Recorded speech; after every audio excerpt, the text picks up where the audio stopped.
welcome to the EWC Spotlight. We're here on the Boulevard of Broken Keys, and with me, I've got Banks, Danny, and Glitter. Explosion!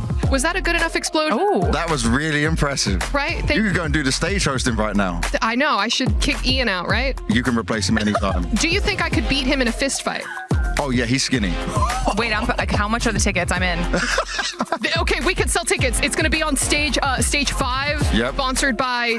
we need a new sponsor for this now. John EWC Boxing. John EWC. It's always John EWC. There we go. Absolutely. But, I mean, we've seen so much action happen so far besides maybe selling tickets to this thing. STC Arena, we managed to avoid going into a potential overtime, but what did we see over in CS2? We saw a lot of craziness to start off our round of 16. Obviously, reaching the playoffs, getting a huge amount of fans come in and show love. The one we were just watching back then was getting to see Furia go toe-to-toe with an Aurora that has got a lot of new players, a lot of change. They went from being an all-Turkish lineup into international, with an in-game leader who has a very different style from what they're used to. So they had some growing pains. I think, okay, even though they lost, it's a result they can be proud of. But Furia right now within their top half of the bracket, they are supposed to be the favorites. I would say a little bit shaky after that, where maybe it's not so guaranteed for them.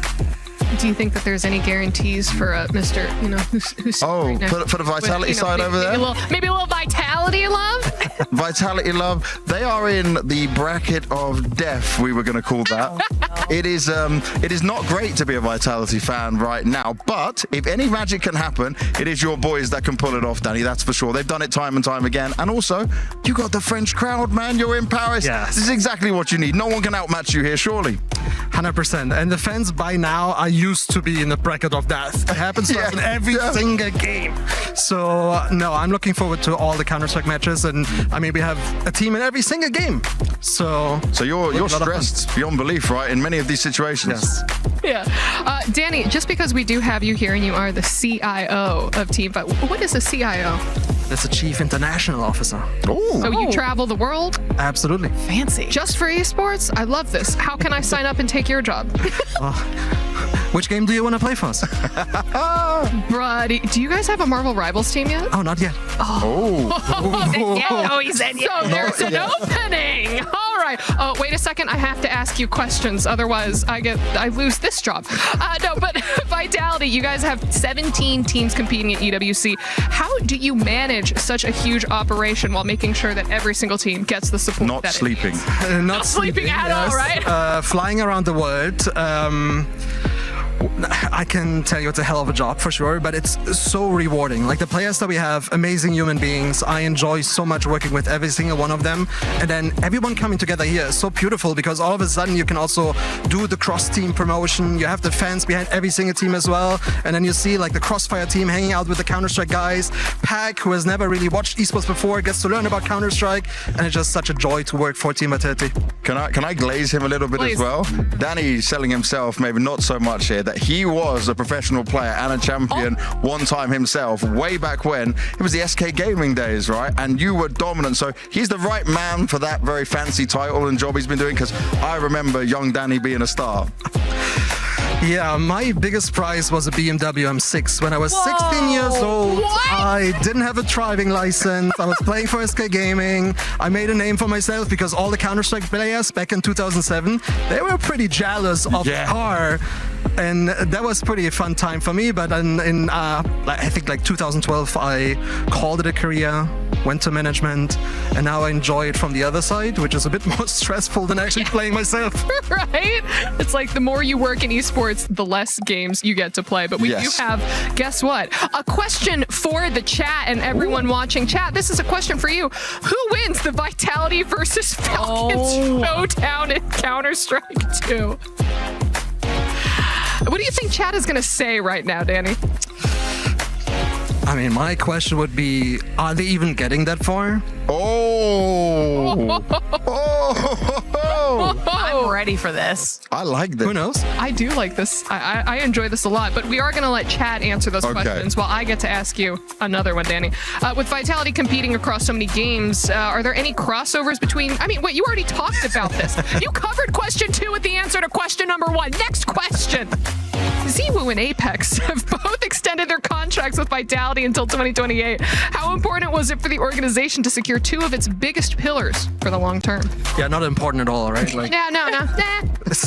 we have so many players anyways, like 1 or 2 more or less is like, no, I like because Neo, our CEO, keeps actually saying that Ziwu is our real CEO. If he shows up on a server, the company is doing well. If he doesn't show up, well, we're struggling a little bit, right? So keeping him around, and on a real note, like having a duo in Counter-Strike together for then 10 years. 10 years now when that ends. It's insane. I've never seen this before. And I, as we just said, have been around esports for a long time. And that is also a testament for Vitality to keep players in our lineup, to have them happy, and especially proud to represent the club as well. Amazing. All right, now on a different note, Vitality have had a difficult run in CS2 recently, including the loss to B8 here at EWC. What needs to change for the team to turn things around in the playoffs? We take it game by game. It feels like, and you know, there's this saying, you don't want to poke the bear. Well, it has happened, so I hope we get into the face match with a whole different mindset, ready for the playoffs, have to take it game by game. And yeah, there's, I mean, no easy opponent from here onwards, and the guys have to definitely lock in. I think it's a good thing you guys lost the bait, because I saw Apex's face afterwards, and that is the thing that really kicks him up, you know, and gets him fired up and ready, because he knows it's not good enough and not acceptable. So it's probably done them some favors to go into this playoffs like that, and also have the crowd where the guys always deliver. Glitter, I need someone to glaze me as much as Bing glazes Danny. Honestly, you have been a staple in esports from the entertainment side and the esports side at the same time for a decade, okay? Everyone knows who you are. You are amazing at what you do, and everyone loves working with you. And I saw you driving a Ferrari. It was kind of nice than a BMW. Yeah, you know what? Listen, I set a world record. I'm not sure if you saw. It was for the slowest. It was for the world. I thought, slowest. yeah. It was for the world. You were driving real crazy in that as well. I watched the clip and I'm thinking, okay, that time was kind of long. And she goes, I'm just going my own pace. I'm going over here. I'm going over here now. Okay, but finally, last question for you here, Danny. With the club championship race potentially going down to these final days, you know, how much pressure is there across the organization? Because I saw you walking along before we started, looking at all the keys and going, oh no, Vitality. And many crushed keys in the graveyard. No, look, we had high ambitions coming into the Esports World Cup. We always said we want to be finishing top 3. That's still the goal. Internally, we were dreaming about also winning it all, right? But now we have to be realistic. It's such a long shot. I think EWC put out the statistic that says we have a 0.3% chance to still win it. Still a chance. I guess it's still a chance. You're saying there's a chance. We take it match by match. If that happens, I don't know. Like, we have to go crazy in Paris for sure. But no, we want to definitely take the top 3, and every single player still playing for us knows the pressure that is on the club, on the players, and I hope that they can show up and make us proud. Amazing. Well, we do have some other games that we need to talk about. So, Glitter, you know that I'm coming to you next. Sure. Over on the Lenovo Legion Gauntlet stage, we saw some other cars go racing by in Trackmania. What did we see? Listen, we're going to start kind of tying Vitality into a lot of these storylines. Okay, this is how it's just going to play out when it comes to the CC side of things. If we're talking about Trackmania, we are keeping our eyes on Falcons with Carl Jr., 7-time champion in the game. So already, I think, some pretty high expectations of Carl for Falcons. I think they're going to be looking to get some points on the board for that. However, both Gwen and Binks have made their way through for AGAL. And Vitality was the #1 seed with Pack coming into this and are expected to do very well. And there was a big surprise towards the end of their round here where Muda ended up in the lower bracket. And I think when we start to see further matches into the competition, those surprises actually completely shake up the expectations for the top side of the bracket. I think it's not going to be as easy as people thought originally for Falcons and Trackmania. Well, we're going to move straight on over to the Qiddiya City grid because we had some Fortnite. I know that you're always over there for all the battle royales. Me and Barney were taking a look at some of the POIs How'd that go? around Paris. Barney kept trying to jump off of things. Crazy. And then he kept trying to say, oh, look at the Eiffel Tower. Look at the mats on that. Did you trust that? I should I not have? You might have needed to pick a better duo. Okay. Will you be my duo? I don't know if I'm an upgrade from Barney, but I would do it for you. Will you be my duo in Yes. telling us what we've seen in Fortnite so far? I absolutely will. Group A. All right. Group A is how everything kicked off. And this was actually a big one. We've got 4 CC clubs that we're paying big attention to when it comes to Fortnite. 3 of them are in Group A. And when Group A wrapped up, Aurora at the top make their way through, followed by Falcons in 4th, Vitality in 6th, which means it wasn't about the points. It was about getting into that top 7 because that guaranteed them the spots in the finals. So those 3 CC orgs have done what they needed to do. They just get to lie and wait now and see what happens with Group B, see what happens in the survival stage as well. But when we get to Group B, that's where AGAL are. We're going to have to see how they're able to perform as well. Okay, well, finally, our final game over at the Allianz Vault. We have some Crossfire. And shots were fired, Glitter. They absolutely were. And Crossfire is actually quite a far ways into the competition. Top 8 already has been secured by AGAL and Liquid. So we're going to be paying attention to them, but also have Falcons, Na'Vi, and Vitality, again, in the lower bracket semifinals. And when it's coming down to those matches, Vitality and Na'Vi are looking like they can absolutely pull through in these lower bracket matches. It's going to be a lot more difficult for Falcons. So another opportunity to get some points for these other clubs. Okay, so we have one more question for chat. Who do you think will finish in the top 3 of the club championship? And if you don't say Vitality, Danny will hunt you down and find you. But yes. Yes. He's pulling up the database, being like, I see you.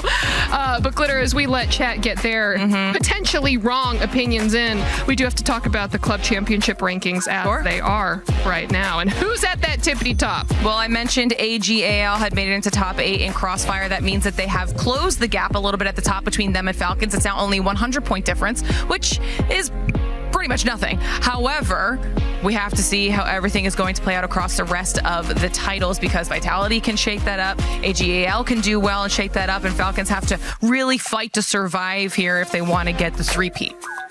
Banks, can you talk about every single game with the same level of compassion and dedication that she just did? Yes, he could. Holy. The games I'm passionate about, sure. That is my easy answer to get out of this. Well, I was, actually, here we go. We have the rankings. And they're, as you said it, only 100 points behind. But we keep talking about this. And I know they say, stop beating a dead horse. But this horse has a little bit of life in it. Team Liquid at number 12, when before they were just 0. Actually, Danny, for you, we've seen Team Liquid second place last 2 EWCs. Was it surprising for the other orgs to see such a strong contender just fall? Great question.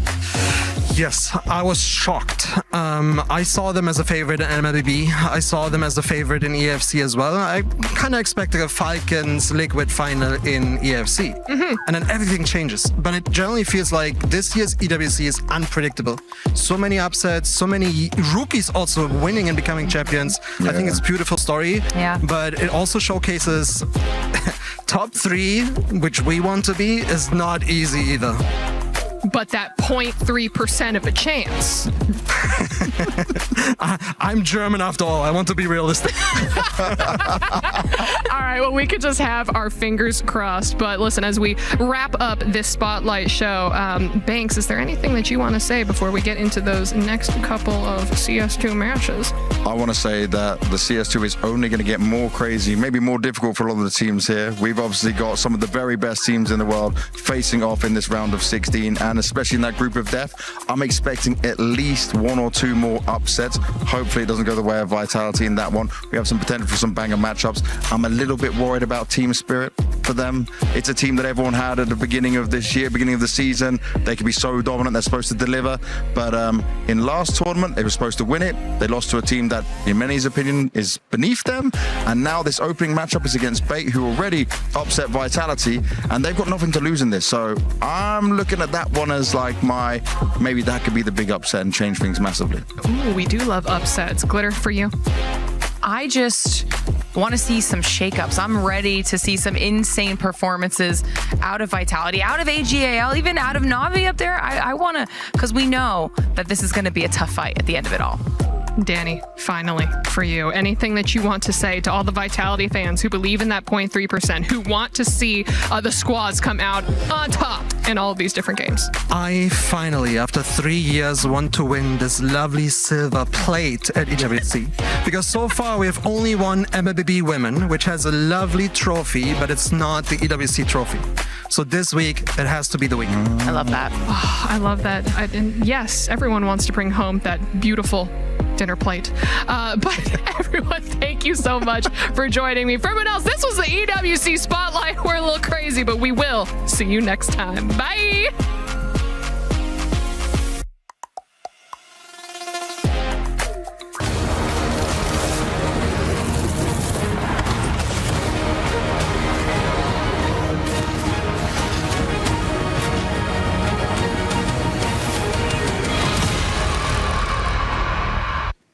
Hello, everyone. Joined with Yuma and Koyoda here and our lovely translator, Marie. Thank you very much for joining us as well. First and foremost, I wanted to go ahead and come to Koyoda and ask him kind of how it feels to be compared to some of the top players around the world, like Peter Bot. はい、今日はお二人をお迎えしています。コヨタ選手にまずお伺いしたいんですけれども、ピーター・バーのような、トッププレイヤーと比較されることに関して、そしてこの会場にいらっしゃった今のお気持ちをお聞かせください。彼はやっぱ世界で一番うまい選手で、自分もリスペクトしている選手なので、比較されるのはプレッシャーにも感じるけど、とても嬉しいことです。Well, Peter is the strongest player in the world, and of course, I'm glad that I'll be compared to him, but I feel tremendously pressured as well. Okay, I would be able to relate to that. And Yuma, I wanted to kind of come to you. You guys have obviously had an incredible year. I mean, 2 major wins in Fortnite Battle Royale as well, kind of carrying over that momentum into the Reload Elite Series here at EWC. Any pressure with that? はい、2回に大きな大会で2回制覇されていらっしゃるんですけれども、そのような、勢いというようなものを EWC にも持ってらっしゃってるんでしょうか。そして何かプレッシャーのようなものも感じていらっしゃいますか。プレッシャーというよりもやっぱ今までのその期待度的にも自分のその実力をちゃんと出してやっぱ勝っていきたいと思います。Well, yes, rather than feeling pressured, we'd like to get the huge expectation on us to be a strength and momentum to keep us going, to keep on winning. Perfect. And one last question for both of you. Representing Japan, how does it feel? Any extra pressure there? はい、それではお二人への質問です。日本を代表して戦うわけですけれども、そのことによってプレッシャーがより大きいですとか、どのようにお感じていらっしゃいますか。プレッシャーは大きいですけど、やっぱ自分たちが日本トップのプレイヤーだと思ってるので、期待に応えれるように頑張りたいなと思ってます。Of course, we have a huge pressure. However, that we believe that we are representing Japan and we are the top players representing Japan. So we'd like to do our best in order to be able to meet their expectations. Perfect. I'd love to hear from Yuma as well with the same question. はい、ユマ選手、同じ質問にお答えください。日本代表っていうプレッシャーというよりもやっぱその世界でやっぱ1位を取りたいっていうそのワクワクの方が勝ってて、やっぱそうですね、やっぱその世界の方でやっぱ活躍できるように頑張りたいと思います。Well, rather than feeling pressured representing Japan, our excitement to be able to compete in the world stage surpass. So we'd like to do our best to be able to do our best. Perfect. Well, thank you very much, Yuma and Koyoda, and our wonderful translator, Marie. What's going on, guys? Vivid here, going to be joined with Khan and Faded. I actually wanted to go ahead and pick your guys' minds on being uncontested and contested for half of the competition today. So I think you guys are kind of expected to be contested on the Slurp Rush map. How you kind of feeling about that? Yeah, we just play our game. We're splitting 20 chests, and yeah, we see if we play aggressive. If not, we will see. Okay. Now let's talk about kind of when you're going to be uncontested. Is it going to be like a different approach? I mean, being uncontested helps a lot. You know, you have a lot more loot, a lot more to play. So I think we're just going to try to be strategic about it. If we can make plays, we're obviously going to go for them. It's not just because we're uncon, we're not going to make any plays. And then we just make the best out of it. Okay, let's talk about coming out of the group stages, right, and actually making it to the finals. Top 7 for that. How confident are we feeling in that? I'm confident because we're playing EU, and EU is the best region. And I know the Middle East and the OCA guys are not good like in the EU finals. Okay, so confident in making it to the finals. If you guys do make it to the finals, I want your prediction. Where do you think you guys are going to place? I mean, if we stay uncontested like we do in the group stage with like half the maps, I can see us getting like maybe like a top 7. Okay, cool. Khan and Faded feeling very, very confident coming into the week. Good luck, guys. Vivid here, going to be joined with Gon and Knight here at EWC. Gon, I want to come to you first. You've been on the big stage before, right? Kind of leading up to the event here and this week in the preparations. You feeling any nerves, or is the experience kind of helping you out with that? I'm not nervous at all. I think now they even know my first one because I always think that I'm prepared for it. So there's no reason to be nervous at all. Cool, Gon. And Knight, how are you feeling? I'm feeling good. I am not nervous too because I played Summit this year too, and I think I'm chilling at all. Cool. And talk to me a little bit about the format, guys. Like, how you guys feeling coming out of the group stages? Do you feel like you're going to get top 7? Of course, we play for the win, so we need to get the top 7, and we're gonna do our best at the finals for Brazil. You know. Sweet. Yeah, for Brazil. And if you guys make it to the finals, I need a prediction out of you. Where do you think you're going to place? In the finals? Yeah. I think like top 8. We are good. We are looking for it. Okay, cool. And then, of course, I want to give you guys the opportunity. You mentioned it, representing Brazil. Got to go ahead and give you the floor here, man. Say whatever you want to the fans at home. Can I say it in Portuguese? Of course. Muito obrigado por todo o apoio que vocês me dão. Eu tô muito feliz de estar aqui mais uma vez. E desse ano, eu vou representar vocês e fazer o meu melhor, e o Knight também. Cool, thank you, Gon. And Knight, you as well. É só agradecer a geral que torce pela gente. Pode ter certeza que a gente vai dar nosso máximo aqui. E a gente tá muito confiante e vamos pra cima, véio. É isso. Cool. Gon and Knight representing Brazil. Good luck, guys. Thank you. Monster D-Face here, and I actually have the pleasure of catching up with Jojo, Fishy, and Aoxy. Now, this is pretty exciting, guys. I've been casting over them for quite some time. They might even be some NA names you recognize. But Aoxy, let's just start with you, bro. This is your first major land. It's actually both of y'all's coming in from the East Coast. What has that pressure been like? What does it feel like? Haven't felt anything. It's been all calm. Yeah. It's like I'm playing from home. Hey, I love that. That's a little bit of confidence. That's what you need for a LAN event. What about yourself, Jojo? What's it like? It's been fun meeting the players, and just being here in the practice room is fun. Okay, does it feel kind of surreal? Like you're going from this online world now to the LAN environment. Is that anything that has kind of set in on you yet, or are you just still processing the moment? I think it's set in. At first, it was kind of scary, but it's fun. And what about yourself, Aoxy? I just try to make it to like a point where like it feels like I'm playing from home, and just like all the background noise, how to focus on it. Yeah, love that. Well, guys, you guys are obviously playing out of your group stage. That is the first big hurdle. I got to get your opinions on just where you're trying to make it here as far as your goals as a competitor for this tournament. Well, the whole goal is to win. Of course. Mm-hmm. Yep. And yeah. That's it. All right. Anyone you looking to target, or, you know, as far as your draw spot, are you guys uncontested? How's it looking? We're con on one of the maps, but I think we'll be fun. Okay. Do you know who you're con by yet? Yeah, Inact and Salco, and then Sky and Scroll. Whoa, you got some big dogs, some big hitters. What is that pressure like? I think it's fun. It's just everyone's on the same thing. Okay. Well, guys, it sounds like they're confident. They're representing for NA. Let's see how they play it out this week. Vivid here, joined with Acorn and Bolts. Obviously, the hot topic about these guys is going to be they are champions.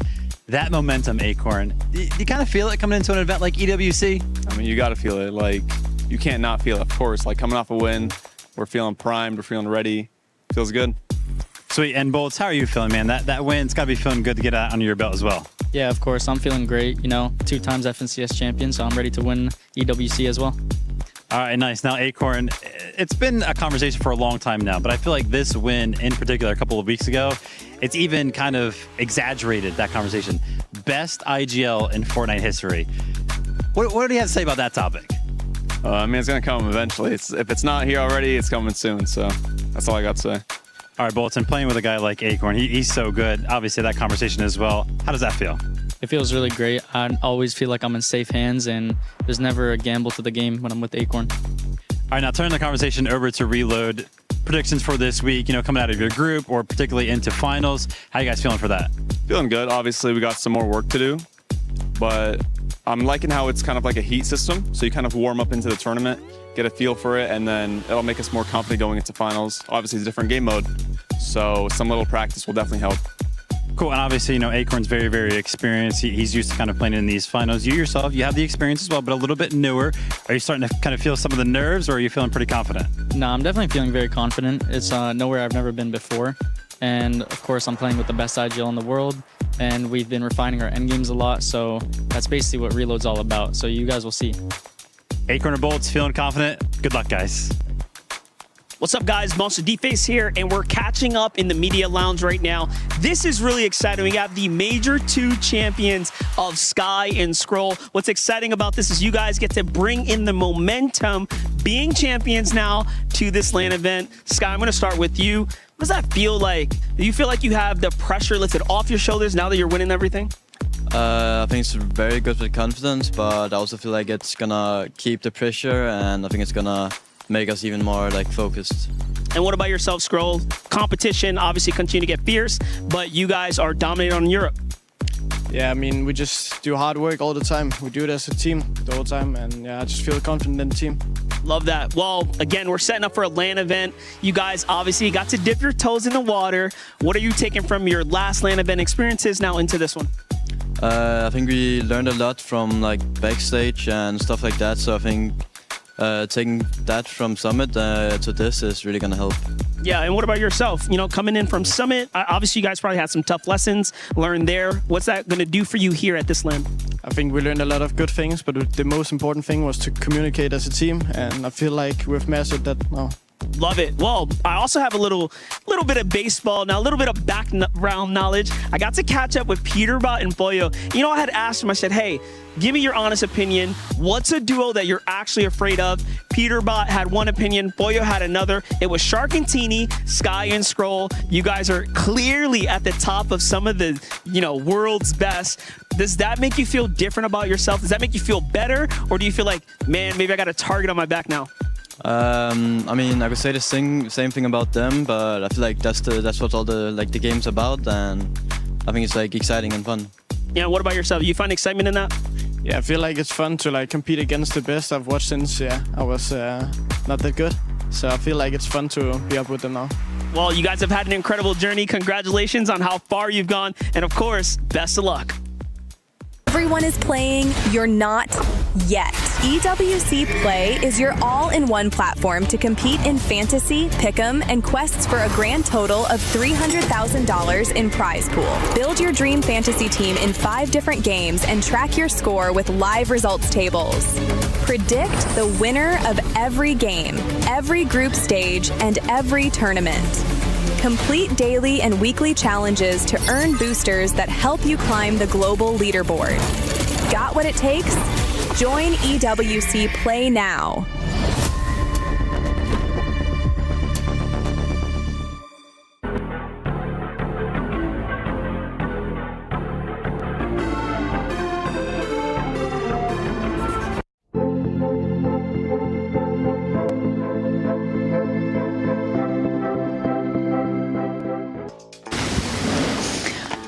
Barney, thanks for meeting me. Nice beret. I like it too. It's because I've become quite Parisian over the last 6 weeks, and I thought it'd be a great opportunity for me to show you around some of my favorite spots in the city. Okay, let's do it.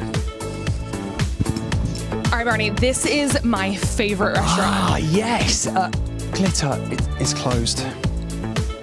We'll just come back later. It's fine. I'm really hungry as well. This is my favorite bookstore. Can't understand a word of it though. That's because it's Portuguese. Okay. Oh. Barney, you've got to try this. This is the best ice cream in Paris. No. Me, welcome to the Esports World Cup. No, Glitter, come here. This is the Esports World Cup. Exactly, come on. Get in. The players are waiting, come on. Sorry. Okay, let's do this. Je suis prêt, c'est parti, voir au moment de la vie. Chrome sur mon green, tu m'entends quand je respire. Top le veston, jamais fait une trop pas. Big plan, j'ai fait changer toute la piste. Regarde ma page, je sais pas, j'arrive. Je coupe la line, laisse la qui laisse frémir. Nouvelle état, new name, toujours fluide dans le move. Main en l'air quand je rentre dans le groove. Garde ce regard, je suis déjà posé. Deux pas de tourne, glace dans mes yeux figés. Beat encore, puis je prends tout ce qui est à moi. Trop vite, trop fort.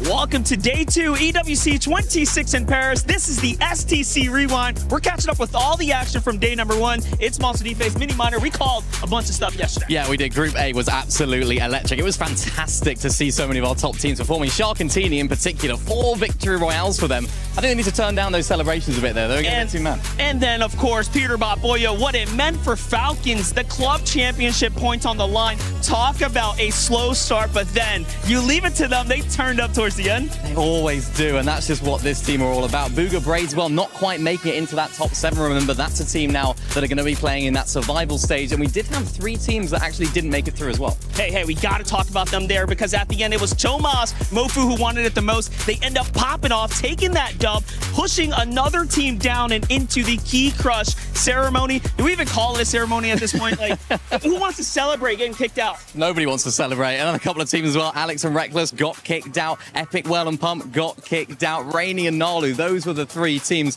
Just couldn't quite make it happen on the day. And then the ones that did it, Shark, Teeny, front of the stage, hit the button. Barney was there. We all see it. They seem to enjoy that moment. That was day 1. Today, day 2 is Group Stage B. And we know we're going to see a whole bunch of more action. Thanks so much for that update, boys. Glitter Explosion here with Jacob and Kelly, and we're about to dive into all things Club Championship related before we get into our action, because yesterday we have a couple updates that came through in relation to our other stages. Specifically with Counter-Strike, they are finishing out their round of 16 here today, which means we're going to be getting into top 8 by the end of the day. We'll have a better idea of which clubs that means, but there is a bit of a bracket of death that's going to be happening today. We've got Vitality in there, Na'Vi in there, Falcons in there, so it's going to be a really big day. Then when we look at Trackmania, we had AGAL, both of their players now through to the top 8. Falcons, Carl Jr., best in the world, 7-time champion, also making his way through, but Pack for Vitality also through. I mean, there's a lot going on these stages when it comes to paying attention to which clubs are going to be doing well. And then, of course, we have Crossfire. Their lower bracket semifinals are happening right now. The big squads we're looking at, once again, Na'Vi, Falcons, and Vitality. Vitality actually just won their lower bracket semifinals. They stay alive, qualify through to top 8 alongside Liquid and AGAL, who have already claimed those spots.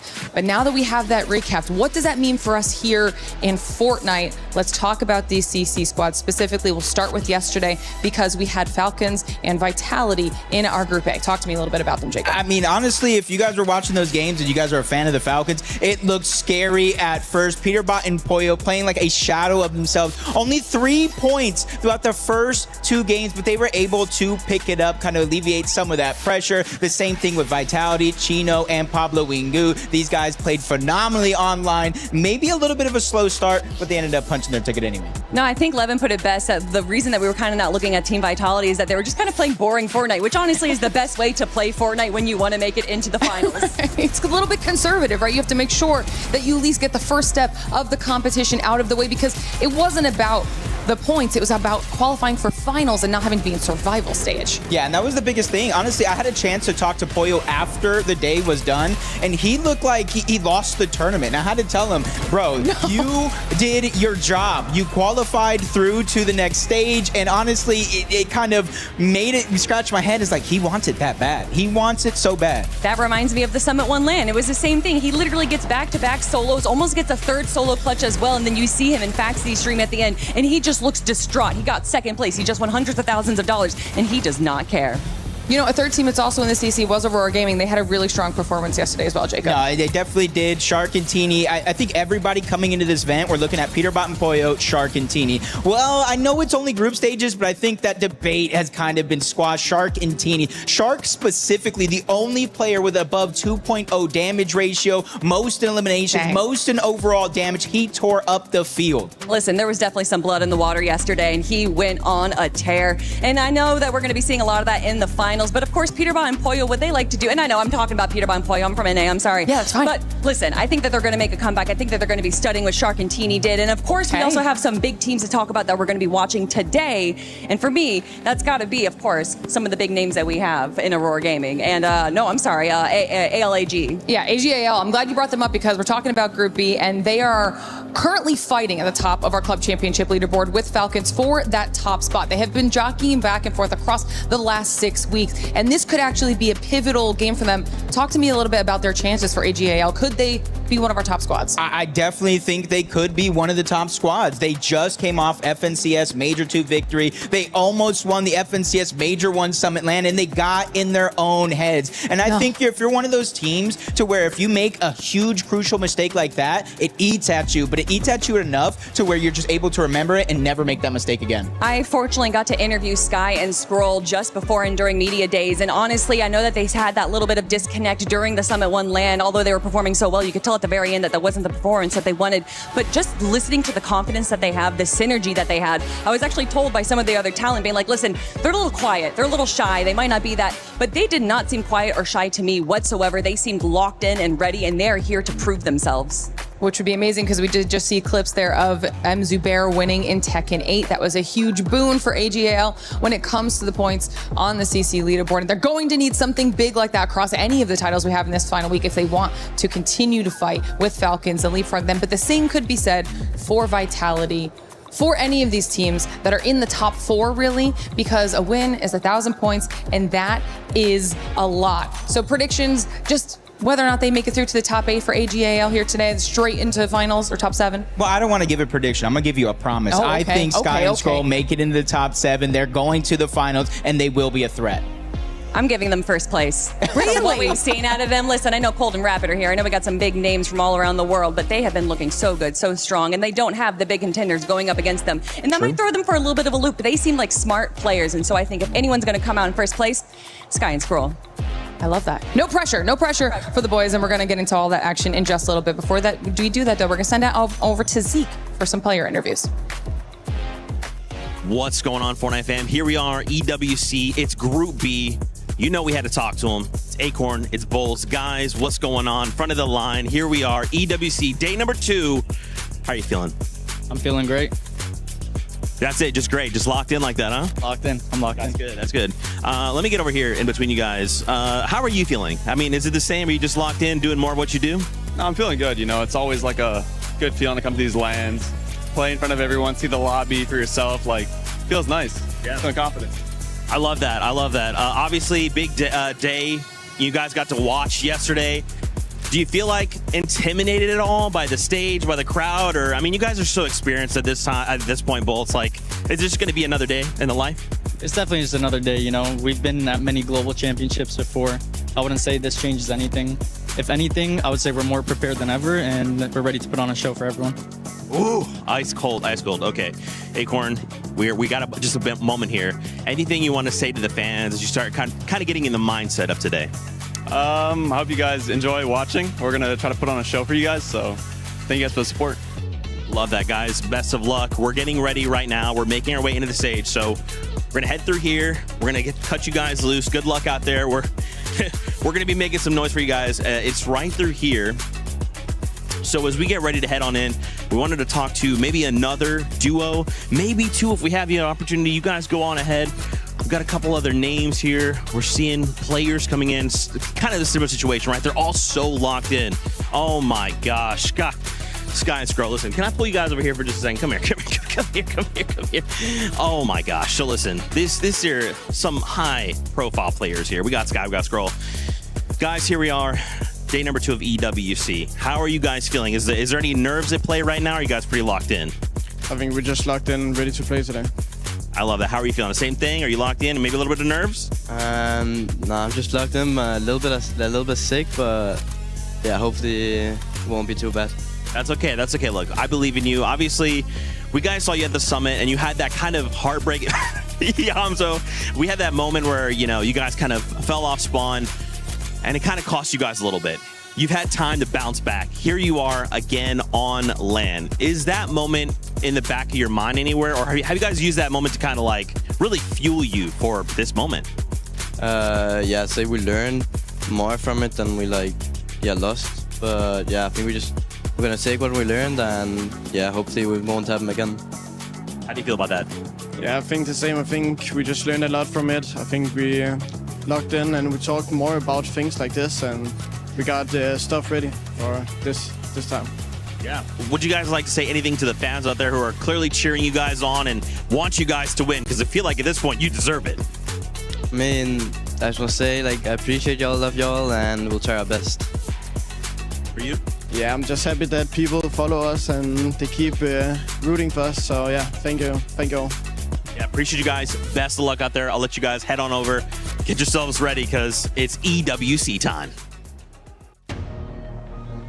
Thank you, Seek, for getting all those great answers out of these players. And a big shout out to Glitter, Kelly, and Jacob for just filling in and giving us a countdown and just pretty much a rundown of what ended up happening in day 1. But welcome back, ladies and gentlemen, to Fortnite Reload Championship at EWC 26. My name is the 7WG, and this time we brought along Vivid and Levin. Vivid, how are we feeling outside? Oh, feeling super, super good. I got to tell you, 7, I got to tell you, 11, an absolutely beautiful day out today. Very, very excited to kind of jump into the competition. And 11, man, it's very, very hard for us to actually look at the camera right now because, I mean, dude, come on, man. How can you beat that? I'll tell you what, mate. Yesterday, I didn't want to go back to the studio.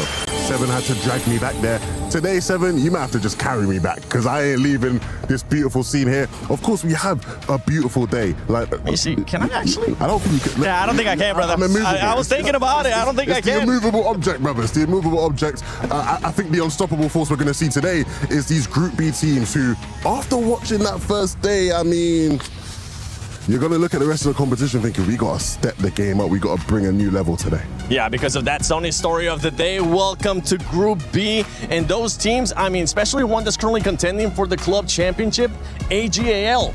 That's what has been popping off, and a lot of expectations coming into this because of the club championship. I'll be honest, if I'm an AGAL fan, I'm looking at the Falcons' performance yesterday, and I'm thinking, hey, there is a door opening for us to sneak through and really lock down the whole club championships here in Fortnite. Yeah, would love to see Sky and Scroll do a performance like we are used to them kind of seeing, right, Levin? I mean, I do want to go ahead and pick your brain a little bit here, though. Sky and Scroll, I feel like they have kind of picked up a reputation of being a very formulaic team, one that might be a little bit too repeatable. What do you think about that? I think you can say that, but we like things, repeated. I think you probably have the same routine every day, right? You don't just switch up which side of the bed you sleep on. You know exactly which side you like. You know which way you like the pillow facing. You know which way you like, to eat your breakfast every morning. They know how they like to play Fortnite. And guess what? It works for them. So why switch things up? I mean, Sky and Scroll, of course, they're going to have the pressure. They're going to have people expecting consistency out of them. But I think you underrate potentially, I think not just you, right? But I think the world of Fortnite potentially underrates their ability to get big games like some of the other teams we saw yesterday. You had me thinking, do I ever switch off the bedside? But I'll tell you what, mate, sometimes I do end up switching, especially here at the hotels, because one side's usually colder than the other one. One team that we're actually going to be keeping a close eye on is going to be T1, because they do have some Polish players there, and I know the Polish super fans are going to be watching. Shout out to Patty the Baddie, because she'll definitely be watching and expecting them to perform well and end up being in the top 7. Is that one team, Vivid, that we are expecting to be in the top 7? I mean, Darman Damish, we were actually having a ride over here over towards the Eiffel Tower, and me and Levin were kind of going back and forth. Who do we think's actually going ahead and qualify in that top 7 spot? We disagreed on this one. I actually did not have T1 actually jumping into that top 7, but Levin did. And I feel like the reasoning for that is going to be even coming into Summit, which happened not too far ago, was I expect a lot more of that out of them. He's saying we had a conversation. What it was is Vivid was actually just rage baiting me the whole journey. He's just saying, yeah, no, I don't think Darman Damish, T1 have really any chance to get a top 7. I think you know very well the expectation for that duo should be top 7. Yes. Whether they get it or not, I think depends, because to be quite honest, their performances so far this year in EU, they've been a bit up and down. They've been a bit inconsistent, right? So I don't know what version of T1 we're going to get today. Hopefully for the T1 fans, it's the best one. It also comes down to what kind of consistency we're going to be seeing out of the other teams. We saw yesterday what Aurora was able to do with those 4 victory royales, but there's a lot that's going to be going on here in Group B. And talking about a lot, there is some French players here, and I think Luti got a chance to talk to some of the fan base. Here we are, ladies and gentlemen, second day of group stage now here. We are ready. Fortnite Reload is like on point. I will have some French people to speak with them, because like yesterday we saw some French player, we saw some insane gameplay as well, and we have some favorite today. So I'm gonna start with these 2 guys. I think they look good, like the Havoc stuff. I'm gonna ask them for some French question and then I'm gonna translate for you guys. Salut les BG. Bon, deuxième jour, vous êtes là les 4 jours vous? Ouais. Évidemment, évidemment. So I asked them if they are here the 4 days. They say obviously we are here. So who is your favorite basically? Yesterday, je réponds Pixie Squeezie parce qu'ils sont super forts en fight et ils sont très constants. Okay, so I'm going for Pixie and Squeezie because they're really, really strong in fights and they're really like, they have a consistency. And you, what do you think? Même si j'aime bien Sky Scroll, on reste pour Avoc, Pixie Squeezie évidemment, et les Français, même si Sky Jump. Mais voilà, si les deux peuvent être top 1, top 2, mais Avoc en premier évidemment. So you say Avoc first, of course, but I root a little bit for Sky and Scroll because they look really good as well, and all the French players. But you think like basically Avoc and AGL are the favorite of this group? Yeah, oui, évidemment. Évidemment, ils sont trop forts. Just say obviously they are so strong, they're gonna dominate. What do you think about yesterday's performance? C'était Sharktini trop fort. On a vu un comeback aussi de Peter Poyo, et c'était mal parti. On a vu aussi Bouga, dernière game, qui a pu performer. Et même l'ambiance et tout, les Français en top 1, c'était incroyable. Franchement, c'était incroyable. Yesterday was insane. The French teams just one game, yes, with Orchid, and of course we saw them back to back to back. They were like looking insane. We just can't wait to see them in the final now. And so for today, like Avoc first, of course. And I think there is a lot of Avoc fans as well. Look at this. They are ready, mesdames et messieurs. Ça va les fans d'Avoc? Faites du bruit! I think we're ready to go on stage in a few minutes. Mesdames et messieurs, du bruit, du bruit, du bruit, du bruit! Est-ce que vous êtes chaud?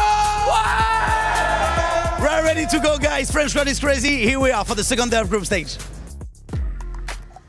Merci, Luti. Always getting the crowd hype, especially when he gets a chance to talk in French as well. But for some of the other squads that we were actually mentioning, let's talk about Acorn and Bolts, because that's one squad we're definitely going to be keeping a close eye on. Yeah, I myself already had the opportunity to talk to Acorn and Bolts just not too long ago in a little bit of an interview. Absolutely looking cool, calm, and collected and confident. One of the things that I like about EWC is that carrying over the duo that you have kind of been playing with throughout the year in the normal duo side of things. Acorn and Bolts have that. They're off of a fresh FNCS win. Feel like they're going to be feeling pretty good. But on the other side of things, Cold and Rapid, kind of like the opposite of that conversation. They're not duos anymore in the Battle Royale game mode. Of course, you know, Cold and Rapid, they represent Twisted Minds here this weekend. So obviously, all the Twisted Mind fans are going to be hoping that they show up in their best form. Maybe not playing with each other all year long is going to actually help bring them together in these games today. I got a question for you guys. We're talking about predictions usually, and fans are being able to actually go into the EWC Play app to do the pick'ems. What is your guys' predictions to finish in first place? And while you guys do that, I'm going to get something off screen. Okay, go ahead. We'll probably agree. I mean, he's talking about first place specifically. I feel like Sky and Scroll, first place, probably without a doubt. Yeah, I think you'd have to say Sky and Scroll, right? Yeah. I think it's the boring pick. But if I want to get a bit spicy with it, we're not there yet, but I know the lovely, French fans in the building might be there. Sky Jumper Mumsy, make some noise for Sky Jumper Mumsy. I mean, these guys obviously, they always... Okay, I'm farming a bit too much. Let me relax a bit. Well, we'll see who's going to end up actually getting those predictions and those pick'ems right, because whoever ends up getting it right, you'll get a chance to get this amazing croissant while looking at the Eiffel Tower. But ladies and gentlemen, enough talk. It's time to get started with Group B of Fortnite Reload Championship at EWC 26.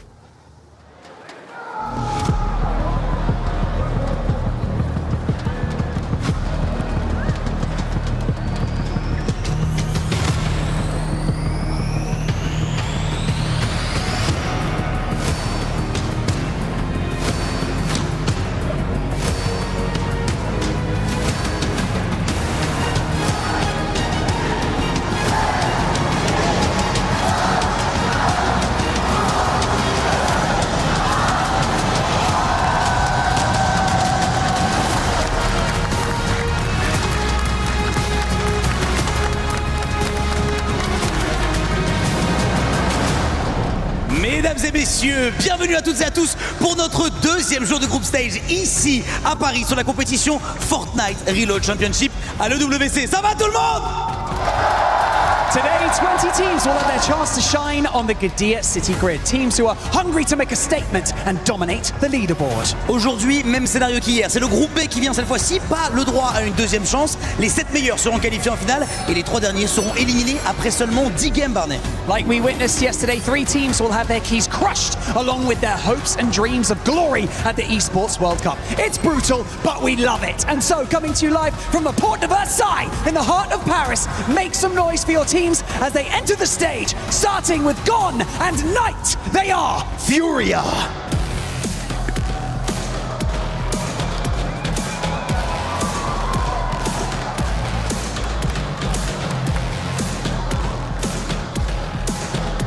Sky and Scroll, they are AGL.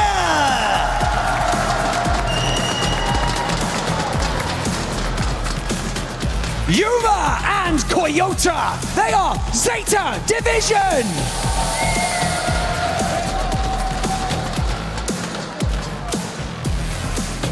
Josh and Eondo, they are Elite Esports.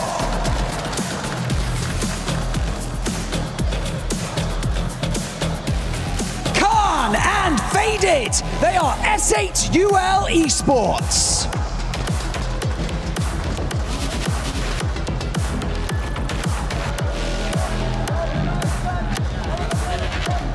Snow and Mohamed, they are Al-Hali Esports.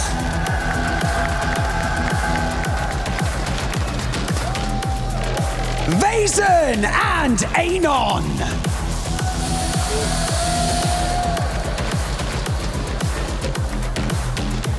Enact and Salco, they are Fnatic.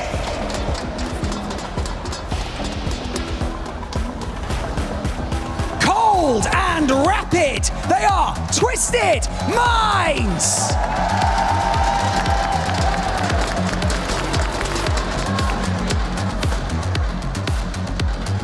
Seven and Achadas.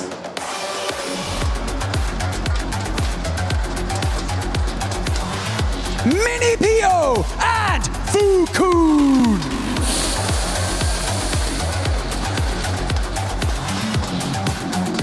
Sweezy and Pixie, they're Team Avon!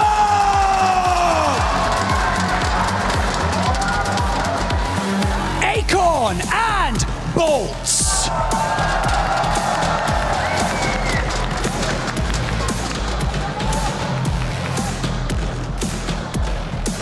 Aoxy and Jojo Fishy!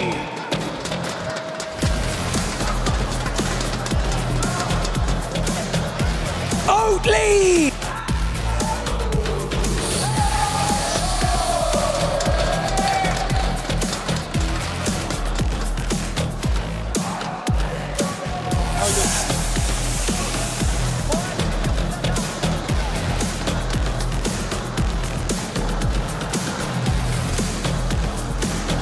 Yassine and Salvatore.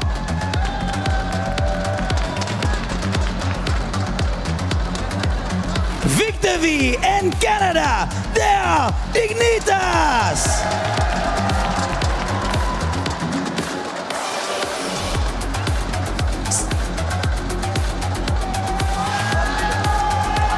Skyjump and Monty!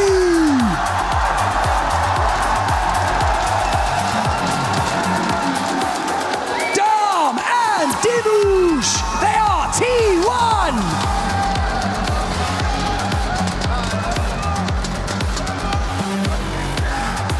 And finally, Yapko and Panzer, they are Geek Esports.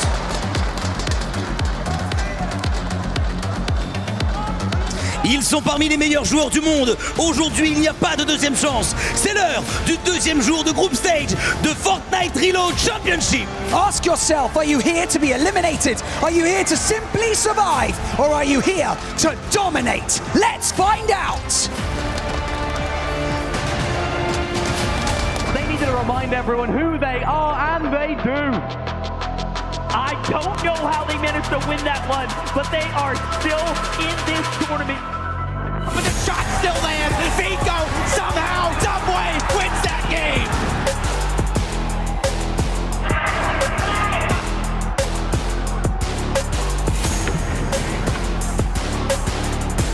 Izzy and Nosif do it for France.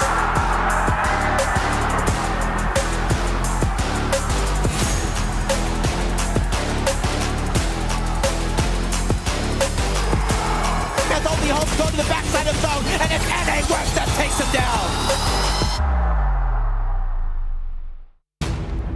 Day 2, Fortnite family, and it couldn't have come at a better moment. 10 fresh new games, MDF, that we're about to see getting lined up to see who exactly pulls out from Group B to that final stage, or who's going to have to keep trying to duke it out in Day 3's competition. But the standard was already applied after we saw yesterday's competition. It's tough to say what's going to actually take place here. I'm going to be honest, at first I was looking at the Day 1 Group A stage, and I'm like, man, this might be the most difficult, but then this walkout here might have fully convinced me otherwise. Looking at the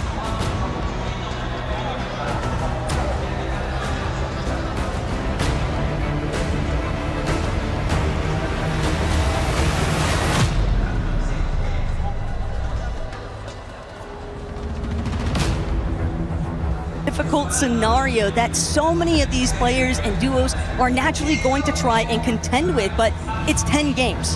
Yeah, they 10 have games. So many to work with. There's a lot to play for here, 10 games. You saw it yesterday. The map rotation, that halfway point really does cause a shift as well at times, depending on the player's kind of overall performance and preparation coming in. And then just a different dynamic as well.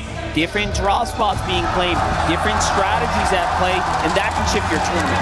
Plus, you never know exactly what is going to happen, just because teams might actually be looking to utilize some of the strategies they saw working out well for others in yesterday's competition. Maybe if they can hope to try and keep things a little bit more tight to their chest. They don't want to reveal all their secrets just yet, but Monster, it's always just so much fun also knowing the kind of mini competition that is just scaling at this point, because we are looking at that Club Championship feature too, and for so many of these teams participating, Sky and Scroll has certainly got some pressure on them for AGAL. Yeah, that's right. It's the game within the game here. You're coming in, and at first you think, hey, this is my chance. It's another Fortnite LAN tournament. This is where I perform best, and then you have this added expectation of you. Oh, wait a second. Looking at the EWC, there's much more at play here for my organization, who, by the way, have a very much vested interest in you doing the best that you can, because it does play a part into this entire ecosystem here. And of course, one of the best parts about it all, MDF, is that we get a chance to be even more direct with seeing some of the mindset behind these players involved, especially those from AGAL.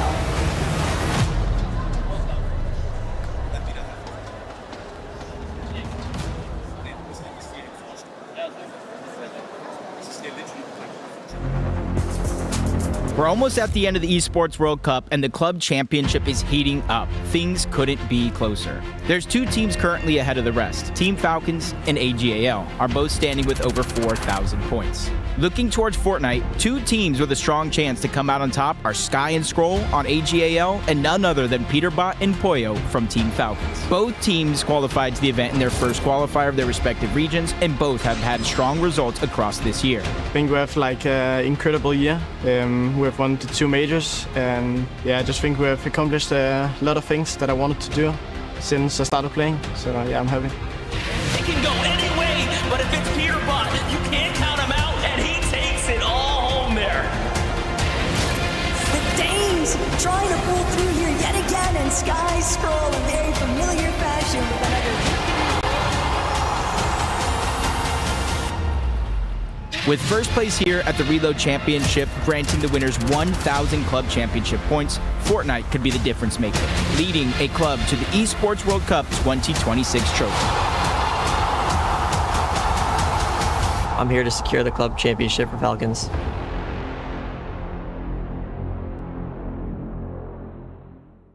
The EWC is all about breaking records with the best of the best. That's why I'm out here at the racetrack today to do just that. I've got my driving instructor, Vincent. Vincent, Hello. what is the record for this lap? 50 seconds here. 50 seconds? Yes. Easy. You think I could do that? Maybe. Let's see. Let's go. 3, 2, 1, go. And here we go. No. Break. Okay. And reverse for go. Now, usually in my car, I have one of the little screens that pop up. Stop. With It's good. This is good? You Okay. can upshift for the one. All right, and I'm you can go. upshifting. Okay, here we go. You know what? I didn't adjust my mirrors before. I'm gonna park right here. No. I need to know who's on my 6. We are solo on the track. We are solo. It's good. See, that's how they get you. I think you can faster. We're about to set a record here, okay, Vincent? I'm Yes. gonna need you to be patient with me, okay? Because right now, I'm going for accuracy. We're doing this my way, all right? Haven't you heard that Frank Sinatra song? Fly me to the moon. You gotta lean into it, Vincent. You gotta lean into your turns. Lean with me. Lean with me, Vincent. Yes. You are feeling is the G-force, all right? This is what pilots feel when they jet off into outer space. Do you feel like an astronaut, Vincent? Yes, a little. They're gonna write songs about me, Vincent. And there she went down the track, blazing trail behind her, and all the racers looking out. No, they couldn't find her. You know what they call me? They call me the Yellow Flash. Try to be fast. How do you feel about stopping for a little sweet treat? There's a place right here. All right, one sec. Excusez-moi, je vous want me water, s'il vous plaît. Merci. Okay, this one's for me. Thank you. Merci. Oh, did you want any? No, it's good. Oh, okay, that's fine. Where's the cup holder? No, don't have. Okay, you're my take cup it. holder now. Did you just throw out my water? Yes. Maybe I wanted to drink the rest of that. Did you ever think of that? You drive. That's true. Don't drink and drive. You're right. That's a very bad habit. Oh my God. I can feel the wind through my hair. The adrenaline is like nothing else I've ever experienced. Look at how beautiful the scenery is here. Yes. We're about to cross the line. A little bit. We're about to cross the finish line. Yeah! Nice. Good Woo! job. Little slow, but good job. Nobody has done that before. Nice. We did it. Celebration. That's the sound of my people. After weeks of celebrating only the greatest losers, now I myself have become one. We did it!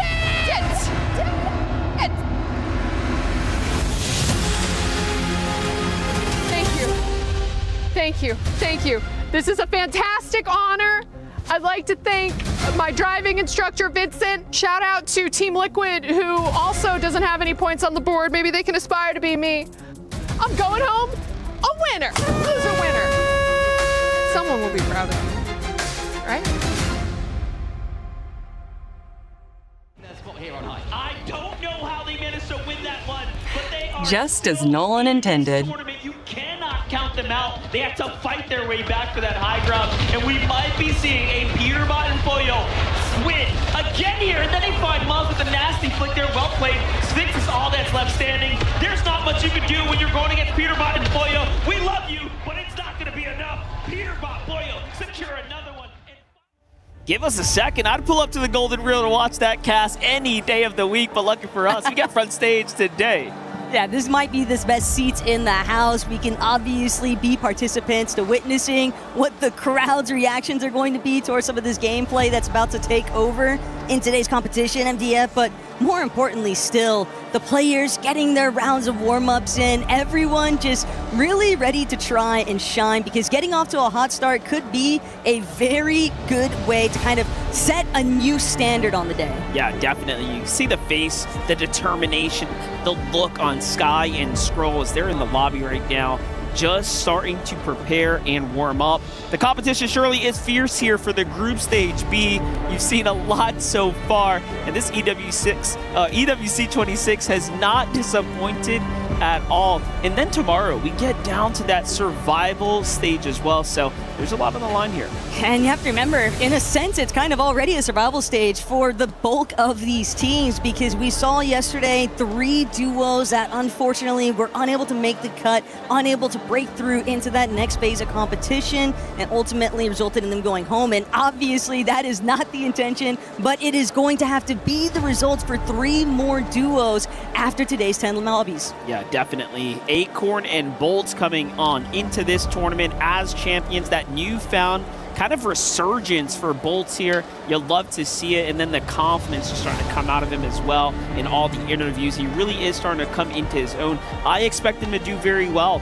We all have already talked about the, of course, AGAL duo. We talked about our Havoc duos. So that's a couple spots that might be a shoo-in. Things start to kind of pack up after that, right? Can you count in Victor V? Can you count in Josh and Iamzo? These are duos that are exceptional. Coyote, like how can you not think that they're going to come in the top 7, you know? Especially after we did see a breakthrough with international competition in yesterday's stage with Lewa and Romero. So there is obviously going to be a little bit of heavier intention here from this group stage, because I think it's a lot of fun, Monster, that we have 2 recent FNCS winners from the exact same major basically going head-to-head in today's competition. Yeah, for real. I mean, that just by itself definitely sets a whole different level of, you know, expectation amongst this skill here presented in the lobby. But then you have people like Swizzy, right? Coming off, of course, his global championship performance. He's very humble. People tend to forget he's got a LAN most recently, kind of tucked in on the belt there on the side, ready to fire off, and he's representing Havoc this weekend. And it's a lot of fun, too, when you factor in just how many wild cards can actually present themselves. Levin actually gave a great shout towards Skyjump and Mumsy, definitely expecting the arena to get a little rambunctious whenever those 2 are on the screen. But not only that, love seeing that Polish representation, too, out of Darm and Demish. T1 obviously hoping that they can see their club championship team able to represent in the finals, because obviously this is one part of the component, because they are still looking to make it into that top 8 position even once finals day arrives, to ultimately secure some of those club championship points. Yeah, definitely. I mean, and there's some significant rewards for coming up towards the top, so you really do want to do your best and represent your team, of course. Here's Iamzo and Josh just kind of locking in here, making sure to stay hydrated. Even Josh pulling out the gamer glasses. All right, looking good. And locked and loaded. Everybody's really ready to kind of set the stage. And it's always one of those factors, too, because we do have so many players that are just very familiar to this. This isn't their first time around. Salco, especially looking back on his entrance debut with the Summit LAN Finals, and now here representing again on another LAN stage. It's a pretty tall ask, but obviously there is a lot of different things kind of taking place across today's competition. So, of course, why not hear a little bit more from Barney himself? Here we are, as we get prepped and ready to go into our first game of Group B. Myself, Barney, and I'm here with Shocker. We are here in and amongst the crowd, ready to see who is ready and who's looking good. The way that I gauge this, Shocker, is I kind of have a look at see who looks the calmest on stage. You know, yesterday we had Sharkantini looking really calm. Do we have any Sharkantini fans here? I see we're going right here as well. And to be honest, before I came out today, it looked like Sky and Scroll, as cool as cucumbers. What do you think? Eh bien, je pense que Sky et Scroll sont très calmes et bien posés comme Sharkantini hier. Mais est-ce qu'on peut aussi parler de Skyjump et Momsy? Skyjump and Momsy, popular out here, of course, in the French crowd. I've got Maxime and I've got Louis here as well. Maxime, you're from Marseille, yeah? Yeah. Okay, how long have you been playing Fortnite for? 3 years. 3 years, okay, and who you're supporting? Skyjump and Momsy? Momsy Skyjump. Okay, seeing the walkouts, seeing the players come out here on stage, did it look pretty cool? Did you imagine what it would be like to be a player walking on stage? Would it scare you? Momsy Skyjump maybe one top one and maybe one. They might win. What is your first, when you came here to the Esports World Cup, what did you first think when you saw this? It's crazy, right? It's huge. It's impressive, yeah. Very impressive. Now, Shoka, we've talked about a few of the players here, talked about the crowd. Should we get them hyped up? Should we get them hyped up for this match? Oh, how about yeah. you take this half, I'm gonna go over there, I'm gonna take that half for the crowd, and we're gonna do a little battle, and we're gonna see who can get louder. Okay, why don't we split it down the middle here, okay? You guys are with me, and you guys are with Shoga. Il va falloir faire du bruit. You go first. Ok, on doit faire le plus de bruit possible. On a cette moitié-là. À 3, vous y allez, hein, et on envoie. 1, 2, 3, faites du bruit! He said it in French, so I'm going to say it in English. My side, make some noise! And with that, casters, back to you. Appreciate it so much, Barney. And obviously, how can you not be excited after witnessing that energy from the crowd themselves and knowing that they are about to witness 10 fresh matches of Fortnite competition? Couldn't be more excited for it. Way to set the stage, way to get the energy going here and the expectations ready for our games. Well, we already know the players are inside the lobby here. The battle bus should be setting off shortly, and then we'll start getting into this prime time action here. Again, what's on the line here? Top 7 get to move on. Bottom 3 get completely kicked out of the competition. Their run will be over at that point, and then we'll go on to the survival stage tomorrow. But first, Taco, you gotta get past here today. Right, and it's just so much more brutal, especially after witnessing the key crush that took place after Group A's conclusion. And so, here today, it's all about everybody making sure that they have at least a handful of opportunities to shine. 10 matches does give a pretty wide open spread. Plenty of opportunity to recover, but also plenty of opportunity for other teams to create a gap that can be very difficult to overcome. Sky, Scroll, already getting a little tagged up. Salco and Nex suffering a very similar fate, but Scroll and Sky, they've managed to touch down, already trying to gaze on over to where Nact and Salco are at, just cognizant of them being in the area here at Elite Armory. You saw that little flyby there. Cold being the first person to touch his feet down on the ground and then get eliminated. Iamzo's following right back up with Jogo's spooks there. But AGAL, Sky and Scroll will be tabbing in with them all week long. We need to know how they're performing. Meanwhile, Furia versus Havoc here, looking to earn themselves some more points. This is not good for Furia. He is starting to get collapsed in by the Havoc duo here in Pixie and Swizzy. Pixie's wasting absolutely no time in getting inside the box. They've got going completely on the run right now. Oh! And the collapse, though, the turnaround just like that. You would hope that he could maybe find some signs of life, but it's just not going to be a possibility. Swizzy was too quick to shut that one down. Well, you know what? There's a skill in staying alive. He stayed alive just long enough for Knight to go ahead and touch down. Otherwise, they would have been the first duo taken out. Meanwhile, what a clash. There's not every day you get to see Cold versus Coyote, Japan's #1 versus, of course, NA's Dangerous. Puerto Rican Cold here, ready to pop it off. Cole might have bit off a little bit more than he could chew. Yuma, though, just like that, dropped to a sliver of HP, and Cole still delivering haymakers. Coyote gonna be forced to drop, still trying to look for a re-engage. Yuma with the distraction factor, and Cole will be knocked and eliminated. So Coyote, Yuma, Zeta Division's representatives holding strong. Hold in a 1v2 though. Quite literally took them both down.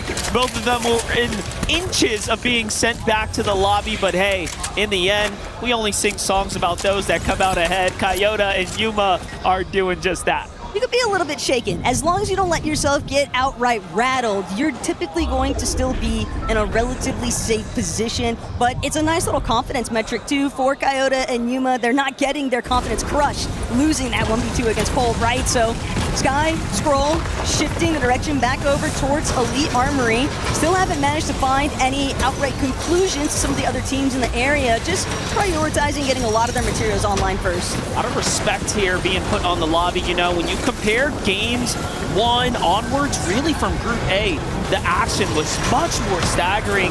It seems like this group here definitely recognizes, and I think they were picking up what we were feeling there in the walkout. The tension is real amongst the duos. Most of them actually sticking side by side in the early game, where normally in a reload format, they would be all spread out, right? Doing the other strategies, so just try to farm quick points. So this is really interesting. Definitely have to have a certain level of respect, though, when you factor in that these are some of the best reload competitors, given how much of a journey it was for everybody to make it through those Real Elite Series qualifiers in the first place. But now, Anon, Knight, and it's largely just Knight who's trying to sort of stake off Anon, but he will be chased down here, plus some slight leverage, but Anon will have no problems whatsoever in delivering an elimination for himself and Days. And now, just waiting to see whether or not Knight and Gon are ever going to have a real chance of recovery, because they've kind of just been going through the grinder this entire game since the very start in those early eliminations. You know, the vibes kind of coming into things. Gon was definitely looking sharp, feeling good, but hey, putting up the tournament performance that might have just been a small bluff. We'll see what they can do to go in and get themselves back on track. Meanwhile, Jackpo Panzer, the first time he gets to touch base with the GK duo. See how things are looking for them. All around here, the hostile hold, not a duo in sight. Right, but for Panzer and Yapko, it has been a bit tumultuous of a journey overall, because these guys, they had the highlights originally. This was a duo that everyone was kind of keeping tabs on over in Europe specifically, and then things just sort of fizzled out as the year went on, and so this could be a great opportunity for them to really showcase that they've got what it takes. These are turning moments for, of course, the club championship. Your performances here will directly reflect in your overall organization, your overall clubs standing there on the leaderboards. But hold up, Twisted Minds has a little bit of a problem. It's some friendly action. Cold and Rapid here, taking down Bolts. Now, you know, it doesn't quite count the same way. Not the family feud you want to see. The audience even seeming a little bit torn on who to actually cheer for in that type of circumstance. But ultimately, it is Cold and Rapid as the primary representatives for Twisted Minds. Hey, they qualified first. They deserve it. Acorn is doing the rightful thing of hiding away from Cold and Rapid. And look at this. No mercy as they say, hey, Bolts, did you just land? Here, hold this shotgun shot. Take that. And another one put down there. That's 3 points now. Cole's starting to really heat up here. 3 points for elimination, mind you. Yeah, and by the looks of things, Cold and Rapid, they're not fully done just yet with enjoying this reboot cycle farm that has sort of just been taking place for Bolt. And it's crazy to think that a competitor, a fragger as strong as Bolt, is currently in this position. He's narrowly managing to just try and touch down and doesn't even get the chance. Khan even going to take him out from a separate direction entirely. And that's just part of the problems that are sort of brought in. And it looks like Bolt isn't going to be the only one suffering, but Salco, he's out, and Knack only 21 HP and dropping, fighting inside of the storm, no whites to his name. He's going to be forced to just engage and recover a little bit of sight here, or at least buy time. Of course, not going to come back. Take a look at this. It's Oatly and Spooks now who are on the offense here, having that team with backs against the wall, and then Cold and Rapid fighting for the airdrop. It's Havoc versus Twisted Minds right now. Talk about a clash. Swizzy's Pixie on the other side. You have Cold and Rapid you know, we had questions about this duo not playing all together throughout the year. You know, they ended up splitting up after that first qualifier. However, they are looking like they never left one another's side. Sometimes breaks apart do work out pretty well. Honeymoon phase for a reason, and for Rapid and Cold, maybe this could be the recovery stage, at least when it comes to the reload competition. And, well, with the way that Cold is getting active, he might, well, I was going to say he might need to check his back, but it's going to be Pixie, a little replay instance to see what went wrong for Swizzy and Pixie earlier. He even put Swizzy in that solo position, but hey, at least until it makes towards the 7th zone, players will still have those reboot opportunities, so it's just tough finding that opportunity to really get some breathing room. Yeah, luckily for T1's Demus and Darm, they're looking just fine. No points earned just yet here on the tournament as we are just getting things started. AGALs, Sky and Skrull, what have they managed to do so far? Nothing. Keeping quiet here, kind of on the edge of the zone. It now starting to look to pull a bit further, but things are going to begin hitting up very shortly. Once we start getting closer to that zone 7, you're going to hear the countdown, right? And then reloads will turn off. No one will be able to fly back into the game. But that's what makes Sky and Skrull so scary, is if you're not seeing anything out of Sky and Skrull, then you know that they're just scheming.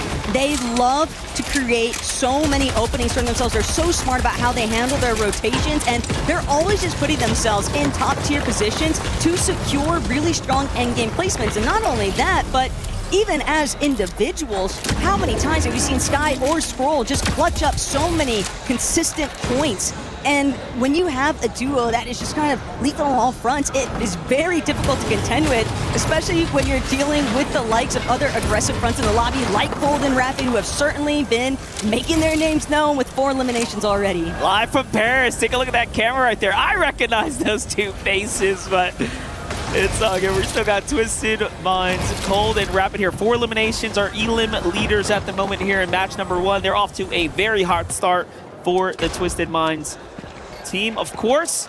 Meanwhile, Faded and Khan still holding things down here as well. They're eyeing up Elites, Iamzo and Josh. They're getting close. These are 2 NA powerhouse duos starting to fly by one another.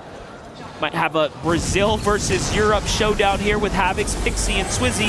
Also at 2 Elim, still inside the zone, mind you. We're gonna have to get going here soon. Things might get a little dangerous. Not too much of a surprise, though, that Pixie and Swizzy have fallen back to playing a little bit slower here. Have to put a pause to things after that earlier scuffle. Pixie having to go through the reset territory, and then obviously going Ignite, very similar position. So whether or not these 2 teams actually decide to try and take a chunk out of the other, still left to be determined. But for right now, it seems like Pixie and Swizzy are fully focused on just trying to reorient themselves and get into a more natural position where they can hit or play an aggressive endgame. That's right, Salvatore. Yasin already on the move here, using the crash pads and want to get a quick rotate around the outskirts, looking to save those very prestigious shockwaves. They actually get away with this completely free, even though there's teams close on their heels. The timing could have been better here. Meanwhile, Coyote, Yoma, of course, for representing Club Zeta. Gotta love this duo here. Beloved out of the Japan, Asia region. You know, we had that interview with Coyote, and the first thing we said is, hey, you do know the West, we call you guys the Peter Bot of Asia. How does that make you feel? He said it's pressure, to be honest, as the translator helped kind of get his thoughts across.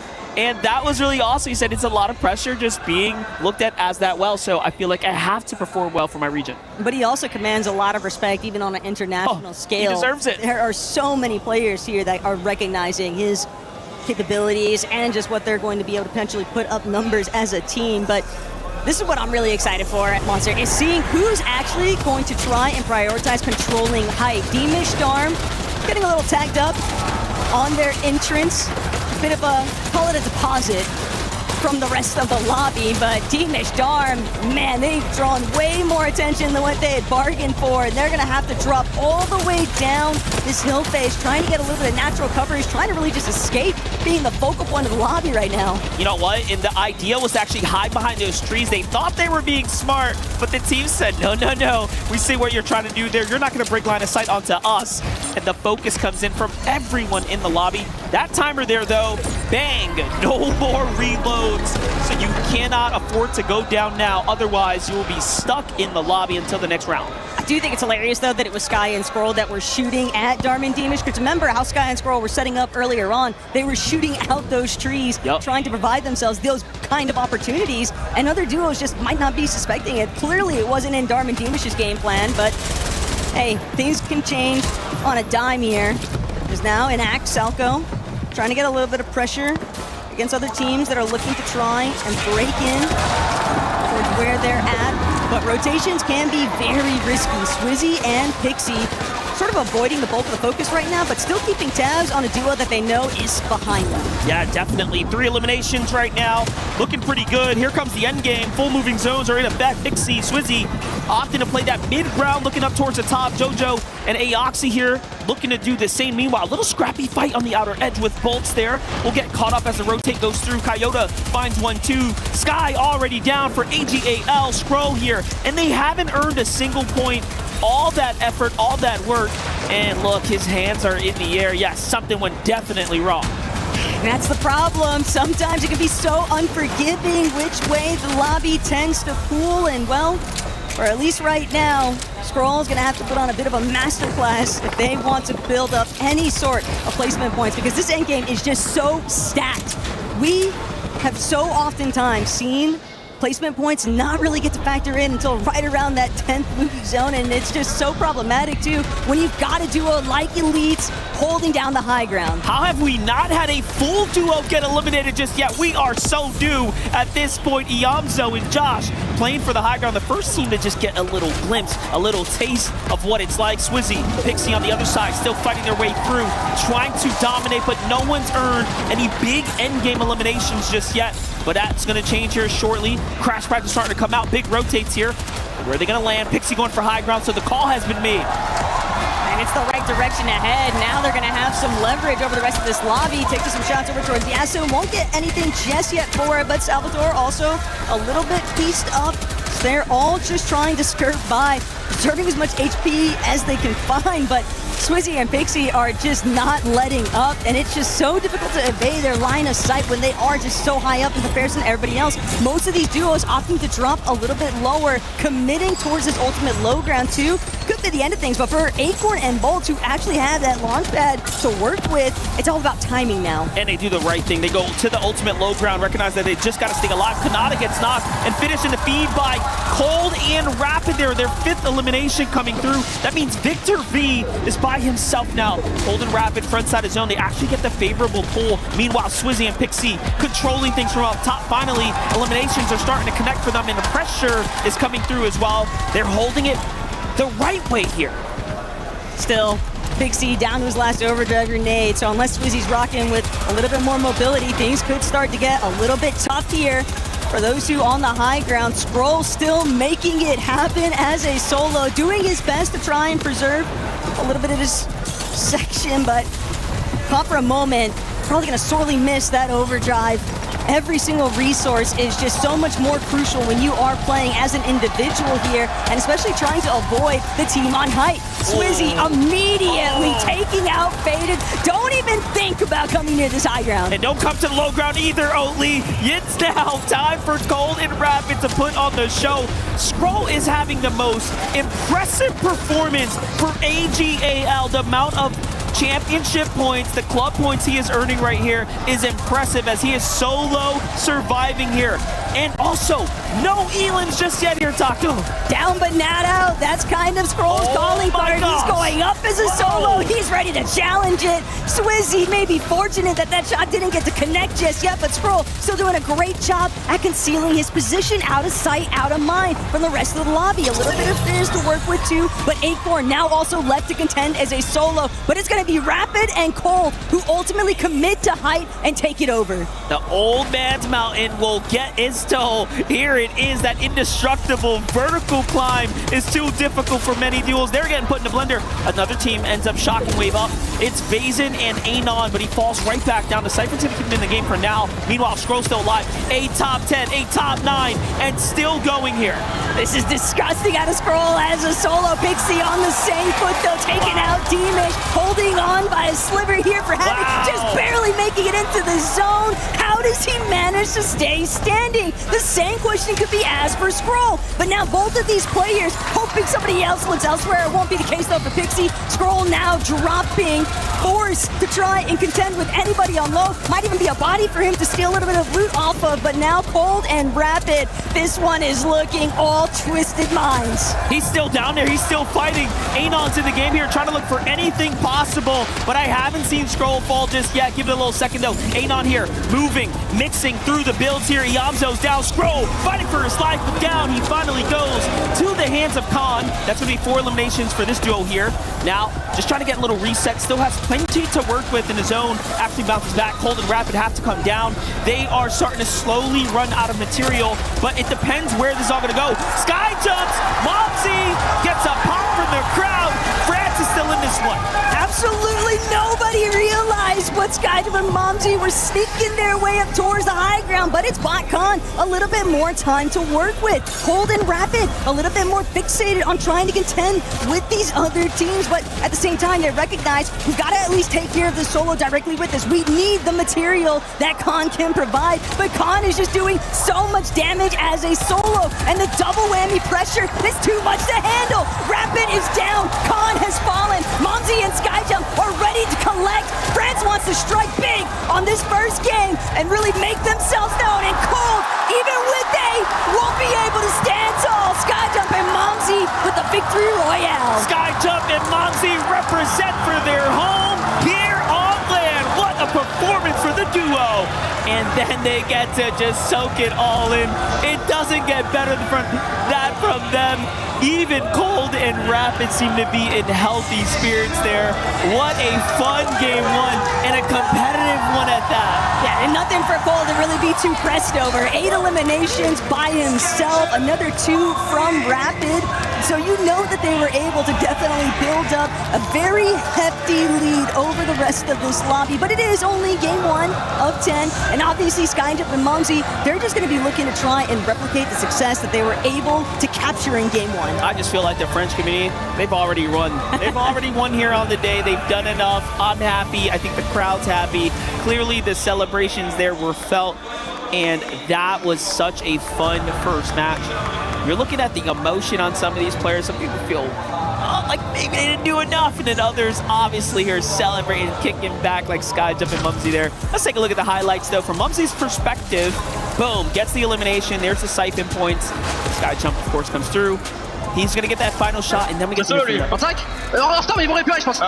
Ah non, viens. 56. Ouais, ça avance, mais je décale sur le côté. Tu fais les kills. J'ai le kill, box. Tu viens? Je suis mort pas. Je suis mort, peut-être. Non. Quelqu'un? Tu. Chill. Il va open. Nice! Let's go, frère. I almost wish that I could have had a live feed of comms too from Revenja and some of the other French commentators, because I know he was going crazy watching his boys put in work, but obviously Skyjump and Momsy, they earned every bit of that win. Yeah, definitely. You know, I didn't expect it to happen so soon, but that is the nature of the beast. Sometimes, you know, when you just got that hometown buff, as they say, so clearly they're showing up.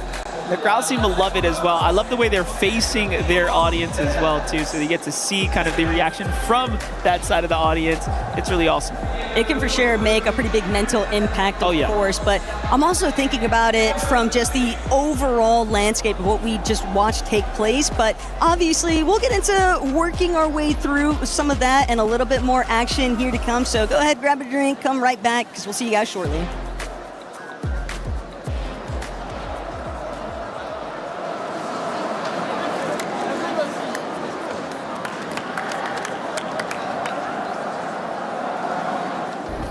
Play is in our DNA. Whenever we let it out, it becomes our superpower. Now imagine an entire city being built to supercharge it. Kadir City, powered by Play.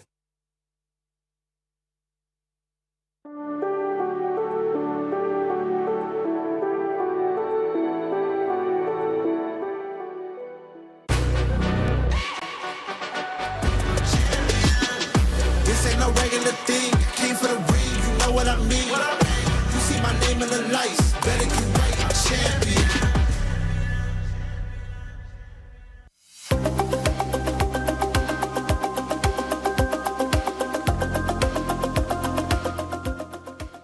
Thinks he can come in here and play my game. Let's go. He knows nothing. Let's go!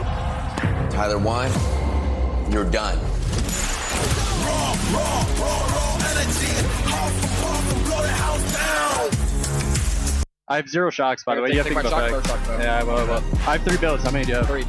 Okay. Here, come. We're gonna pickaxe in. Follow me. Drop down. Left side. In here. Look. Look. Behind. Yeah. Spray. Take. Yeah. Here, come around, all the way down. On this wood. 100? Yeah, I'm playing myself. Sit in the cone if you can. Like, come on, bro! There's one right here. Wait, no, we should get in. Should we get in or it doesn't matter? Yeah, you're right. Here, I'm gonna shock us first. Ready? Shocking. Fizz. I'm gonna throw. I hit the cone and I'm gonna throw. Go on, right? Yeah. Live. Stick. Yeah. How much fire? Look at 3 below. 3 below. Okay. The healer, let me know. Pickaxe, double pickaxe.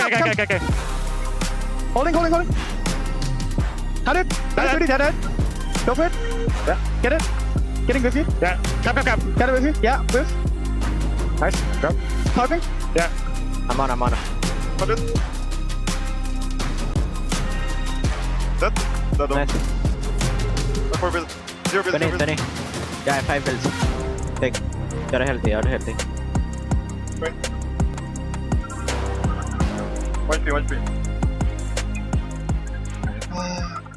Good comms that we get a chance to hear from Group A yesterday, but today is Group B. And by the way, for everybody currently watching, if you are a content creator, don't forget to sign up to the Esports Foundation Creator Program. That way you can share everything that's going on here with EWC with your community. You can earn some rewards and win some awesome stuff. That trip for 2, I'm still keeping an eye on it. Scan that QR code and join the Esports Foundation Creator Program. I'm joined by none other than Vivid Kelly. Thanks for joining us this time. And 11, we got a chance to talk about these players that just ended up winning, Sky Jump and Momsy. Look, I thought I was maybe doing a bit too much, trying to farm some of the French love, the French fans, as you do, especially we're in Paris. You got it.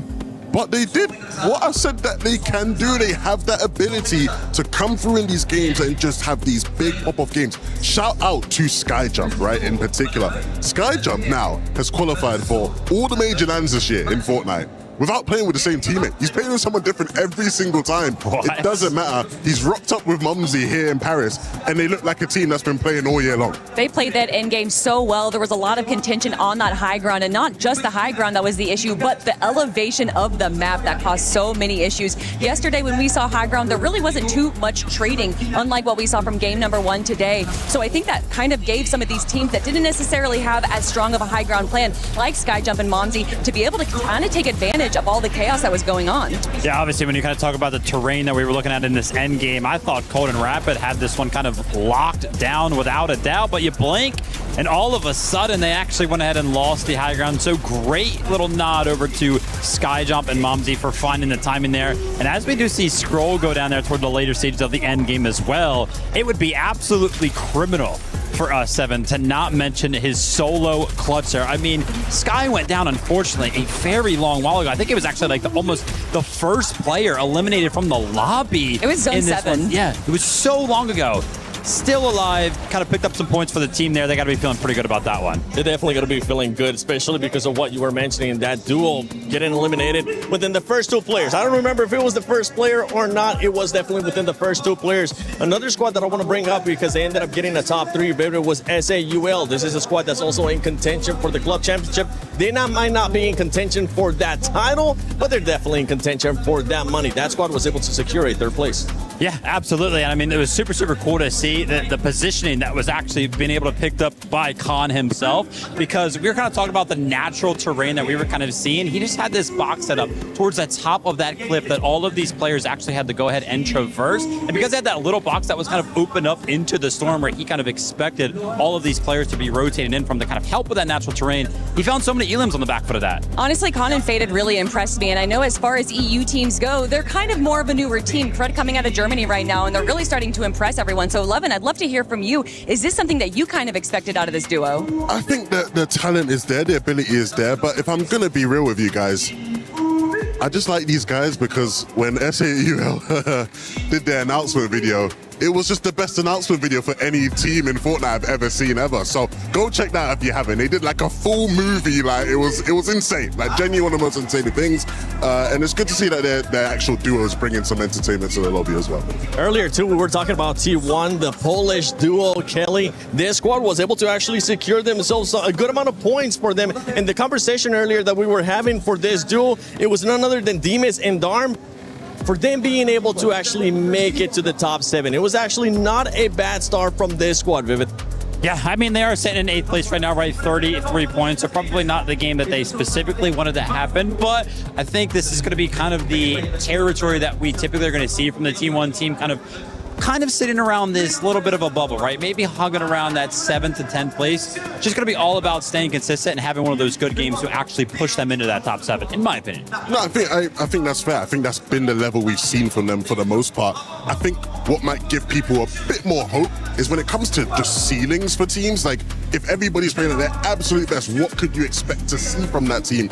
Their ceiling is just so high. So hopefully we just get a sneak peek of that today. Now, 7, I'm surprised that you don't want to talk about our team in 5th place, because not only is there Org 7, but their name is also 7. And to see some of our smaller regions representing this early on in the top 7, well, that's got to feel pretty good. It does gotta feel good. I'm not associated in any way, shape, or form, but I am waiting to actually meet 7 so we can do the Spider-Man meme and be like, wait a second. It's the same person. But talking about back to this first game, anything that surprised you, Levin, for the first game? You know what? It wasn't a surprise. It was actually something. If you allow me to put my analysis hat on here. Put that on. You know, the developers involved in building this reload map, they must love a mountain zone finish. I mean, the elevation in Elite Stronghold is something that we talked about a lot when the map initially came out, but we have seen it so much. It feels like so many of these end games, you end up in situations that you almost mentioned earlier, Vivid, where it's like cold and rapid. You have a team up on height. You think it's going to be an easy game for them because of the way the zones are pulling up a clip, up a hill. It's just constant on this map. And it would be a little bit less egregious if it was a hill, but they're like plateaus. There isn't just this gradual incline. It becomes this stark wall that players take advantage of. They identify that that's where the zone is rotating, and that's when they do early rotations. And that's actually what we saw from Cold and Rapid. They did some early rotations there. Same thing with Josh and Iamzo. So, of course, being here in person, we get the opportunity to talk to some of the players. Yesterday, I myself had the opportunity to go ahead and talk with Muzz, talk with Sphinx, talk with Virgo. Of course, they were having dinner, so I didn't bother them for too long. But one of the things that I picked up on was that they just had to take a couple of games to get used to these setups, right? So we've gone through, game number 1 here for group number B. Give your favorite teams at home just a couple of games to actually get warmed up to these specific setups. And I gotta imagine then they will start to feel comfortable. Yeah, let's see how comfortable these players are going to be getting. These duos are going to be performing because they have 9 matches. Yesterday kind of went by in a way too quick way. In a split second, it was just all over. But let's send it over to the casters, none other than MBF and Taco for game number 2.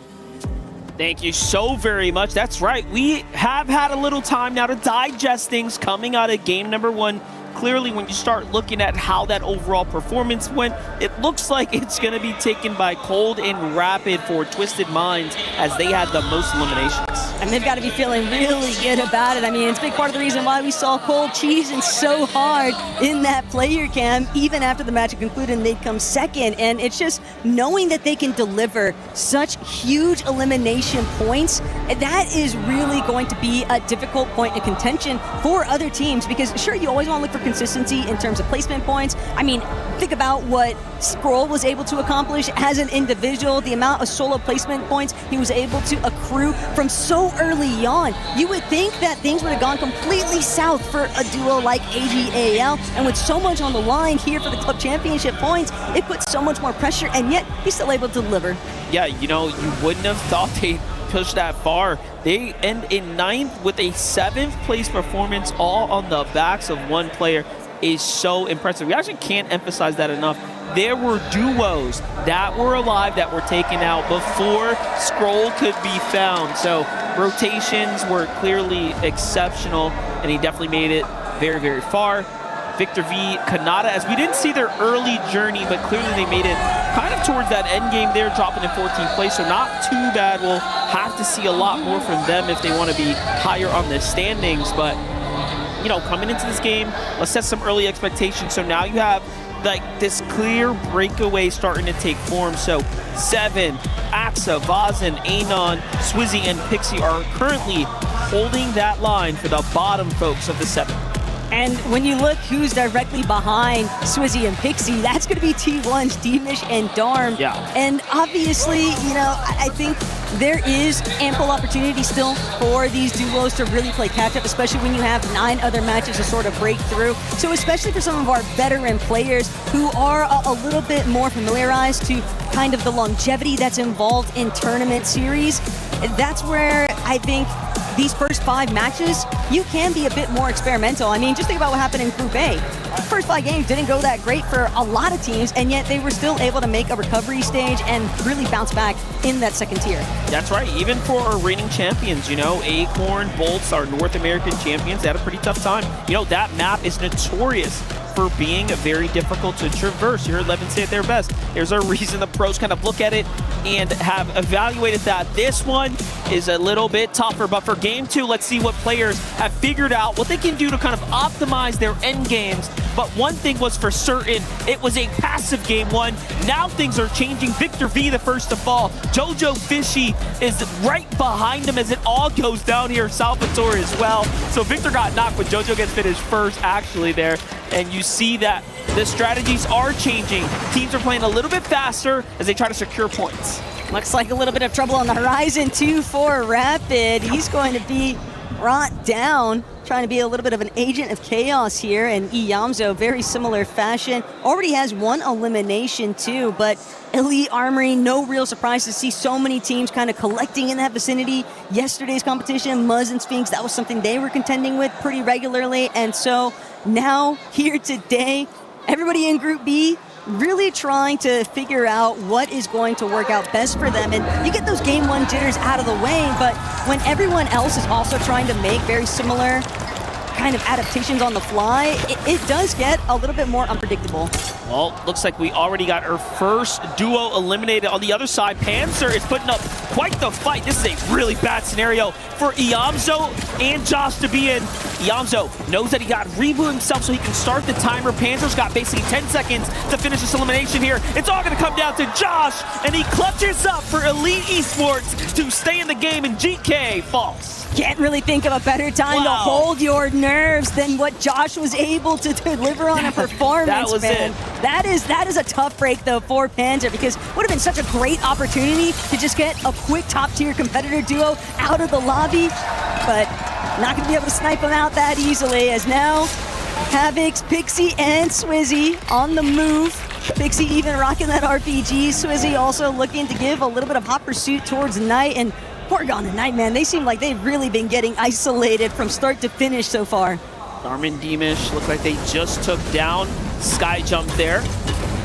Didn't see Momsy, so they still have a chance to, of course, get rebooted back in. Victor V is getting farmed right now. I see him fall a few times in defeat, unfortunately. Meanwhile, Cold is getting a couple onto Gon there. You saw Knight go down. Now we're seeing Gon go down shortly behind them. There is just no breaks for the Wicked. These guys are having a pretty tough time right now.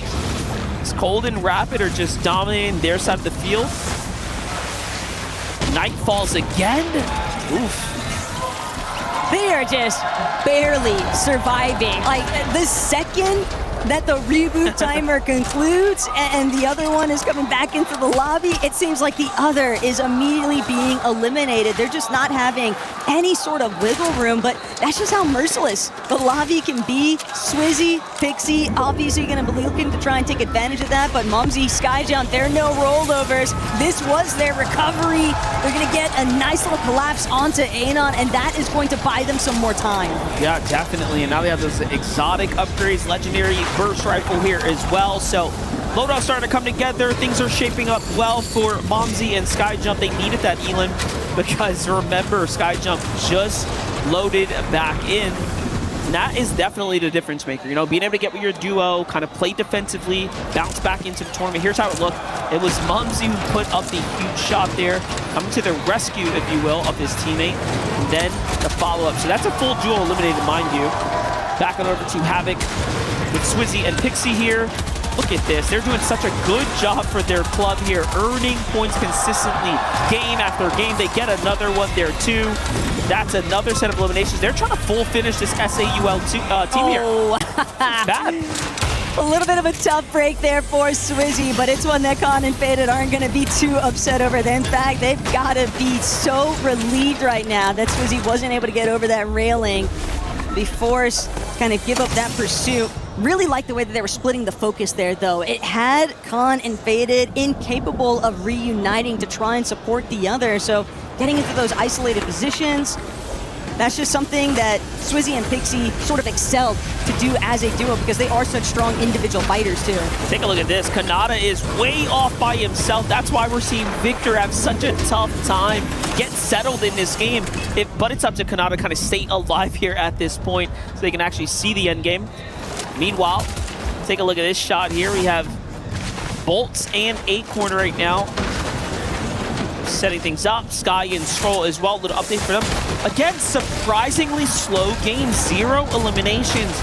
That's not really heard of for European favorites. Well, you would think as much, but it's Sky and Scroll. That was actually their calling card, especially throughout the course of FNCS and even a lot of their Reload Elite Series finals. I think most of it just ultimately draws down to the fact that they understand we want to play Storm until right around that 5th, 6th zone territory. That's when we're going to start to make our move, make our presence, and really start to shape how this low ground position is going to unfold. Because, again, just think about that last lobby. Even as an individual, Scroll was still able to contend very heftily on that low ground position. And so it's very clear that they have a strong understanding of that, but they've also made it known in the past that they are capable of playing for the high ground. It's just these first couple of matches, you almost expect things to just kind of constantly be shuffled around when it comes to height because everyone is looking to really stamp their mark as king of the high ground. Yeah, you definitely have to.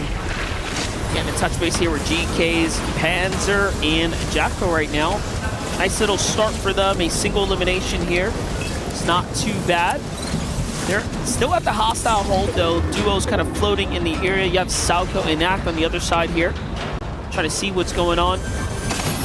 AXA and 7 as well. Just playing a Storm. They actually have a little bit of a drop here potentially. Now both teams do have a couple elims, so this is not no 0-point game by any means, but Salco and Enact are definitely at the bottom of the standings. Now we jump back in with this friendly rivalry here going down for Twisted Minds. Twisted Minds might need to get in the middle of this between these two teams. It's got to be a tough watch. Rapid Cold, Acorn Bolts just seem like they can't get away from each other. Although a good chunk of this action probably is fairly intended. We know just how much both of these teams like to get aggressive, specifically Cold and Rapid. Yeah, that's what happens when you play general areas nearby one another. It's just inevitable. In this zone, man, big southern pull here. A lot of teams still playing outside, inside the Storm. Darm and Demish are one of those duos there as well as they slowly start to traverse their way down outside the Chisel Cubes here. And there it is, the big update. So this is when teams start to really hustle their way towards a safe zone. The Storm after this is going to start picking up in damage and then of course will cut off. So you got to get situated. And that's something that Demish and Darm are certainly looking to set up for, like you'd already called out. With no one in sight either, they'll be able to utilize the launch pad, just get a little bit of airspace, airtime, and really gauge how exactly they want to touch down into their next position. Obviously, it'd be nice to sort of clear out a little hill face, but never know who's going to be lurking around which corner. A lot of little crevices on this map that can definitely be taken advantage of. And for a duo like Josh and Yamzo, those early fights definitely helping shape their endgame strategies at the moment. I mean, just all those elimination points alone, right, kind of jumps them up to 3rd place here. So this is a very strong game for them. Just in general, 12 points earned off of elims. Meanwhile, Kanata and Victor V making their way south as well. Nice little update for them. You can see the focus here on the duo, completely capped on material, but they are part of this late wave of teams moving. There are a lot of duos nearby, shots going off as well. Panzer gets going there in the distance. Kanata, Victor hear the action, and they go sprinting through the builds. They're like, no, no, no, we don't want to be fighting here on the backside of Storm. Let's get out of here. Nice little upgrade there for Kanata, though. Won't be too pressed over that, but it is a bit of paranoia, right? That it sort of has to kind of be embraced by these players as they make their way through the storm, especially knowing that there are going to be so many other teams trying to just get any semblance of peace. But Mumsy and Skyjump, they are all too eager to take advantage of the weaknesses from Gon and Knight. Unfortunately, Gon and Knight still yet to escape these earlier woes. They've been chased across the map from start to finish for 2 lobbies in a row now, and this is just brutal to witness. They're just riding the momentum right now. 5 eliminations, continuing to widen that gap between them and everyone else, and then the pop from the crowd whenever they, of course, get elims here on the broadcast. You love to see it. Meanwhile, you got Rapid and Cold already getting situated. Once again, Bolts and Acorn closed up pretty closely by Demis and Darm, not too far out either. So it is going to be a Chiseled Cubes endgame here as the zone finally begins to settle itself. All the heavy hitters kind of opting here to play that little bit of height like we talked about. There's all these hills and crevices, but you want that bit of high ground. Otherwise, you'll be kind of trapped down low. The overall rankings looking really good here. Yuma and Coyote somehow fighting their way consistently towards the top. Things are starting to connect for them, but Bolts and Acorn finally now getting elims here. That one's onto Japco. Luckily, reloads are still active for a couple more moments. A little bit of a blessing in disguise maybe, but at the same time, was Bolts and Acorn really doing them any favors, sending them into that reboot cycle? Bolts and Acorn also, one thing I like about where they chose to position, they're right in the middle of this little ravine, right? They know that the 2 teams on the actual hills themselves are likely going to be contending with the other, so it can be hard for them to get those open edits and actually take shots at the team underneath. So that's why Acorn Bolts just had the luxury of fully extending into that fight against Yapko and Panzer the moment that they tried to actually break into the zone. Well, here we have it, 20 seconds now until the reboots completely come to a close. And then no one will be able to get back in the game. They'll be sent to the lobby instead to kind of await their fate there. Sky and Scroll as a duo here looking as healthy as ever, but still no points earned here for AGAL. Only points they've earned this week are by Scroll's clutch endgame with placement performances. See how they can do. This is a very gutsy rotate through the middle of these duos here, but they thread the needle well, they get to safety, and no one sees them doing it. And what's more impressive still, they're able to just continue clearing out space. Eoxy and Jojo Fishy having a little bit of reconsideration for where they were just headed. Sky Scroll, just a little friendly reminder that this direction not exactly up for grabs. Sky also already scouting out the next move, keeping tabs on some of those teams that are starting to box up overhead. It's going to be AXA, but obviously there are just a couple of other teams sort of lingering nearby. Salco and Nact, Mumsy Skyjump also in for 7. Unfortunately, no longer a participant as Sky and Scroll immediately punish those two for trying to make their way overhead. But this is just part of the awareness that's involved when you're dealing with the likes of Sky and Scroll. And believe it or not, that's the first elimination of the tournament coming in game number 2 here. 17 duos now remaining, so the lobby's starting to get thinned out. This is where Sky and Scroll start to perform the best. It's end game, especially when they're live side by side. 6 shockwaves as well. It doesn't get better for AGAL. Still though, a long way to go now. And decisions to make. Do you play for high ground? Do you go down to low ground? They have so much mobility here to go ahead and work with. Bolts and Acorn looking to get active as well. It's just going to be a really tough task for anybody that does choose to try and tango on that ultimate low ground, because Sky, Scroll, something they do excellently compared to a lot of other teams is they just fully understand we can tank up some of these storm ticks to get ahead of the rest of the lobby, really claim a lot of spaces. Cold nearly finds himself getting eliminated along the way, but will just barely manage to stay standing. Panzer Yapko, despite suffering A little bit of damage from Acorn and Bolts earlier on. Now looking upwards, trying to force Sky and Scroll's hand, and sure enough, Scroll has fallen. Now it's on the other end of the stick here for Sky to be the one to come out with a solo clutch performance.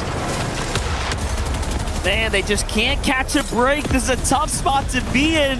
Another teammate down. What can Sky do? Well, we'll keep tabs on them. Cold, Rapid on the other side are moving and grooving. Low ground is theirs. Still 17 duos remaining, although 2 players have fallen now. Things are getting a little bit tough here for Momsy and SkyJump. You know, they were the first to get the safe zone. They positioned a little bit high, but they felt like it was too early to go for high ground all the way.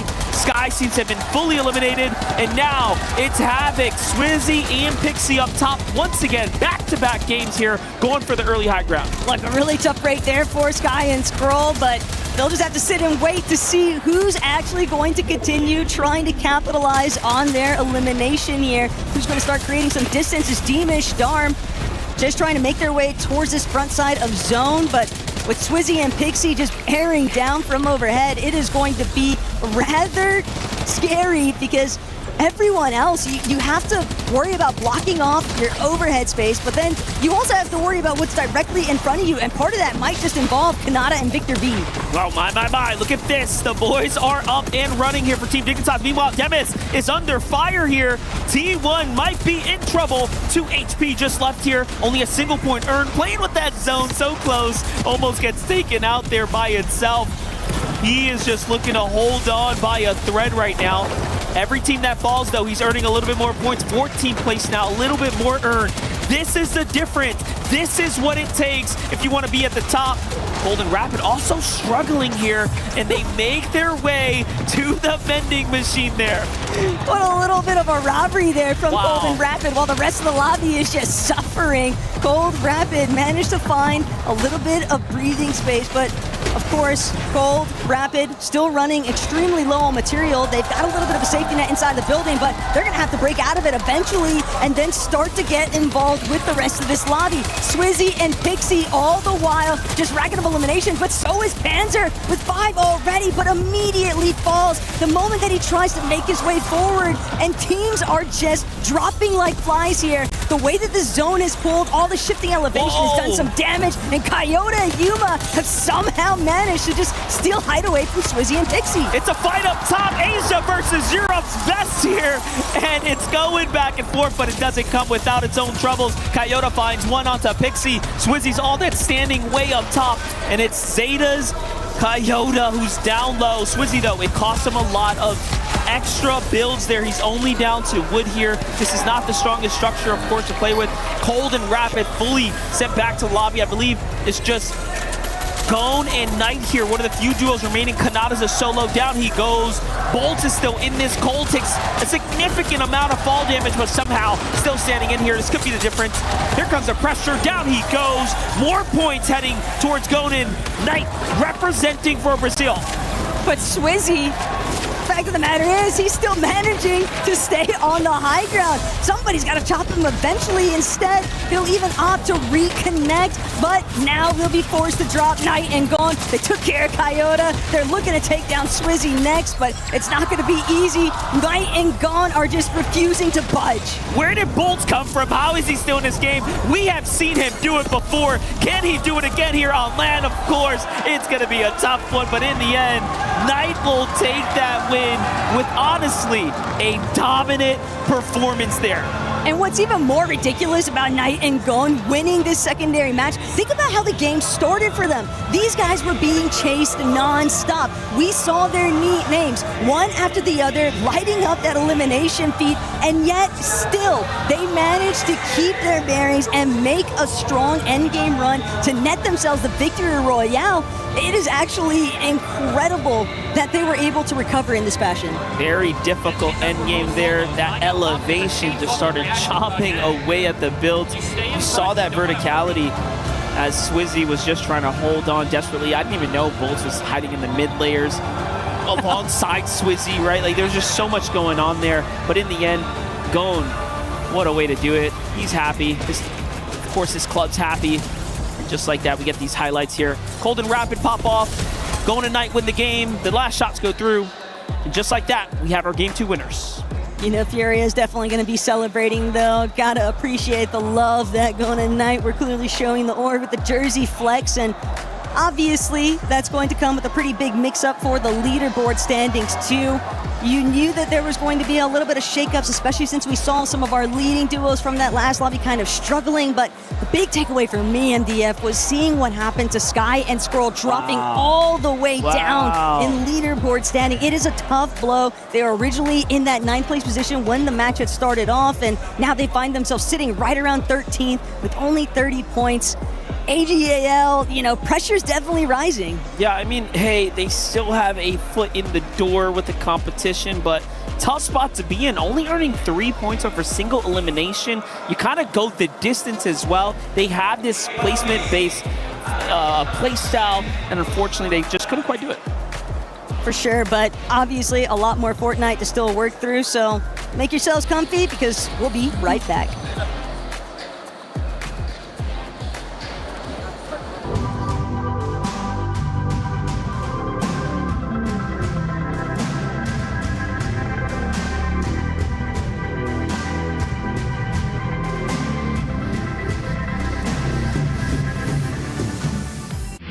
A lot of people are haunted by their past. I'm inspired by it.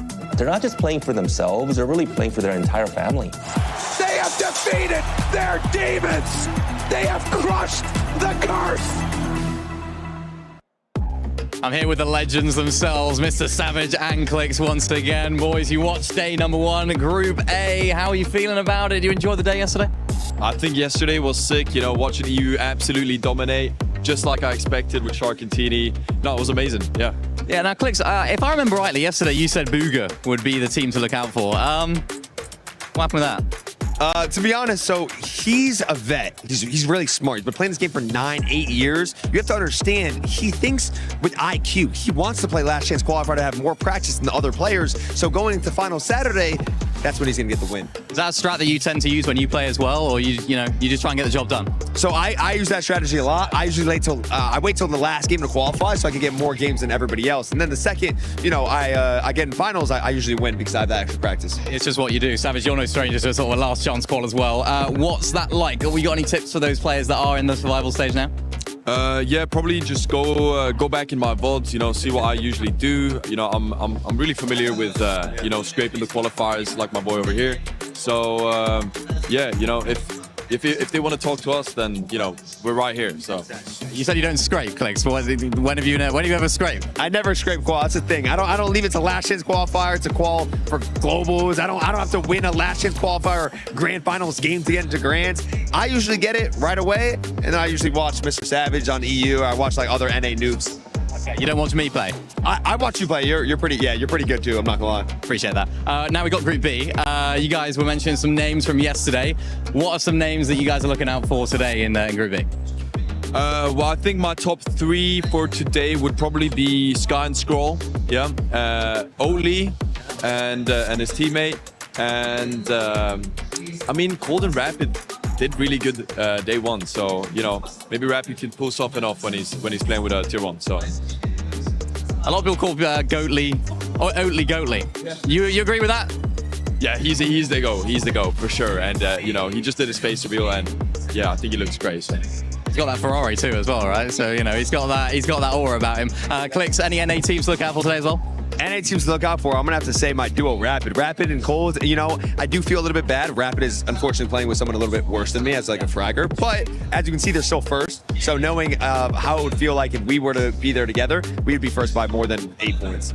Yeah, how does that feel when you see your teammate playing with someone else? Do you feel a bit of betrayal right there? No betrayal at all. I actually feel a little bit of like sadness. It's more of like kind of what I said before is like, I know as he's playing with Cold, he's thinking about me in a positive way, of course. Yeah. I mean, who isn't thinking about you? And of course, who isn't thinking about both you guys here for the Coast streamers? I hope you guys enjoy the rest of the games, and thank you so much for the interview.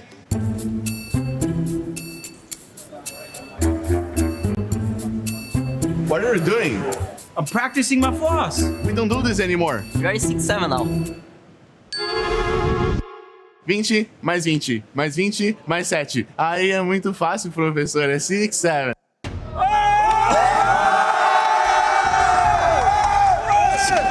Jacob, Do you maybe want to show us what you've learned from that? Do you want to show I mean, I could show you, but it may not be that good. You know what I mean? Hit him with one of these. There it is. Hit him with one of those. There and it just is. gets done. There it is. Obviously, we are here at EWC. It was an incredible last game. Are there any duos that you wanted to highlight? I feel like, I don't know, there's probably a duo out there that we're really excited to see. Maybe like Skyjump, Momsy. I don't know why I get in that vibe, but it feels like a duo that people are really excited to see. Yeah, I think they're excited to see him because I heard the crowd erupt when they won that first game, really set the tone and the pace. And honestly, throughout the history of Fortnite, the French players didn't necessarily get all the same respect and competitive, but this year with the Summit Championship, with here, these French players are showing up and they're showing up big. It's gotta feel so good, right? Especially in this context with these fans going crazy. Incredible. Another duo I wanted to highlight, it's Iamzo and Josh, right? They're here on land. I love to see them compete. I mean, obviously this crowd is amazing. Are you guys feeling hyped for the competition? Make some noise! We love it. It is time though to get into more action from EWC. You might be thinking, where can I learn those dance moves? That's our boy Jacob at PPR across all socials. Got to throw him some love. It takes a lot of guts to go ahead and hit moves like that for the broadcast. Let's be so honest. Jacob is one of a kind, and he's the best Puerto Rican out there for a reason, right? It's in the title. But getting back to the competition itself, MDF, it has been a very interesting start, but more importantly, Cold and Rapid, what they're able to accomplish, the little bit of disparity they're creating in terms of leaderboard standing because of the eliminations that they're managing to accrue, it might be a tall task for Momsy and Skyjump to stay within that trailing period, but they are still in the fight for that first place position. Yeah, this reload format is surely playing into the favor of Rapid and Cold. It's a really interesting duo too. You're looking at two of NA's strongest fraggers on a duo together in a type of format where you are quite literally reloaded and rewarded for taking down players. So with game 3 booting up here, let's see how things are going to play out. Cold and Rapid have a nice comfy lead. They touch down first. Rapid versus Bolts here for the tower. Bolts ends up taking the first one. Jojo Fishy has to win those, and he surely does there. Very nice job done for them. And then we get on over to Darman Demis, who also have touchdown and got an Elam. Just barely, though, cutting a little bit close to the wire there for Jojo Fishy. And not only that, but the real shark in the water might just beat Darm and Demish. Spooks and Oatly, though, still looking to try and secure some more eliminations here. We've seen Spooks 2 matches over already with some decent early game successes, but not gonna keep lurking around. Jojo might just find himself sandwiched between Polish and Australia, but it's Spooks running in, trying to steal it away, has no success. Still, Darm incredibly weak, but Spooks now in a similar note, gonna try and see if he can escape, but it's a 2 versus 1 fiasco right now, and Spooks will not be able to reveal or avoid the pressure out of Darm and Demish. You know what? Spooks has put up such an impressive performance here, you know, just coming in, continuing to earn points off of those elimination chains like that. That's what you had to do. And then the timing there, right? Hey, you didn't put in the work to get that first one, but you snatch it away. It's 3 crucial points. You start taking a look at the bigger picture here. The points are, of course, starting to take shape. If you're down in that bottom 3 area, you are in trouble here. And I can't even believe you have Sky and Scroll as a part of the few duos down in that conversation, barely holding on with 33 points.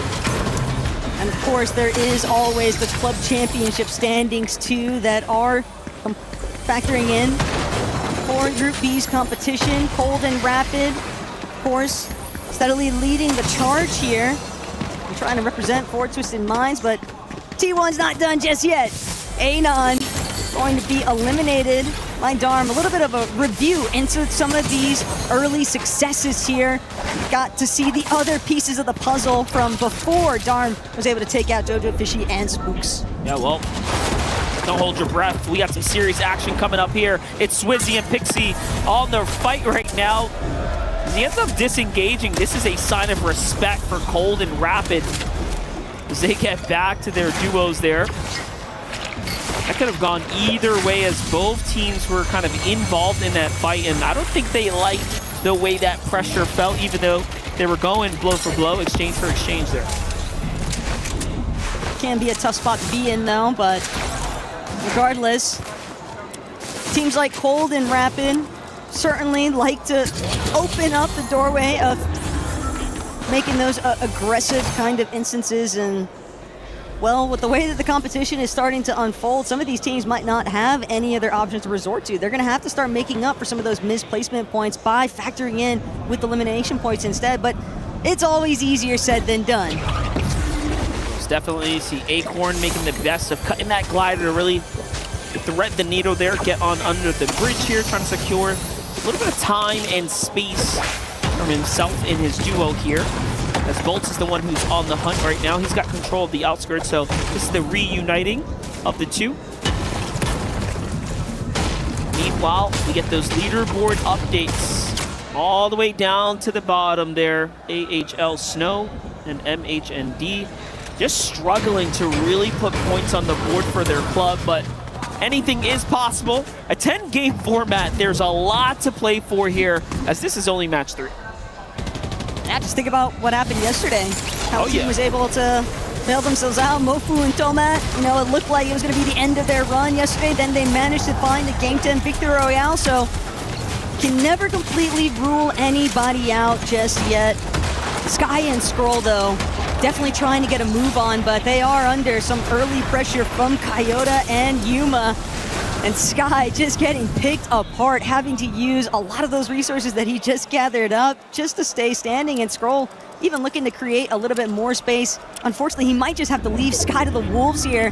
And Sky knows he's got a very steep disadvantage to try and contend with, but Yuma and Kayota can't blame him for wanting to just fully collapse. Yeah, I was going to say, you saw that duo really pushing in. Here's Dignitas Kanata and Victor V sticking to that strategy, playing dead side rotates right now.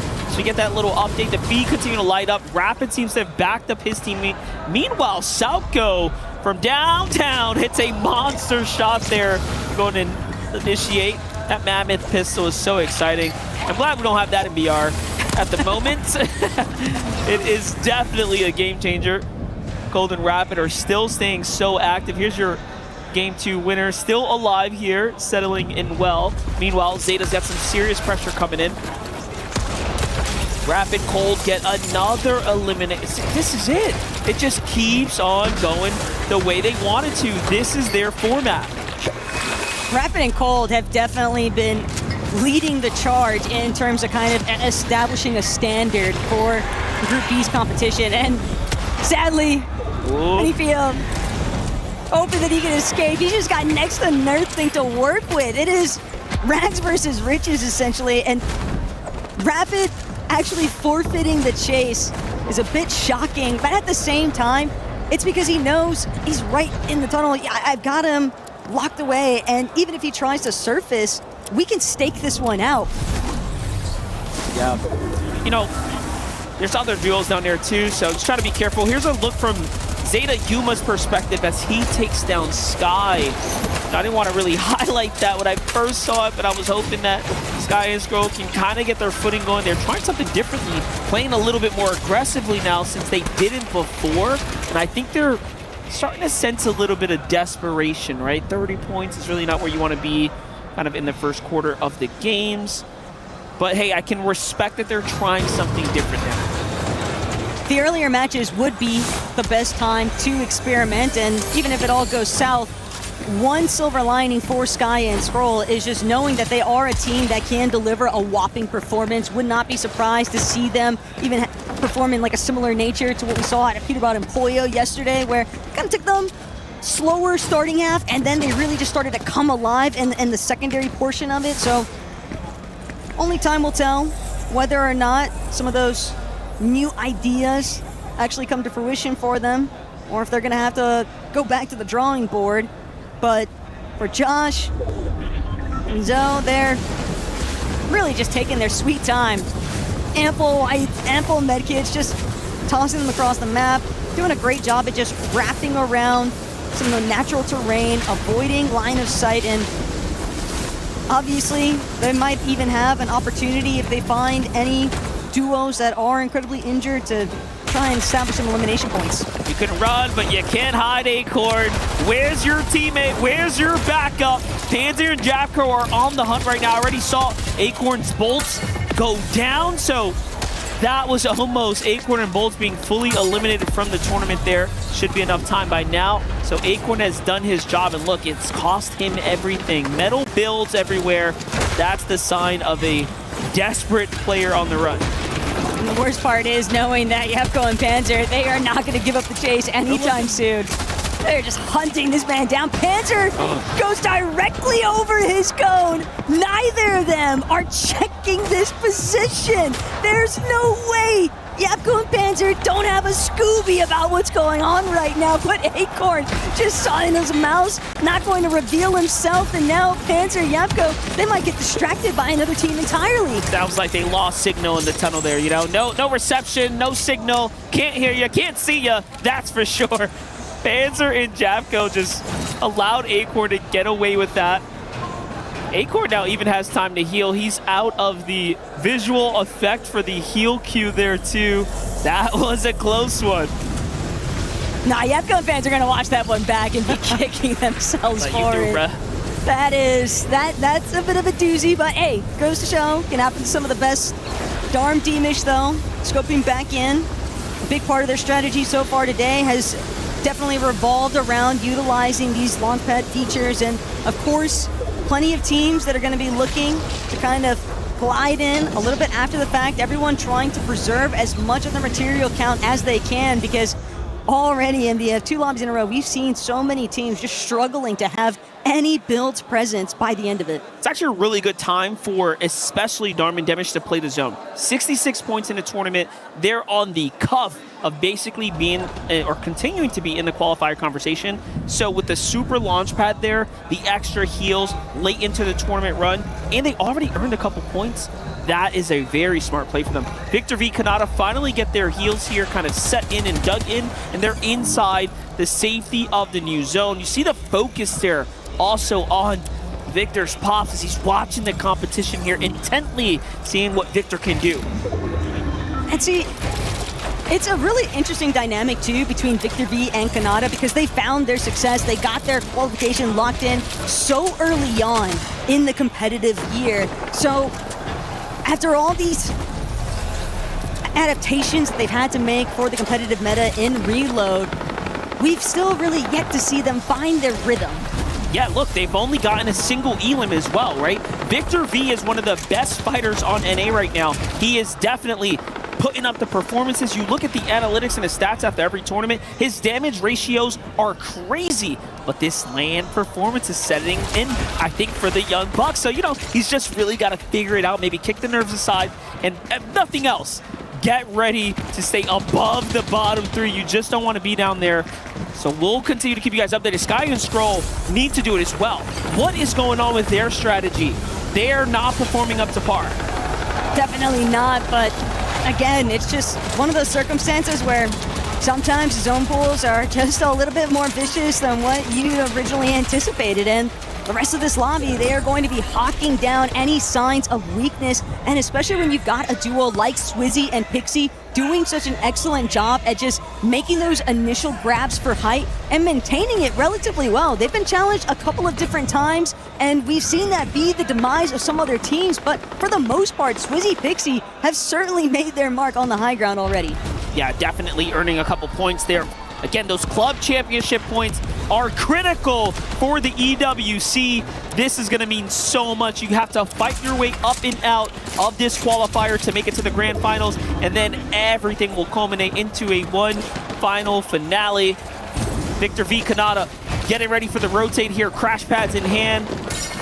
Let's see what they can do. Anon and Vising go first. Kanata's the IGL of this duo. Cold and Rapid here on the other side. The double fragger, the big power. There goes the crash pad. Following close here. He's on Kanata's heels. This could be a tough fight. Kanata, though, definitely wary of the fact that they've got at least a handful of teams surrounding them, but for the most part, still in control of that frontside position. Meanwhile, Sky, Scroll, maybe have to get it at the mud a little bit here.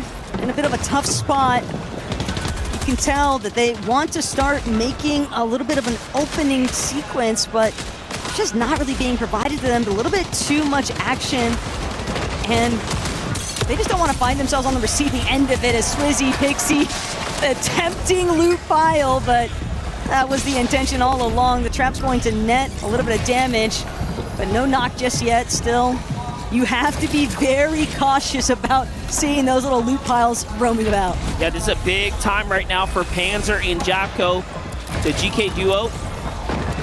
They've already earned a little bit of points here. Bolt and A-Corner eyeing up that suspicious metal box down low, trying to wait for that duo to move. It was Kanata, Victor B. Off they go. Bolt and A-Corner go to the outskirts here. They position themselves pretty well right now. They're just trying to make sure they don't get cut off here. A-Corner, of course, one of the smartest to do it. Meanwhile, high ground. Cold, rapid, all the time in the world here. There goes the Shockwave. Off they go to the front side. Havocs, Swizzy, and Pixie still playing high to mid-ground layer. Too early to really commit to high ground. Cold and rapid jump down a little bit. Bit of an awkward transition now because Cold Rapid recognizing the fact that Anon applying a little bit of pressure from behind, but still they do have a more leading spot, so that's going to be for Anon to try and break through as Momsy sky jump. They got tagged up a bit there from Cold before Rapid made that rotate, so they will be forced to take a little bit of a pause and heal. Yamzo, Josh from Team Elite is down and out. Bolts, Acorn from Twisted Minds, down and out. That's 5th and 8th place now. This is going to change the standings, and we should have a crunch on the points for Pixie, for Swizzy. This is a very, very nice find as they'll be able to gap themselves ahead of the competition. And it's really interesting. Pixie and Swizzy are identifying themselves as the high ground duo of this group stage right now, continuing to play for these dominant positions, and they're not afraid. They're not afraid to go early and ride it out to the end. They are committing so much so early on, but when you're able to get these stronghold positions and everyone else is kind of just forced into more congested layers, Momsy making the attempt to potentially go up, but he's just not going to be able to actually connect. So Pixie and Swizzy continue to be uncontested on height. Kanata and Victor B, though, starting to get a little bit of momentum building, but they still have so much room to actually break through before the placement points really start to factor in here. Demish Darm finding a 4th elimination here, and they know every single one of these points counts. This is the most important part of the tournament right here, right now for this game. Start earning placement points or you will be set behind. Salco's going to be the next duo to fall there. He's down and out. Cold and Rapid still playing that mid layer. They haven't quite gotten the refresher though. Notice that Cold is starting to gas out on material. Meanwhile, Pixie, Swizzy, the early high ground take proved to be a smart move. He still has 5 missiles in the rocket launcher. Down low, our friend Solo, sky jump in the game, jumping base to base, takes down Gone with a monstrous shot there. Your match 2 game winners are down. One's out. What more can he do? And Skyjump just continues to find the perfect openings, the perfect delays from the rest of the lobby. But now Sky Scroll continuing to try and seek out even more refreshes. They're going to need every single bit of material they can get. Scroll's going to lose a lot of his shield. Scroll is going to be out of this. Whoa. Sky eliminated also. Knight and Gone immediately follow. This leaderboard is all due for a big shakeup. That is so bad for AGAL. They fall and slow down. Havoc and Swizzy on top, finding more and more elims, and they're doing it in a cinematic fashion. Look at that. Team Joe go down low, getting the pressure here from Swizzy and Pixie. This is now a top 6 duos situation. Kanata by himself, 5 elims earned with this duo. But what more can he do? Yasin here is a team that's very hurt. He ends up following up. Another elim for him there. Oatly and Jogo fall down with Spooks down below. Meanwhile, Cold and Rapid, 9 elims. They are so far and wide ahead of the competition. It's impressive. And they know that they've got a solo right behind them, and it's Kanata. He's not the only one, though. Pixie, Swizzy just barraging these teams underneath them with the RPGs. This pressure is so much to contend with. Cold's not going to be able to overcome it. Pixie and Swizzy just making it look all too easy here in Game 3. Cold, calm, cool, collected. did they do it once again? Swizzy and Pixie are looking and shaping up to be one of the strongest duos on the evening.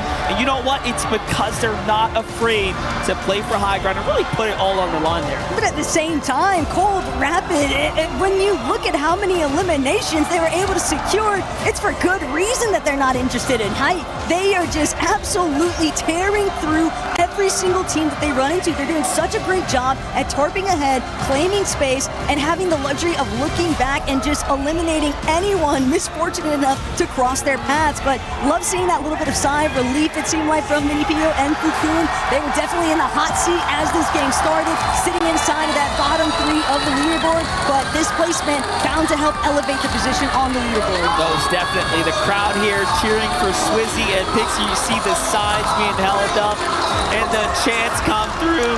Swizzy's feeling good. He's playing into it. You love to see it. Where was this Swizzy at the last land? That's what I want to know. As Pixie is also basking in the moment. This is just lovely stuff here. Team Havoc's definitely got to be very happy with their performance so far, and if Swizzy and Pixie can keep it up, you never know. Cold Rapid, sure, they might be securing the eliminations, but they're taking a lot more risk by staying inside of those more congested areas in comparison to Swizzy and Pixie, who are still netting a decent amount of eliminations in a stylistic fashion to find these strong placements too. Yeah, Fuku, we saw there in the highlights with Mini Pollo, actually ended up finding their stride, finally really getting their foot in the tournament here, jumping themselves significantly up and out of those somewhat dangerous positions down low. Same can be said for Victor V and Kanata, who we saw also finally make an endgame. But the upsets surely are going to be for Elite's Iamzo there. We saw that too. They fell super early, really kind of allowing other teams to, have a chance. Nothing to be too pressed over though, given that they do still have 7 more lobbies to try and make that bit of a bounce back.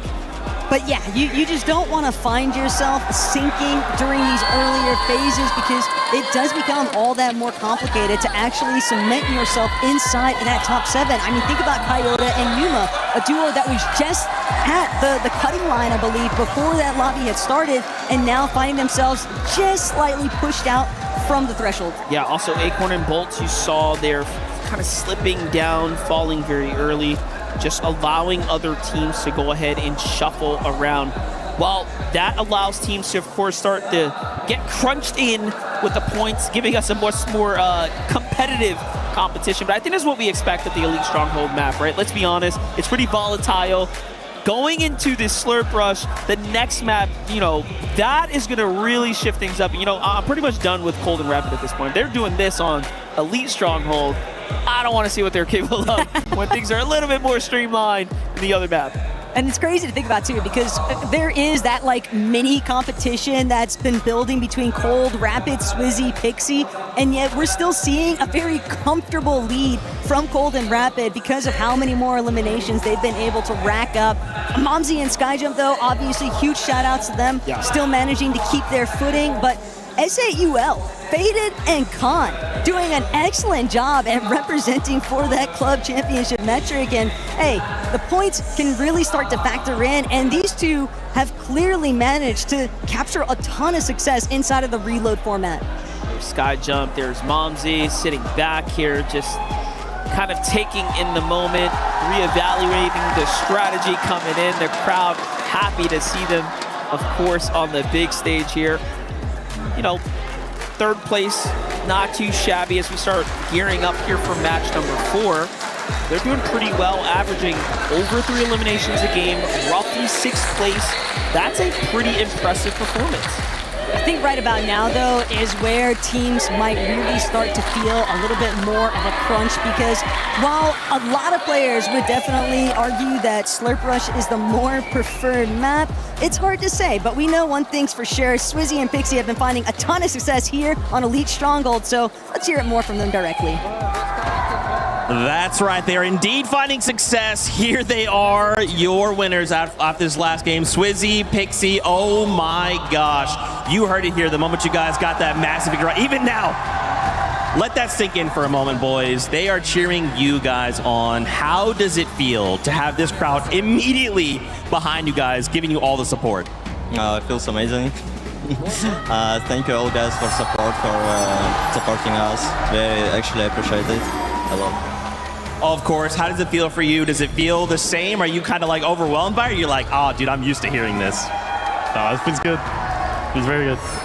I love that. So what's the game plan, guys? Obviously, big game for you. Is it going to be kind of continuing more of the same? Or are you guys thinking about right here, right now? Or are you maybe thinking about finals? Where are you guys at? We're just playing. Classic global champion, no big deal. What about for you? Are you still focused on the games? You're already starting to think forward and thinking maybe finals. I'm thinking about that. So we're just playing this as practice, I guess. I love that. Obviously, with the competition, this being Group B, is there any duos you guys are looking around, you're thinking, man, I kind of would love to take a fight with them, or are you guys not even worried about any other duos? No, we're not even worried about anyone. Classic. I love this guy, Ice Cold. What about you? Not really any. Gentlemen, thank you guys so much. Congrats on the VR. Make some noise for these guys right here, crowd. And of course, we're going to throw it on over to Luddy, who's standing by.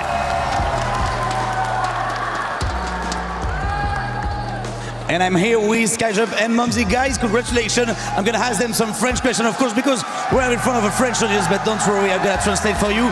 Première question. Bon, ça s'est plutôt bien passé. On dit souvent que pour un tournoi, il faut faire une bonne entrée en matière. Première game, top 1. Comment est-ce que tu te sens après cette première game? Réussir la première game, qui est souvent la plus difficile, entre guillemets, c'est toujours un bon moyen de rentrer dans le tournoi. Surtout que c'est 10 parties, donc c'est pas une course, c'est un marathon. Faut gagner d'autres games.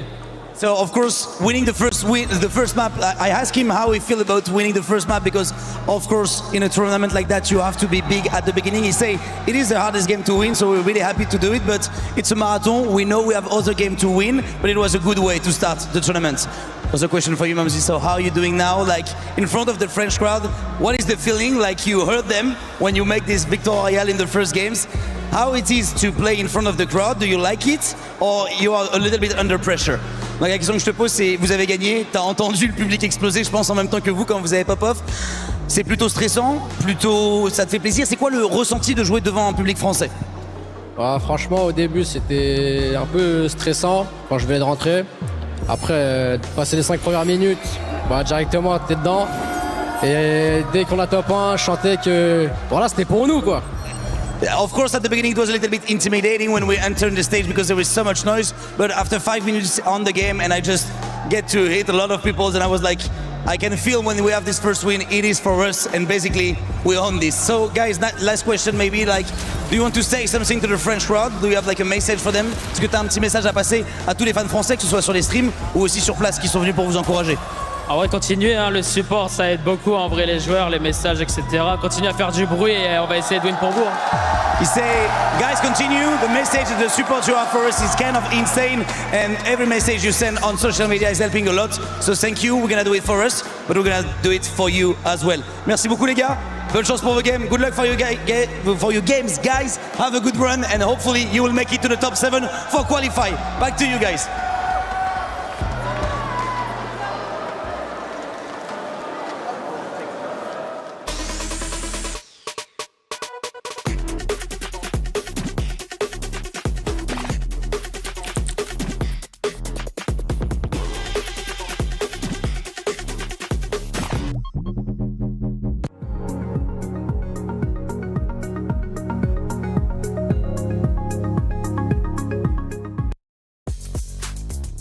To check in with Trev because you've got some CC updates over in Crossfire. Who's in, who's out, what's going on? Well, at the moment, it's Na'Vi, Vitality, and AGL who have made it to the top 8. The quarterfinals have just started now, and we'll play through them all today. So we'll see if any of them manage to get to the semi-finals. But even bigger news for the teams who are out.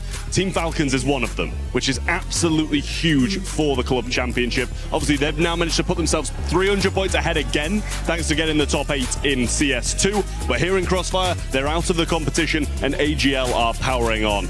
I will say, it seems to me like AGL need a big win here, otherwise they're not going to win the Club Championship anyway. And in the first game in the quarterfinal, they are currently down. So still some work to be done. but AGL need to really power on now. I mean, they are the defending champs here, so they still could definitely mount a comeback. We'll have to see if they're able to do that. We'll check in back later on in the day and see how everything plays out.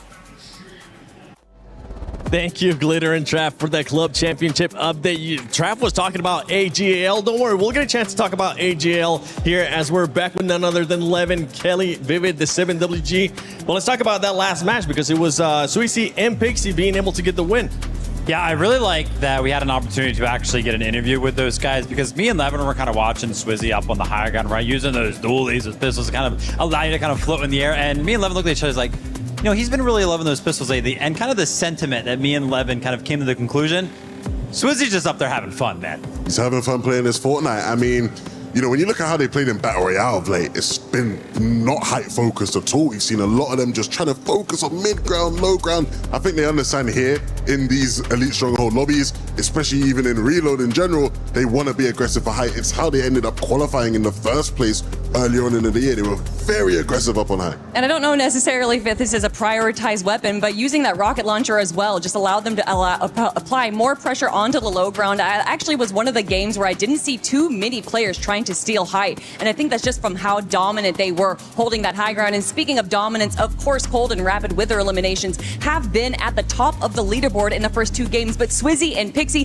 have finally stole that away, Seven. Yeah, Cold and Rapid being able to just stay towards the top of the leaderboard too without a victory royale yet. Levin, what are you pointing out over there towards the match ranking? Well, it's just the match ranking. It's not right? the overall ranking. It's not the overall ranking. It's not the overall ranking. But I think especially in the case of Cold and Rapid, they're going to be way up there, right? Because they just keep having these really strong games. Yeah, if I'm not mistaken, actually, Cold and Rapid are in first place. That's why I was a little bit surprised to see there. And a lot of that is just due to how many eliminations they have.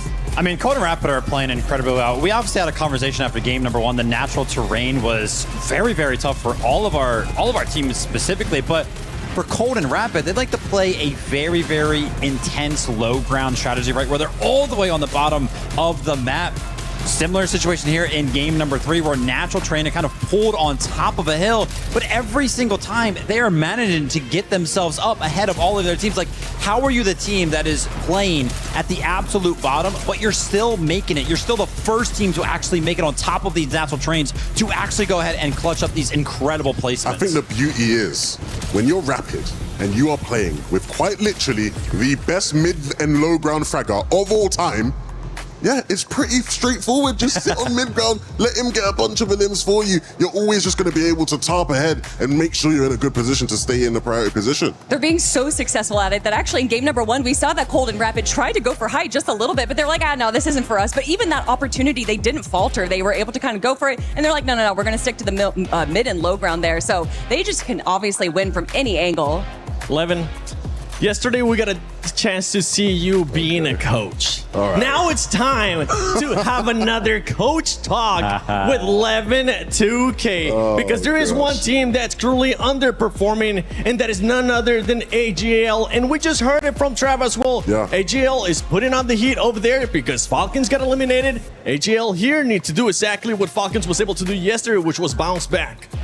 That's true. That's true. Okay, thankfully, you picked a team I like. I was going to say, actually, I just will rescind my coaching offer. I don't want it anymore. But in the case of Sky and Skrull, everything you've done this year has led to this moment. You've climbed the mountaintop in EU twice. You've been the most consistent team. Many people think you are one of the best duos to ever live. But it has to be here in Reload. You have to showcase it across the range of the modes. We believe in you. I believe in you. I don't want to put too much pressure on you. Forget the noise of the AGL Club Championships for just a moment and remember who you are. The best duo in the world. Right. Shivers. Come on here. Simple. We'll just... And now let's see though. Because obviously, after yesterday, Peter Bond pointed on a masterclass. I had people atting me on socials like, thank you, Levin, so much, man. I mean, Peter Boyle needed it. I'm like, all right, guys.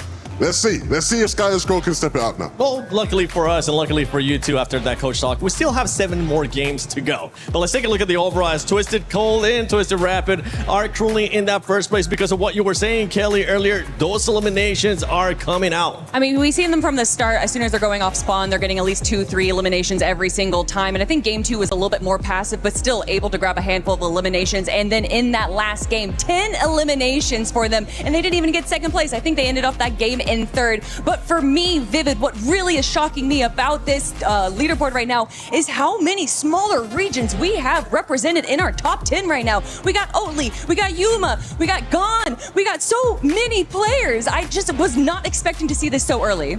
I mean, you want to talk about smaller regions. Levin, I think you might have something to say about this one, right? NA West, quote unquote, Kanata and Victor V up there in the top 7. So good to see them have a good game 3 to make sure that they kind of stay in contention. Would love to see Acorn and Bolts kind of join the ranks because this top 7 right now, pretty EU heavy. I mean, the whole tournament's been EU heavy, guys. I don't know if you've been paying attention. I mean... Hold up. Let's wait till we get to finals, all right? Yeah, all right. I mean, I think we will have a great final for sure. It's going to be filled with a lot of the best EU teams. Well, we do get to see a little bit of Brazil there with Furia being able to get at least one victory royale. I know you were heavy on Brazil yesterday. Let's see what's going to happen with them today. No, I'm really impressed by Gon, right? Gon in particular is a player who I've been a big fan of since obviously he played at Globals in 2024.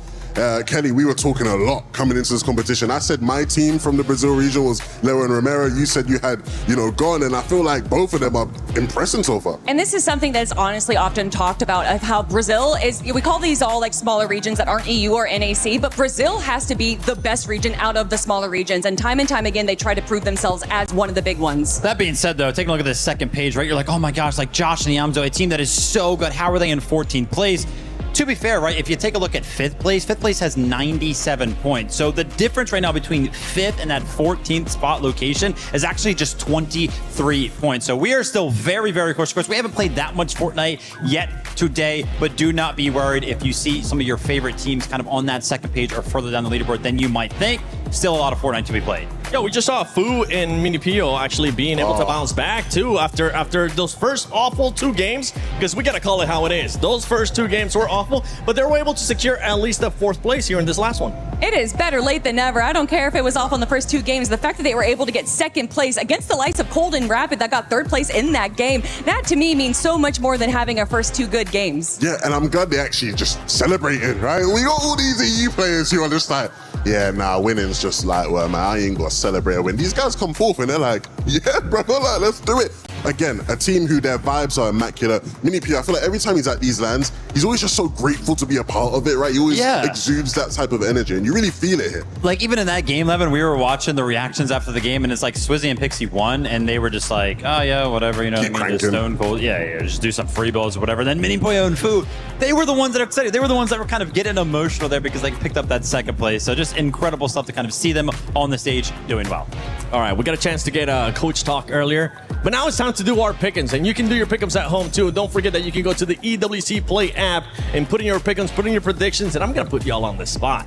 And the one we're gonna be going with is none other than AGL, because they were in 17th place there, and it's a team that needs to bounce back. So after that coach talk, Levin, where do you have them finishing in the next match? Ooh, in the next match, I think we're gonna see a top 3 from them. And I think we'll see a top 3 on the day still. I think they won't quite, burst their way into 1st place, but I think I could see them still finishing 3rd.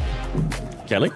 I'm going to say 5th place for this game, but this is the start of the change. We're going to see them climb up to 2nd place at the end of the day. Listen, I think it'd be a little bit too obvious, right? The theme that we saw yesterday, Peter Brown and Poyo, they were like in 17th place, and then it was after the 3rd game where they really started to heat things up.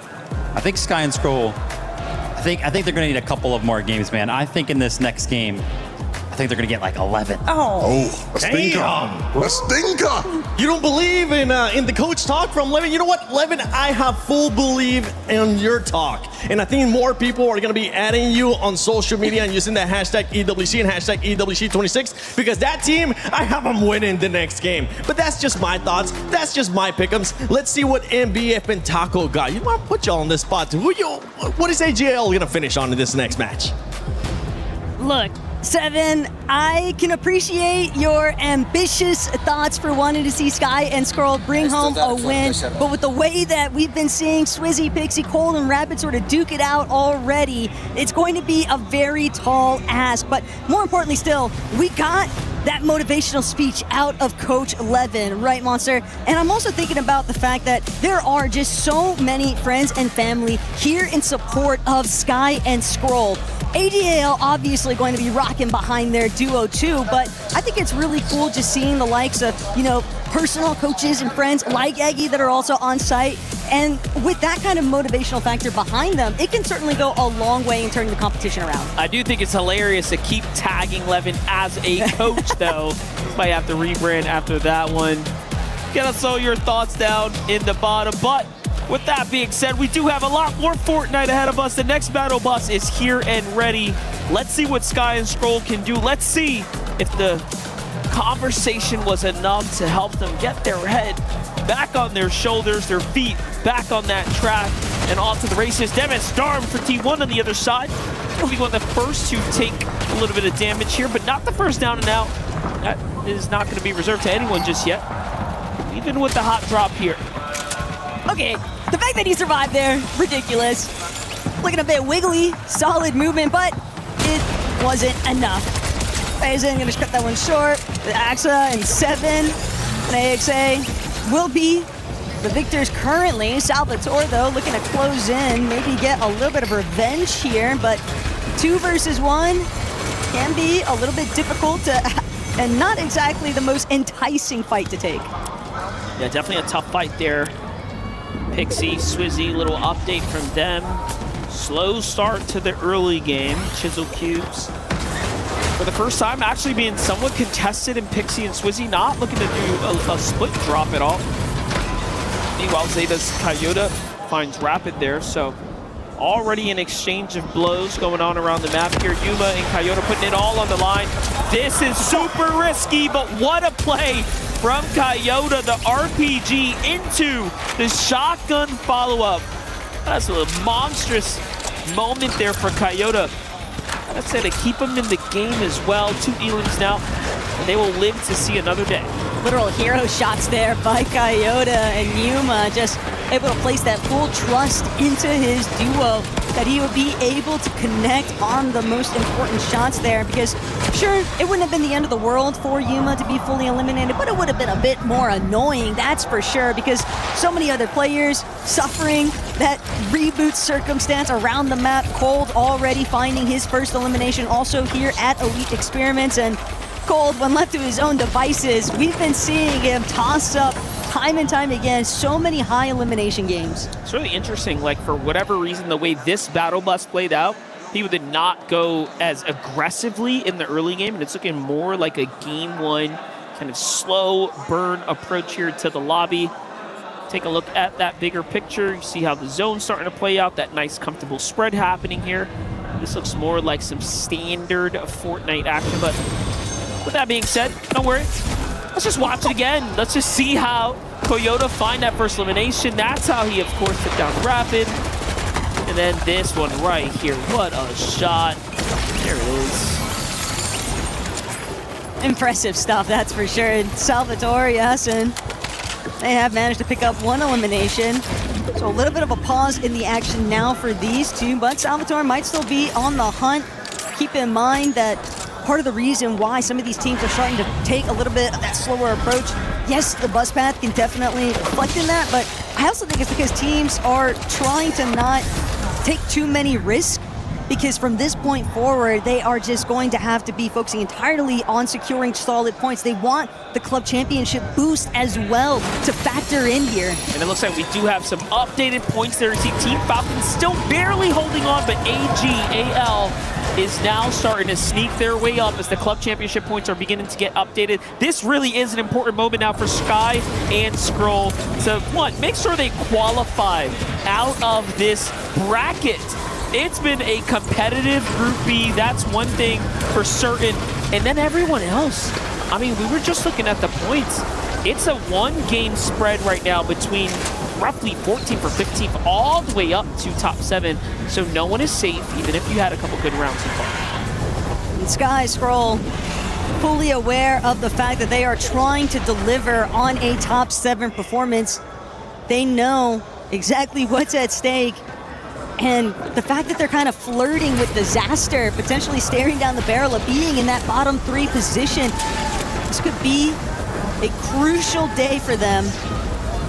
But they are looking to find some semblance of a recovery. They were rather isolated, far and away from the rest of the map. Only EWC really left to sort of hang with them. Skyjump, Mumsy, Golden Knight, other teams that have already had relatively good success on the day, looking to keep that momentum rolling here. Gon won't be able to get the finishing blows onto Teamish, but that's where Knight just opts to pick up the conversation instead. Still, we'll have to deal with Darm along the way here, and Darm fighting for his life, doesn't want to get eliminated too soon because they are the cutoff. They are currently in that 7th place position, and for T1, they know Club Championship points, exactly what they're hunting for. Listen, 3 eliminations separate you from 12th place to 6th place. 3 eliminations in a reload format, come on, that's nothing. We might as well all be tied up on points here, and that's what I'm talking about. That's how close the competition is. So don't let all this leaderboard fool you. It is so competitive from 6 deep and upwards, and then you jump down to Sky and Scroll, who need that massive game. This is where the players down here need massive games. And they are getting a little bit squeezed right now by Coyote and Yuma. That RPG just forcing Sky and Scroll to opt for a different way of approach here, but Coyote and Yuma also got to take a moment to heal. Yuma getting a little bit more tagged up than what he was hoping for. Yasin and Salvatore trying to close in on his position, but space has been created. The collapse won't be sought out just yet. Is now Rapid and Cold head straight for the supply drop. World is their oyster at this point. Yeah, definitely, as they're now fighting for the airdrop here. It's actually really nice. 4 eliminations for Cold and Rapid. I mean, they're so far ahead of the competition. It is just gross to watch at this point. They make the lobby look easy. Well, hey, we know Shark and TD obviously are going to have their work cut out for them as we are seeing some real light shine through. Take a look here. We get an update with Victor v. Kanata, 97 points here, 6th place on the overall standing. They were in 5th when this all started, but no eliminations earned just yet. Again, just a few eliminations separate them from the rest of the pack. Really got to watch every step you take, even when you are in these more far and away spots on the map and no one's nearby just yet. It can all just change at a moment's notice. But Sky and Scroll looking to get a little bit more active here against EWC and Jojo Fishy. All the way far south on the fringe of Elite Armory. Jojo Fishy doing what he can to try and stay standing here, but Sky and Scroll are relentless. They desperately need to start factoring in some points, and every little bit counts. The knock is going to be secure, the elimination's going to fall through here, and now it's down to whether or not Sky and Scroll can really just manage to keep securing additional eliminations and a nice endgame run as a pair. As that Elim went through for Sky and Scroll, it looked like Cold in the feed actually took out EWC. So like you said, that's the full elimination. You know what? I just want to give a little bit of shouts and a little bit of credit to them. This is their first LAN event, right? So EWC's got a big smile on his face. Jojo looks a little timid, a little nervous. But unfortunately, he's not going to be smiling after that. When they get put on ice, they can still make a return, though, in the tournament, of course, as we have a lot of games in front of us, right? So don't feel like, you know, it's over just yet. But still, at the end of the day, you got to perform to the best of your abilities if you don't want to get your keys crushed here at the EWC 26.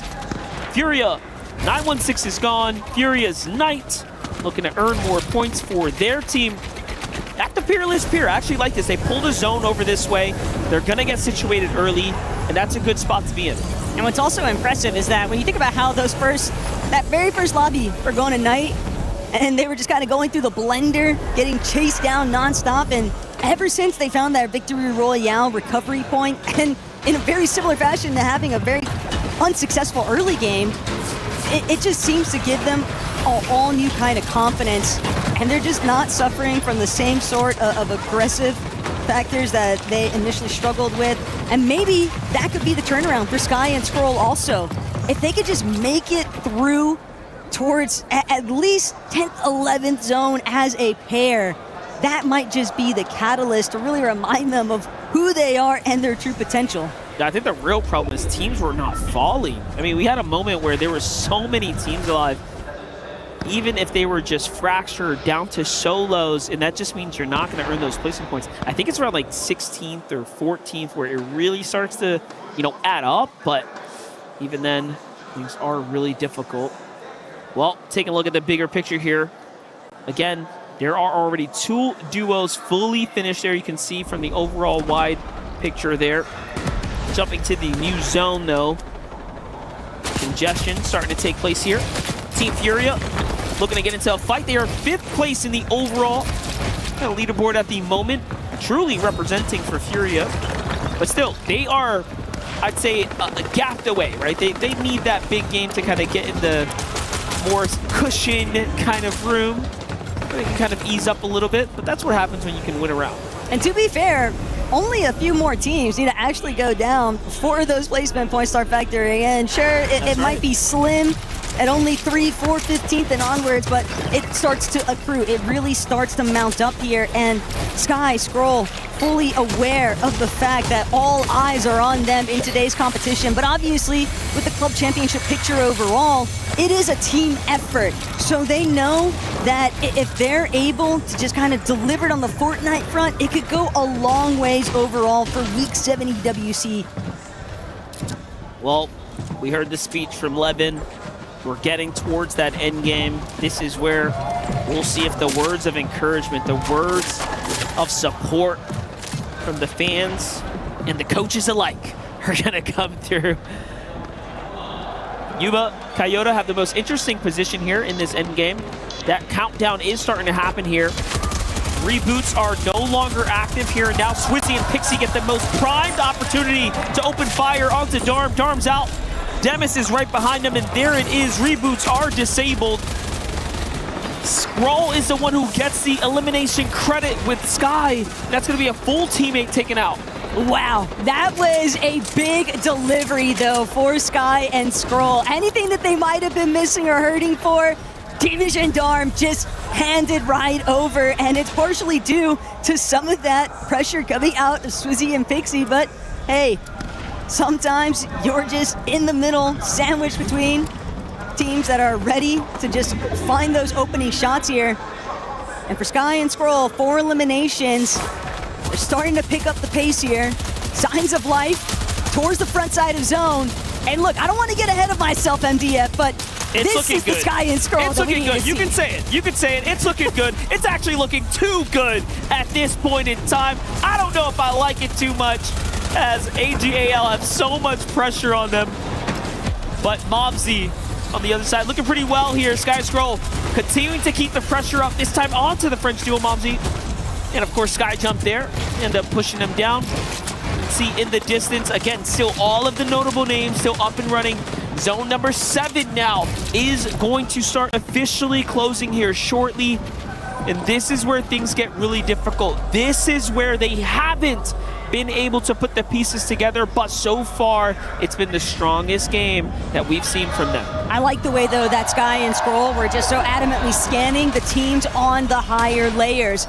It's obvious that they're going to have to start to make their next move, and they're going to continue to kind of wrap around the edge of zone. They want to try and secure another frontside position towards that ultimate low ground. It's where they feel the most comfortable, and they know that there's going to be a lot of familiarity if they're able to control that part of the zone. But obviously, Coyote, Yuma, way up above, starting to have a little bit of shakiness, but nothing too hard just yet that they can't contend with. And they'll actually make their next move towards the front side. Thought for a moment that they might have been softly chopped, but a little bit too based up, too secure. Yeah, no, it was Team shockwaving past, almost hitting him with that mammoth pistol on the way by, but the tags didn't quite connect there. Meanwhile, GK's Japco ends up going down. We'll keep eyes on Zeta up top. That's an exciting duo, of course. But you still have Coyote here looking to defend it. Sky and Scroll go for the super pad up to the top.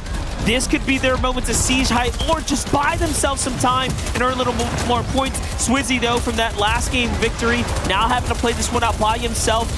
From one champion to another, he's in a tough spot here.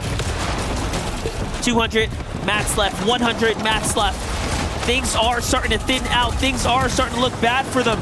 Pressure coming in from all angles here from Momsy and Skyjump. And what a terrible zone pull. My gosh, it's going into the water. I hope you brought your swimsuit and your vest, because this one was so uncalled for. Coyote and Yuma won't have any complaints just yet, though, but Sky, Scroll, they're ready to overtake. They're going to get a little bit chipped away at Force Shield, but Scroll immediately dropping, reuniting with Sky. With Swizzy so incredibly injured, only one build remains. He's going to be forced to play through the backside of zone, hoping that he's not on the receiving end of any big shots, but still, only a couple of overdrive grenades remain and a whole lot of players in front of him as Coyote and Yuma just continue to assault these lower layers. Mini Pio and Fukun, though, they could make things a little bit more interesting, but it's a big elimination duo. Swizzy, Pixie completely out of the picture. Cold and Rapid now have the chance to try and run away with it. Yeah, I hope you didn't forget about them. They're still in this game. A lot of big names here. Kanata finds Salco in the feed there. Little friendly one-on-one action from one West duo to another. Two elims now for Kanata. Victor V down to the low ground. They've had some excellent frontside rotations, really taking charge here. Look at Kanata making the calls as Victor's here to back him up. Meanwhile, up top, the full connection has come through. The picture coming together. This is looking like Coyote and Yuma's game to win. Talk about throwing your way back into the competition. We said it before. It is so close at the kind of bubble area here for the qualification positioning. Meanwhile, Gone falls, Knight falls. They're done it now. Fukun and Mini Pollo. What can they do here? As they're trying to stay alive. SAUL faded, still in the game. Little big tags coming in, though. It's going back and forth here.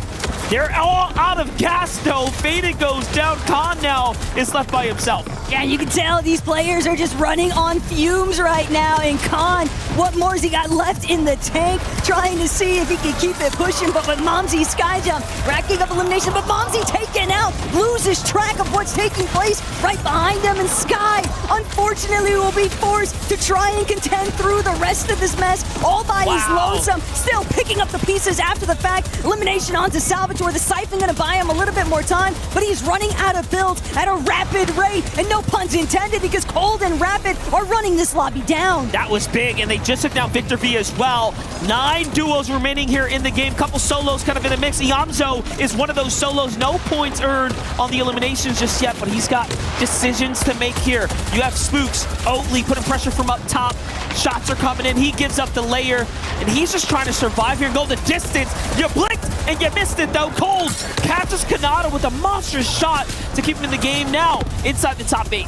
But Cold, will he even have a chance to try and restore some of his shield? He's just got to try and conceal his positioning for the time being. Spooks and Oatly still relatively heavy, healthy up above him, but Coyote and Yuma just haven't had anyone left to challenge them. They are way overhead, where everybody else in this lobby is currently sitting. Acorn and Bolts directly underneath. Spooks and Oatly still trying to get the job done, but with Coyote and Yuma just so solid far and away from the rest of the competition, the players are going to thin the lobby out for them. This is actually insane, because if you think about it, coming in since Oatly and Spooks were in 8th place, Coyote and Yuma were in 9th place, Sky and Scroll, well, they were out of the tournament altogether, and now Sky is still going. 2 elims for him back-to-back. Can he get a third? Doesn't matter. Top 5, though, is an excellent spot to be in. Oatly is playing so well himself. That's his 3rd elim in the endgame. Meanwhile, Acorn Bolts actually finding their footing down in the ultimate low ground. And Coyote and Zuma have finally given up that height. They're coming down for the win. Finally, Skyjump's gonna get scouted out, but Coyote and Yuma, all they need is just to find where Bolts is at. It's going to be a little bit of a heel-off showdown here now, but Bolts realizes he doesn't have anything left. Yuma was trying to wait it out, but Bolts, what great awareness there, immediately capitalizing on the opportunity. Strong victory royale for some of NA's best. Not only that, both of those duos were in that sickness territory. You saw the HP falling super quickly. Bolts recognized it immediately, cancels the medkit, says, I gotta go for this. I can't stay here. And that was the difference maker for him. Still a really strong showing though from Yuma and Coyote. Maybe mildly disappointed because they really looked like they were setting up for the perfect victory royale, but it's just so many points to accrue. And when you think about how many teams inside of that top 5 even were already being eliminated so early on, outside of Cold and Rapid, but more importantly still, AGAL, a little bit of relief because it might have been Sky as a solo, but it was still a top 5. Look at Oatly cook as well. There's a shot from Bolts. You love to see it. Also afterwards, he was trolling, trying to act serious, but he was actually having a good time. He then loosened up there. Here's Victor V. After that game, a big round for them. Nonetheless, they were relatively consistent. And you know what? I gotta say, I think the Levin speech was overall a huge success. I don't know if it was just meant to be, but Sky and Scroll definitely showed us a little bit of life. We threw them a lifeline, and they got pulled out from being deep in the water there. They're somewhat in the competition now, right? They're not down there in that 30-point range. We're just like scratching our heads saying, hey, what's going on? It's just crazy though when you really boil it all down, because one solid endgame placement and a handful of eliminations really is enough to just leapfrog your way on the leaderboard. And sure, while they're not within that top 7 threshold just yet, they are still so much closer. And if they can keep finding those kinds of deliveries for overall point buildups, that's just going to put them in an excellent spot. But obviously, we've got another match to go before we reach the true halfway point on the day. So make sure to get a couple of refreshments, and we'll be right back.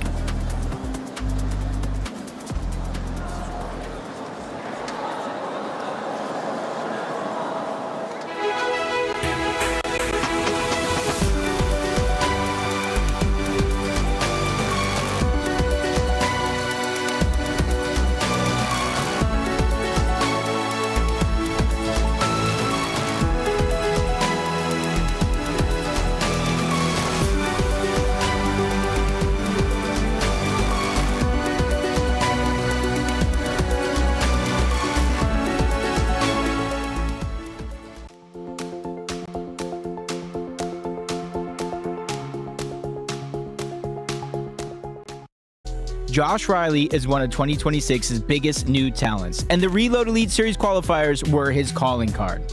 In late 2024, unknown player Josh first turned heads beating Clicks in a 1v1 to win a gaming PC. Now 2 years on, he's going head to head with the biggest Fortnite players in the world. That moment was like the best moment of my career, I'd say. Like, I was playing on laptop for like 2 years and like 300 earned. And like whenever I beat him, that was like one of the happiest moments of my life.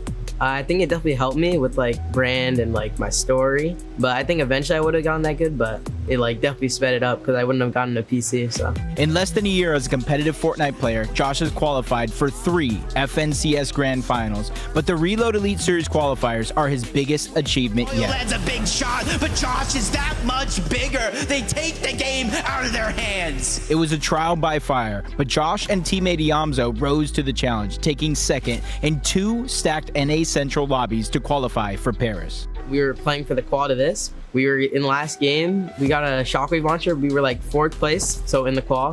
We shockwave launched Kanata into the air, who was in like 5th place, and we beat him. That was kind of guaranteed our qual, and it was just like, yeah, I was really excited. Side angle, shockwave coming out from Josh, sends rapid packing. For Josh, the Reload Championship is the biggest stage of his competitive career, an opportunity to show the world what they glimpsed during the qualifiers. It'd just be a great experience, you know, like playing in Esports World Cup. Like, if I'm uncontested, I want to get like top 3, but if I'm contested, like, I think we can like pull it top 10. I'd be happy with that. On the hunt for his first title, all eyes will be on Josh to see if he can deliver when it matters most.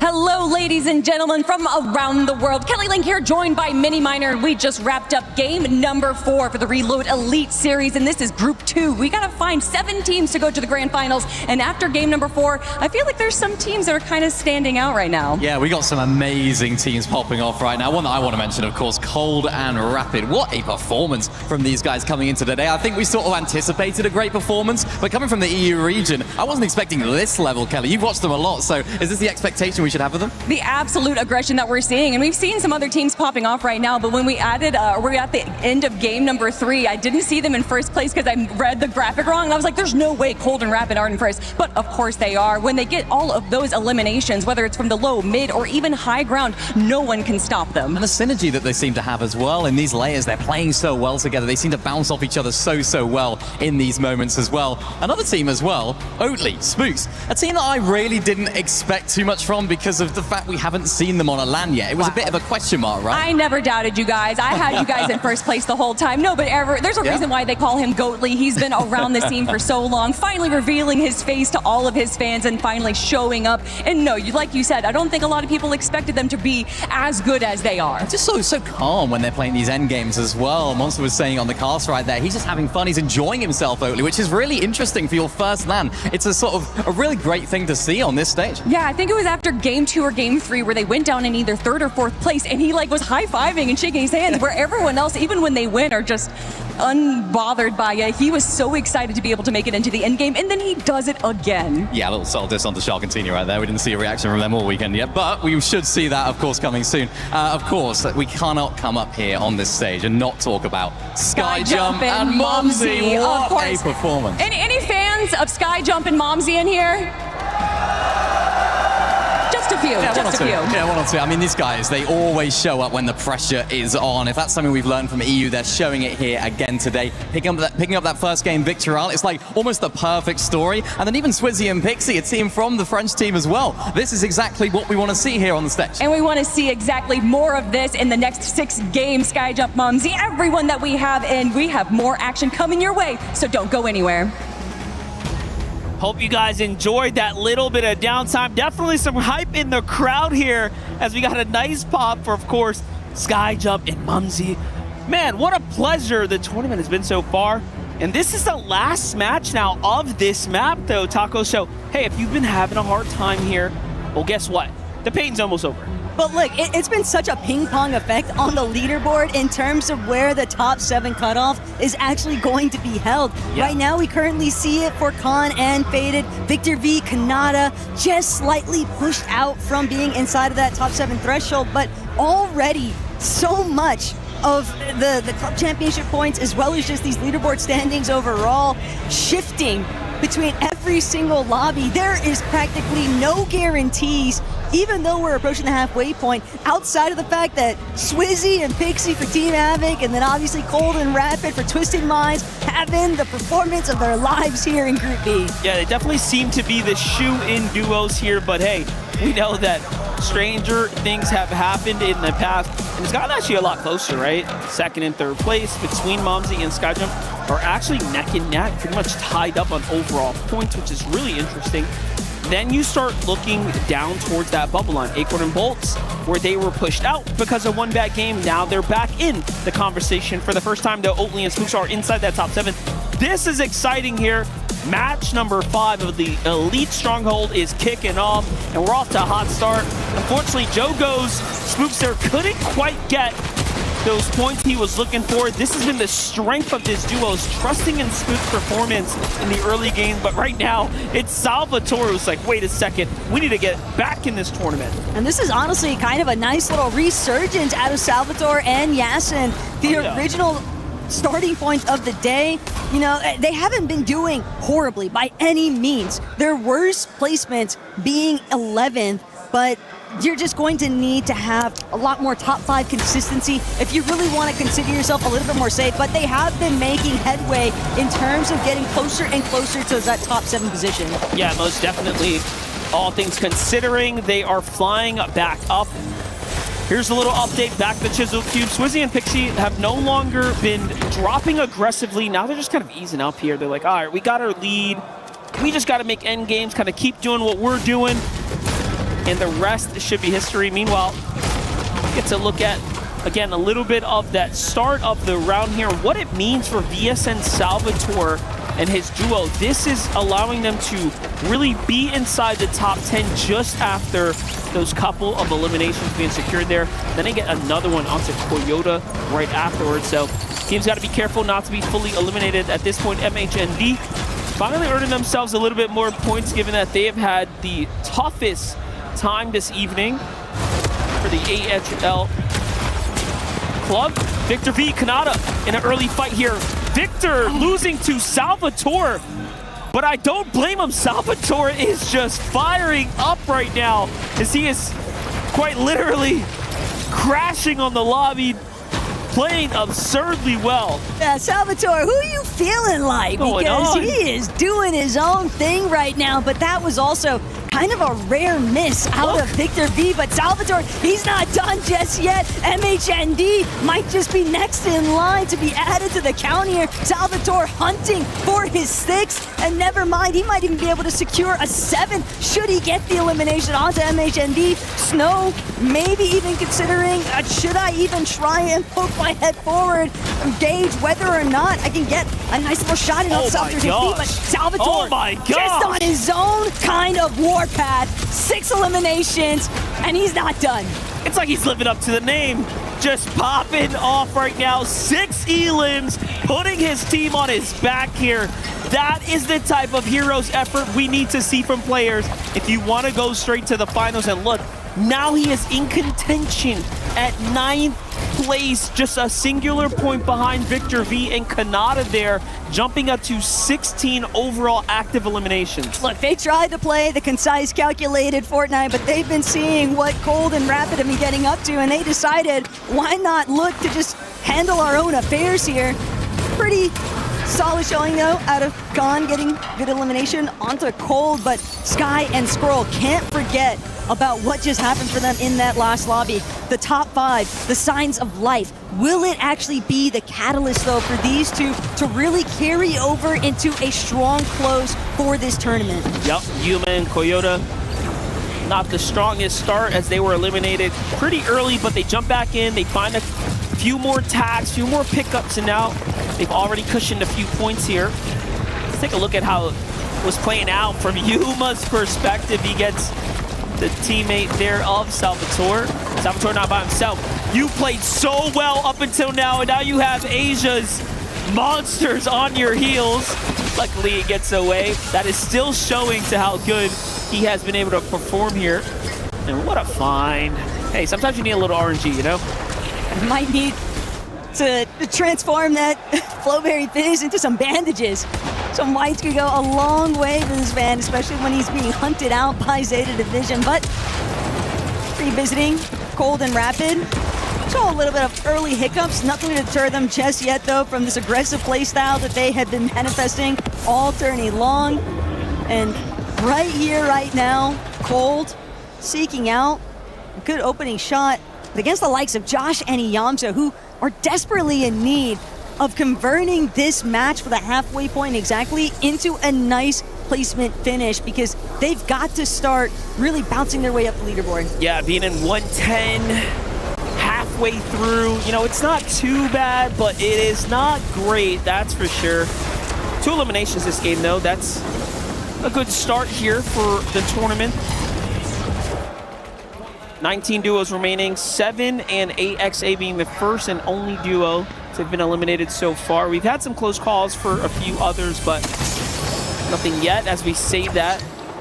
See the replay there as Yuma finds another elim. If these elims keep racking up, they are gonna get a comfortable lead up onto Sky Jump and to Momsy. That'll keep things interesting for us there. Meanwhile, Anon Vazin on the move right here. Saw Kanata find a little elimination there in the feed. This is really awkward. Uh-oh. Anon knew it. He's never able to consider himself as safe. Spooks also suffering elsewhere on the map. Enact and Salco immediately looking to close in, capitalize on additional elimination points here. But not only that, Gone Knight kind of scrambling here temporarily. Gon and Knight being so split from each other, and Gon not trying to reveal anything just yet, but doesn't get the shot he needed. So Enact and Salco will strike yet again for a second elimination here. Very nice elimination there. Continuing to earn points. This is really bad for Victor V, though. He's got Khan pushing from one side, faded on the other.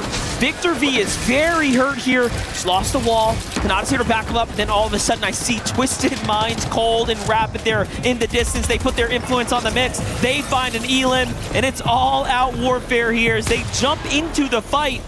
Quite literally bailing out, maybe saving even Kanata and Victor V. From hunter to hunted, Khan now having to conceal himself as much as he possibly can, but Kanata, he's definitely got an inkling of an idea of where Khan might actually be at, and he's looking to get a little taste of revenge here for all the time that Faded and Khan had sort of expended, holding Victor V and himself at bay. Now they refuse to let Khan get out of dodge on this one, just continuing to kind of chase him around, and Khan really forced to expend so much of his material, and even worse still, Cold, Rapid. They are nowhere near done with chasing out Faded. There it is, Kanata and Victor V securing their third elimination, both landing monstrous pump shots, and they are back in the conversation here. What points are they at? They're at 133, 147 is where Faded and Khan are, so this is a very telling battle. If your immediate competition, Faded falls on the other side, Khan's already been taken out, so this is now going to be an even more difficult situation for them to kind of claw back in as we're getting into the late stages of the game. Oatly and Spooks are also at that 147 point area. It's just incredible though that Cold and Rapid decided to play a little bit of third-party intervention, and how quickly something can go south that once initially looked so promising. But it looks like the Jogo fella is getting a little bit of revenge on Enact and Salco. Sure, they might have cleaned up Spooks earlier on, but just saw Oatly lighting up that elimination feed with a clean pickoff onto Enact. And right now, as you can see, only one duo that's been fully eliminated as of yet, Seven and AXA. And that's going to be, I think, a lot of motivation for those teams that are currently inside the bottom three. Salco, Enact, Aoxy, and Jojo Fishy. It's a very tall task to ask, but Salco and Enact specifically might have a chance to jump up quite a bit and close that gap. Yeah, anyone can still get back into the tournament. A win is worth 60 points, mind you, right? So any real end game with a couple elims, this whole entire story will turn around and someone else will be in a dangerous position. The worst, honestly, is AHL, Snow, and MHND. They're going to have a really tough time, given that they're about 2 games away from being out of the danger zone. For Khan, though, take a look at the highlights there. He finds Japco. Wow, STC replay there was just excellent. That's how they're earning their points here on the tournament. It's like also looking at the fact that he went from 0 builds to practically 5-5-5. A little bit of a huge come up there. But again, even when you have those small victories, it's about stringing together enough of them to really put yourself in contention for having a solid endgame run. Right now, kind of witnessing that brief resurgence from Sky and Scroll. AGAL definitely looking on towards this duo and really hoping that they're going to continue catapulting themselves forward in this competition. It's not easy though, that's for sure. Yeah, well look, what he's doing right now is telling us that they're just trying to stay warmed up. They need to. They're in 15th place right now, 101 points. They had a good previous round. They have a long way to go. Talk about long ways to go. Cold and Rapid taking a long rotate here. Going for a little bit more of a passive positioning as well. To opt to play for these exotic chests that, of course, come back into the rounds. Nice little stash of loot, though. Cold and Rapid have managed to stumble upon. Not too surprised either, seeing them willing to tank a little bit of these early storm ticks, because like you'd already mentioned, it does put them in a very strong positional kind of section. And now Darm, Deemish, 6 eliminations, by the way. Definitely trying to make up for some lost time here. Not happy with the way that they've had some earlier than intended departures in previous lobbies, and fully understanding of the fact that they just don't want to have to worry about making it through on the survival day 3. They want to close it out with a solid performance in Group B. Yeah, and it sounds like the reboots are now closed. That countdown already going through. While that was happening, Salvatore and Yasin's aggression comes to an end in 9th overall there. You can see if the names are fully crossed out, they are now eliminated from the tournament. It couldn't be a worse time either, as we were just getting into zone number 7. Touching base with Cold and Rapid. Was it worth going into the storm? I mean, absolutely. They seem to be pretty decently set up right now, but they have a long way to go. Yuma and Koyota might have also just fully fallen in 5th place there. That's going to be very, very devastating to their overall consistency right now. There's no way they stay inside the top 7 at this point. It is just too close. You never know, though. They were able to secure a couple of eliminations, so that might just be enough to still keep it close. At the very least, Swizzy, Pixie, it looks like some of their earlier passiveness has definitely boded pretty well for them currently, but that's only if they don't find themselves getting unexpectedly addressed on. Doesn't seem like Minipio and Fukun are all that interested, though, in getting involved just yet, as Kanata, Victor V, 3 eliminations to boot. They're fully understanding that their sole mission right now is to net that strong endgame placement and really start to make Dignitas' presence known. You saw how hesitant they were to walk through those builds there, really making sure they have full control of things. Momsy Skyjump starting to get active now, though. The opposite placed out here.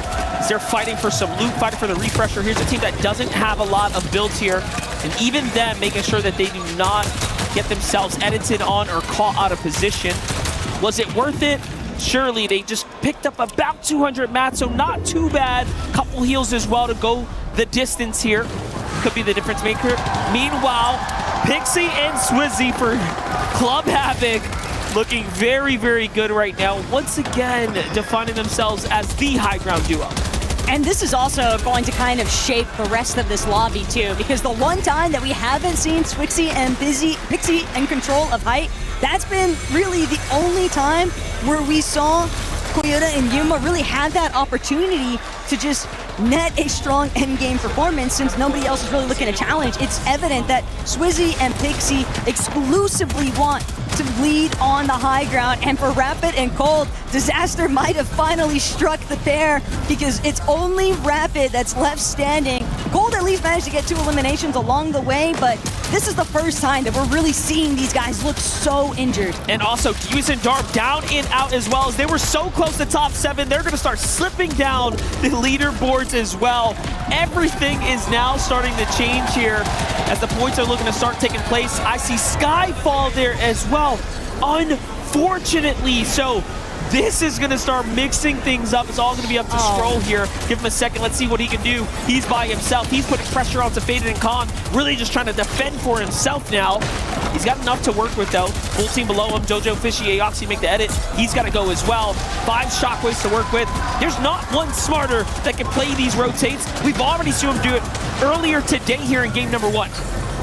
But still, doing it one more time, it is just so overwhelming, the amount of pressure that must be on Scroll's shoulders currently, and knowing that there are so many other healthy teams, but Pixie, Swizzy, they might be changing that up. Yapko Panzer, it's the right intention, but Pixie and Swizzy are not giving them a whole lot of airspace as they make their next move, still managing to be strong contenders of the high ground. No one's able to realistically challenge them yet. Yogo, Spooks, and Oatly having a little bit of a tough time securing that secondary height layer, but Momsy and Skyjump inside of the low ground, and Momsy just can't make his way through. He gets caught for a moment, and that's all it takes for the lobby to dish him out. So right now, Skyjump has to stay up and do some. Kanata, Victor V earning points here on the low ground too. Already 12 duos remaining. Placement points are starting to add up. Victor gets the secured elim there. That's going to be 5 for them here and now, and they don't have any builds to work with. Kanata's only got 3. Rapid's going to be the target of focus here. They almost secured that elim. Little did they know, I think Scroll was still in the storm. He's just tanking here, barely makes it in. Somehow he's better off than they are. crazy, though, just how rapidly his build actually dwindled. And Scroll, he recognizes there's a little bit of a loop ball behind him, but he doesn't have the chance to go for it just yet. Too many players surrounding him. Gone. Maybe going to get an opening shot here, but no, Scroll prioritizing this frontside ultimate low position. He feels like that's where it'll be best for him to try and hedge his bets and just concealing himself as much as he can. Still, this is a really rough spot to be in. Only one build remains. One overdrive, but a big shot onto Victor V. He's able to get the siphon materials, and now one more time on the low. Such a huge elim, and I was looking at how close he was to top 7. Everyone now is getting crunched down into the standings there. Oatly and Spooks are down and out as well.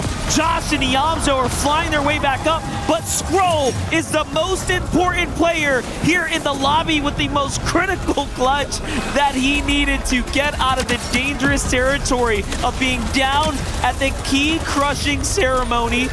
Bolt and Acorn as well finding their way back into the tournament. Up Scroll goals, that might have been a mistake. He will be frozen in 3rd, but what a performance. Mini Payo as well is still in this game. These are huge, important games for these teams. Acorn and Bolts, though, they're looking to try and see if they can secure the halfway victory royale. Minipio Cocoon directly underneath. Acorn Bolts finally looking to drop, but Acorn Bolts, they don't have any builds. Only one remains for the pairing.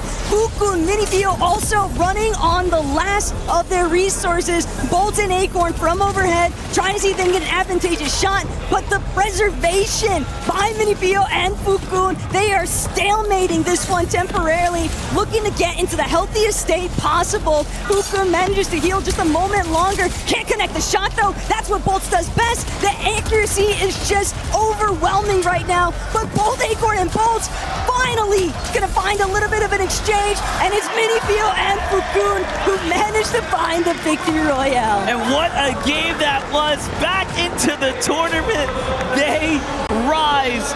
A huge, huge round. Look at the emotion coming out of them right now. They're feeling good. What a way to really stamp yourself through that map and close out your first half. 5 games. It took them 5 games, but finally now they get a small taste of what it's like to be in the lead. It's a little bit topsy-turvy, and it's also just so difficult to see, too, MDF, some of the player cam panovers, because we're witnessing the celebrations out of the lives of Minipio and Fukun, but then we're also getting those direct shots of the duos that are currently inside that bottom 3 threshold, and it's a tough spot to be in, but that's what makes instances like what Minipio and Fukun were able to really just break through after they found some earlier success with a nice endgame placement, getting themselves out of that danger zone, and now this win comfortably putting them well above that scary part of being inside the bottom 3. Yeah, what's wild about it is when you look back at it, they had such an advantage, but Acorn and Bolts fought so well. Bolts finding one. He nearly clutched this up. Both of these individual players were just a shot away from it going either way, but in the end, they did need it more. They were further down the standings, and now they get to stay and compete amongst the top. Oh, you can just see the emotion from others that didn't quite perform the way they expected. Even there, just really tough. You know, you have these 5 games, you understand that you had an opportunity and then you might have come up short there, but it's all good. We still have a lot more Fortnite ahead of us. It's pretty wild, 10 games, how much you really get out of it. The best will eventually float to the top. But it is still just such a rough state to be in. Yapko Panzer, you absolutely hate to see him in that kind of position. But then again, when you look at the likes of Sky and Scroll, yet again, top 3 placement, and just when they need it most, because now things are going to start transitioning over to the Slurp Rush. But when you're able to actually get that little bit of rhythm going, it just is such, I think, a mental boon for that duo, because clearly the earlier game instances, you know, you can kind of just brush those off a lot easier now. And Scroll, just what a crazy flow state he hit at the very end of that last lobby. Yeah, I was trying to see, like, overall, you know, he went from being nearly out of the tournament altogether to tying up with Furia's Knight Gone. And that's going to put him around the 150 point-ish threshold. He's basically neck and neck with, from himself, all the way up to those that are in 7th. So it does seem like the story really has begun to turn around. And everyone in between there, Koyota Yuma, Night Gone, Josh Yamzo, Victor V. Kanata, and then the line, the bar, is Oatly and Spooks. It is just that close. I don't know how many people would have necessarily anticipated this top 10 to be as close as it is. And the reason why I'm expanding it towards that top 10 is because, like you already highlighted, the numbers are just too close. But obviously, all eyes have been on AGAL for good reason here today. And we've even got Barney standing by with Sky and Scroll.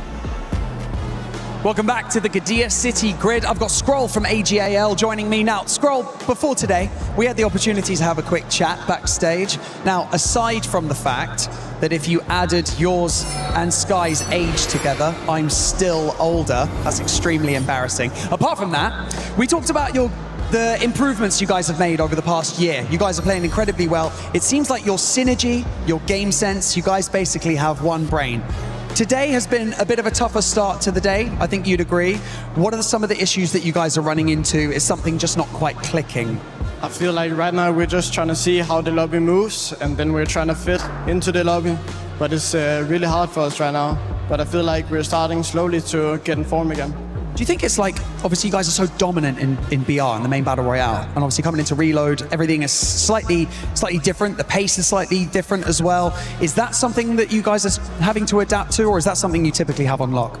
Yeah, we for sure have to adapt to that, because like we're used to control everything, but now we just need to control what we can control and then work from there.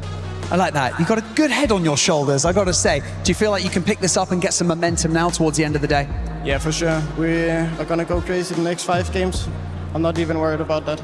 I love that. I love that confidence. That's right. Let's hear it for AGAL. Scroll, thank you so much for joining me in this interview. Your mum's in the stands cheering you on, and that's what we love to see here at EWC as well. Back to you guys.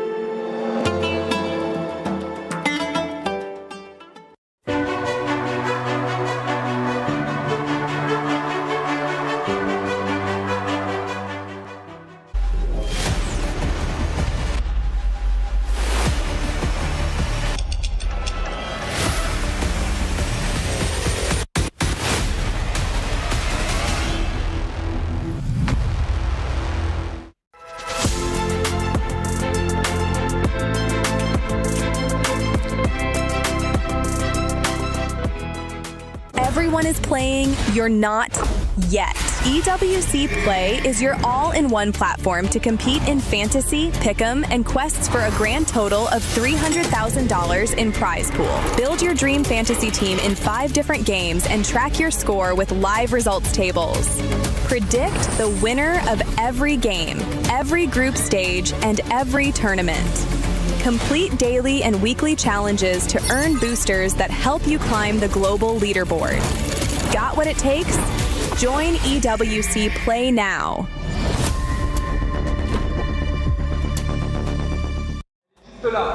What's going on, Fortnite fam? We have none other than Cold and Rapid. You know them, you love them, guys. What is going on? How's it feel? You're here on LAN. How are the vibes? Feels great, you know. We look forward to this every single year, and just being here feels great. It feels great. It feels good to be back on LAN.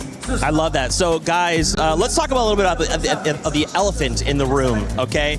So you guys performed super well. You guys qualified for EWC, and then you split up. And now you're finding yourselves back together again. So what led up to the split up? I'd say it's just like a compatibility thing, you know. Like, I feel like me and Rich are just a better fit than me and Rapid. Not that, no shade towards Rapid, of course. Great player here, but I just feel like I fit better with Rich. How do you feel about that, Rapid? I mean, I agree with what he said. Okay. Yeah, I love it, guys. Listen, obviously, another elephant in the room. You guys are crushing it on the leaderboard. You guys are in first place by a ton of points. And honestly, the biggest factor of that, Cold is just crushing it individually on the elimination leaderboard. Like, you're like above 20. Second place is like barely crossing that 10 mark. What do you attribute to that? Like, how are you finding all these elims? It's just what I do, you know. I'm the best fragger in this game. I tell you guys that every year, and I'm here to show that. And listen, obviously, you know, Rapid, everybody loves your IGL in the game. They contributed to one of the best IGLs in the region. How are you putting Cold in a position to find all those eliminations? Or is it like one of those things where Cold is just kind of going off and finding them?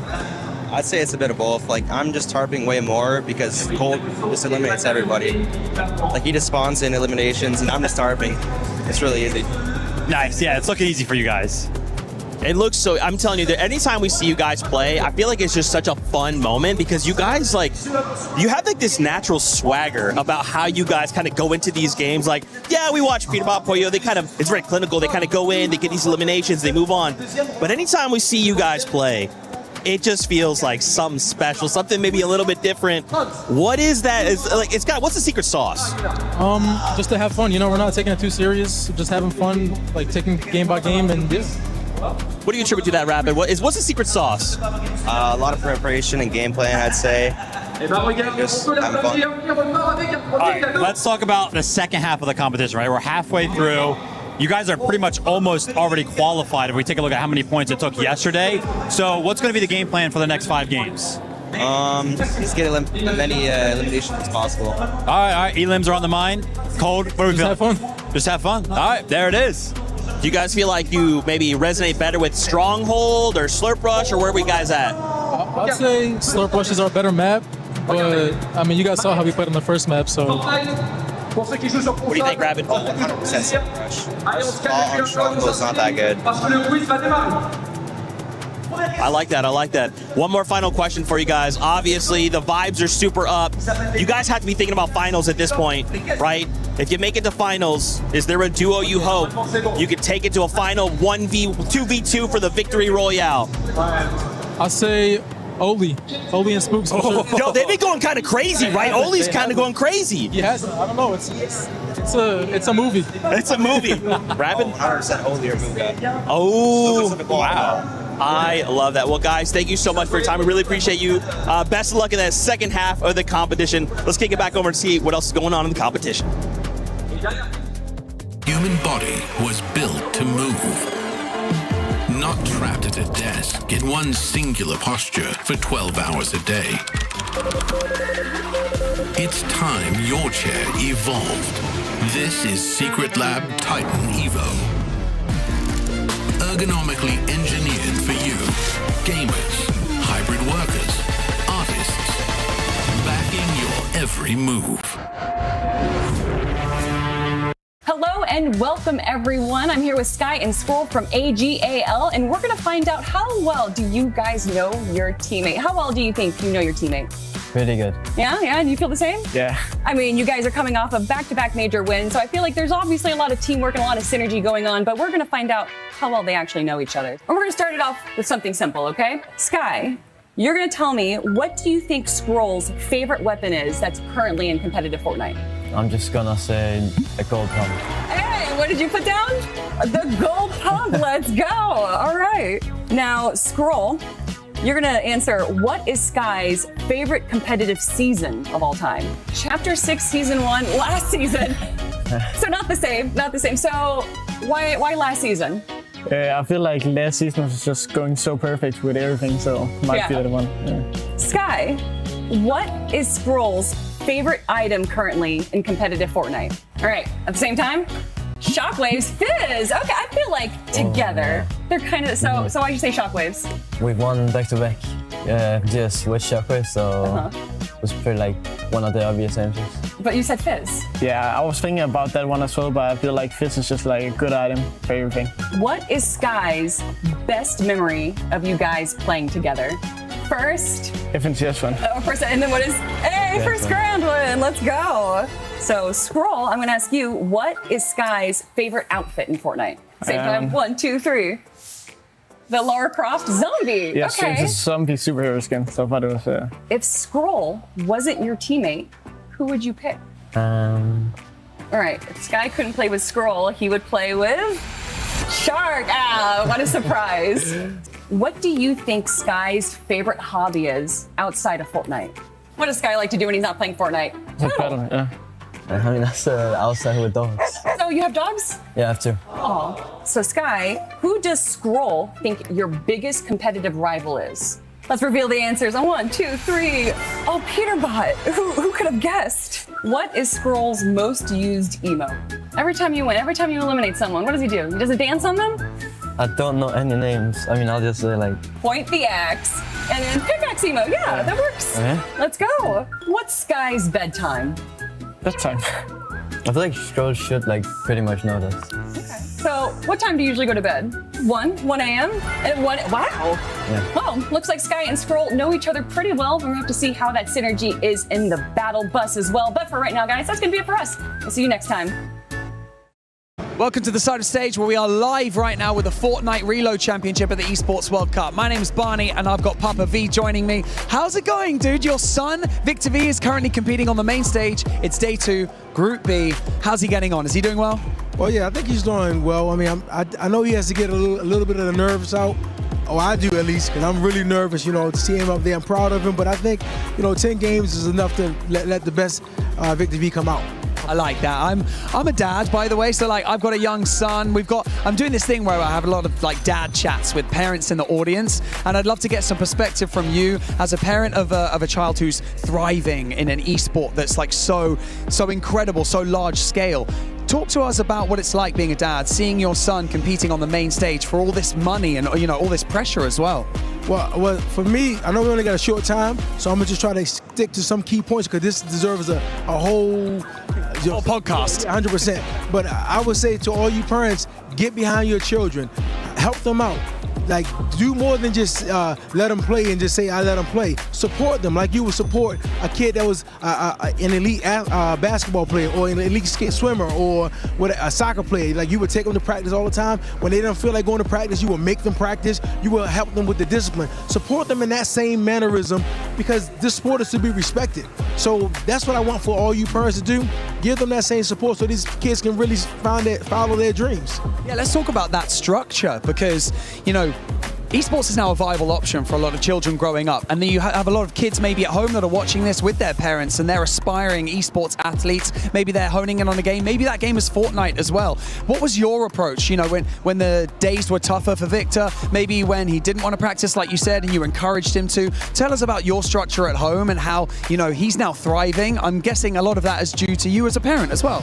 Well, I mean, I happen to be a coach as well. So, I mean, like, coaching is what I do. So when Vic first told me he wanted to be a professional Fortnite player, I kind of laughed, but it was around the same time that Booga won $3 million. And luckily he won that $3 million because had he not won, I would have looked at Fortnite like a game like most other parents look at it. So since I said, oh, people can actually make a living off of this. He won $3 million playing a video game.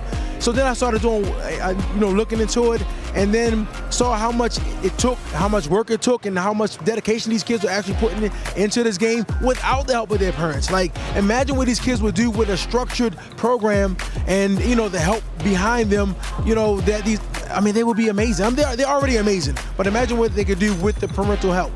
I love that. Wise words from Papa V. I really appreciate you taking the time. I know that Victor is currently playing right now, so you can go and watch. But thank you so much for all the parents and the kids out there. Listen to Papa V. The advice is golden. Back to you guys. Box fighting lessons? That's perfect. I've been needing to brush up on my box fighting. Hello? Is this where the box fighting is? Oh. In the red corner. Monster? Oh. What? What were you up to, Glitter? Well, see, what had happened was I was looking for some box fighting lessons, and I think there might have been a miscommunication along the way. I don't know how I got there, but I honestly blame Monster. I don't know what he was doing as the voice. Okay, all right. Well, actually, since we have here, welcome back, everybody, to Fortnite Reload Championship at EWC 26. I'm joined by none other than Taco. Taco, shout out to you because you went from casting 5 games to you're like, I want to be part of this, and we're going to have some fun. So stay tuned for that. We're joined by Levin as well. That coach talk ended up working out. We'll get a chance to break that down later on. But since we have you, Glitter Explosion, I want you to give us an update with what's going on with Club Championship. Good thing you're asking because there's a lot happening today that I wasn't necessarily prepared for. If we take a look at CS2, thank you, Seven, for handing this over. CS2, big news in CS2. Na'Vi out, which means they're pretty much mathematically out of the top in the running for the CC leaderboard. They needed to get a good finish there because they didn't have a lot of titles left. We can't really focus on them anymore. However, on the flip side of things, Falcons are through, Vitality are through. This is big for them into the top 8. That means they've both guaranteed points now for their clubs on the board. But if we move on over to Crossfire, we mentioned it earlier in case you missed it, Falcons are out. They cannot get points in Crossfire, no longer in the running. AGAL had made it into top 8, but they are currently 1-1 in a best of 3, which is completely unexpected for the defending champs in Crossfire. We're gonna have to see how it all plays out, but it's looking a little bit scary over there, Seven. We might need to end up cloning Levin so he can go have just coach talks with everybody, because you know what, let's actually take a second to talk about that, Levin. We were joking about it. It ended up working out yesterday. It ended up working out once again. AGL was able to step it up after that talk from you. Yeah, I'm going to take all the credit, as I should. And look, if they need some help over in Crossfire, like I said yesterday, you guys know where to find me. Send the contract. We're going to have to double it up, though. 2 games means double the finances there. I mean, look, it was only a matter of time for them to start to heat it up a bit. And I think especially if things don't go their way in Crossfire, they're definitely going to be relying on that Fortnite duo to really step things up. I feel like we got a bit of what we saw yesterday out of Falcons. Maybe not exactly the exact same thing, Taco, because Falcons was able to wake up much earlier than AJL, but it's good to see a team of that caliber being able to bounce back. Now it's time for them to push up to the top 7.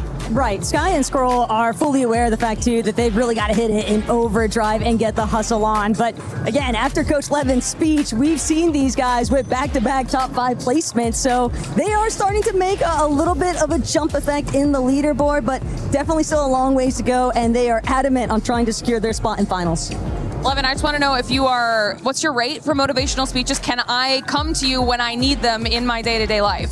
Yeah, I mean, look. You think about that, okay? I do personalized packages, you know what I'm saying? So you come to me, whatever challenge it is you're trying to overcome, we can price accordingly. Don't you worry. All right. I got you. We get that friend discount, right? Nope, that's a no. Best friend discount. Oh, yeah, okay, no, okay. Besties, man. Come on. Yeah, of course. I thought you were about to hit us with the big, oh no. I thought you were about to hit us with that about that money, baby. You ain't getting no discounts. But today we actually got something special for both of you. Yesterday we got a chance to do build your perfect Fortnite character. This time, Glitter, what we're gonna be having them do is we're gonna be having them cast something that happened in the first 5 matches in a certain voice. Wait, when you say a certain voice, what does that exactly include? And I'm gonna think about it. Yeah, what does and you know what? We're gonna pivot from this. We're gonna pivot from this. I just thought about it, and I realized that we might want to save that for survival. Okay. Ooh, okay. Yeah, all right. I'm a fan. Give me a chance to warm up the Yeah. voice, you know? I'll give you a bit of a buffer. And I'm gonna just start mixing it up here. Don't worry. Don't get scared. Okay. I'm getting nervous. I got scared. You know, not every surprise is a good one. This one is gonna be a great one. Okay. What was it that you said AGL was gonna finish on in the last game? On actually after you talked to them? Well, I said in the next game they'll get 3rd place, but they'll finish 3rd on the day. I do want to shout out Kelly, because Kelly said they're gonna get 5th place, and in that game they got exactly 5th place. Okay, because I mean at the top of show when we were talking to Kelly and Jacob, they said they could take the whole thing home. I think we all thought that. But, yes. not quite been They the were best giving day. it that gas to me too. I thought so too, and then we kind of it didn't happen that way. Now, Taco, I know when I threw it to you, you were casting. Did you end up saying a match? I mean, did you end up saying a placement? I never gave a placement because I like to see the way that the game actually goes. I did call your first place call out. That was a bit ambitious. It was on the day. Very. A bit ambitious. No, it was like, I was like, surely he's not going to say first place, right? And he just kept ramping and ramping. I'm like, is he not saying first place? And then he said first place, and I was like, let's talk about pressure. I mean, I'm a coach. I'm not a wizard, man. I can't make magical things happen. Either way, you know, they still had a good game, so. I'm a full believer in you, okay? I'm just saying, that graphic looked amazing. Wait until you see what we're cooking for tomorrow. But talking about the overall, the team that's currently in first place, Twister, right? Today has been insane out of them.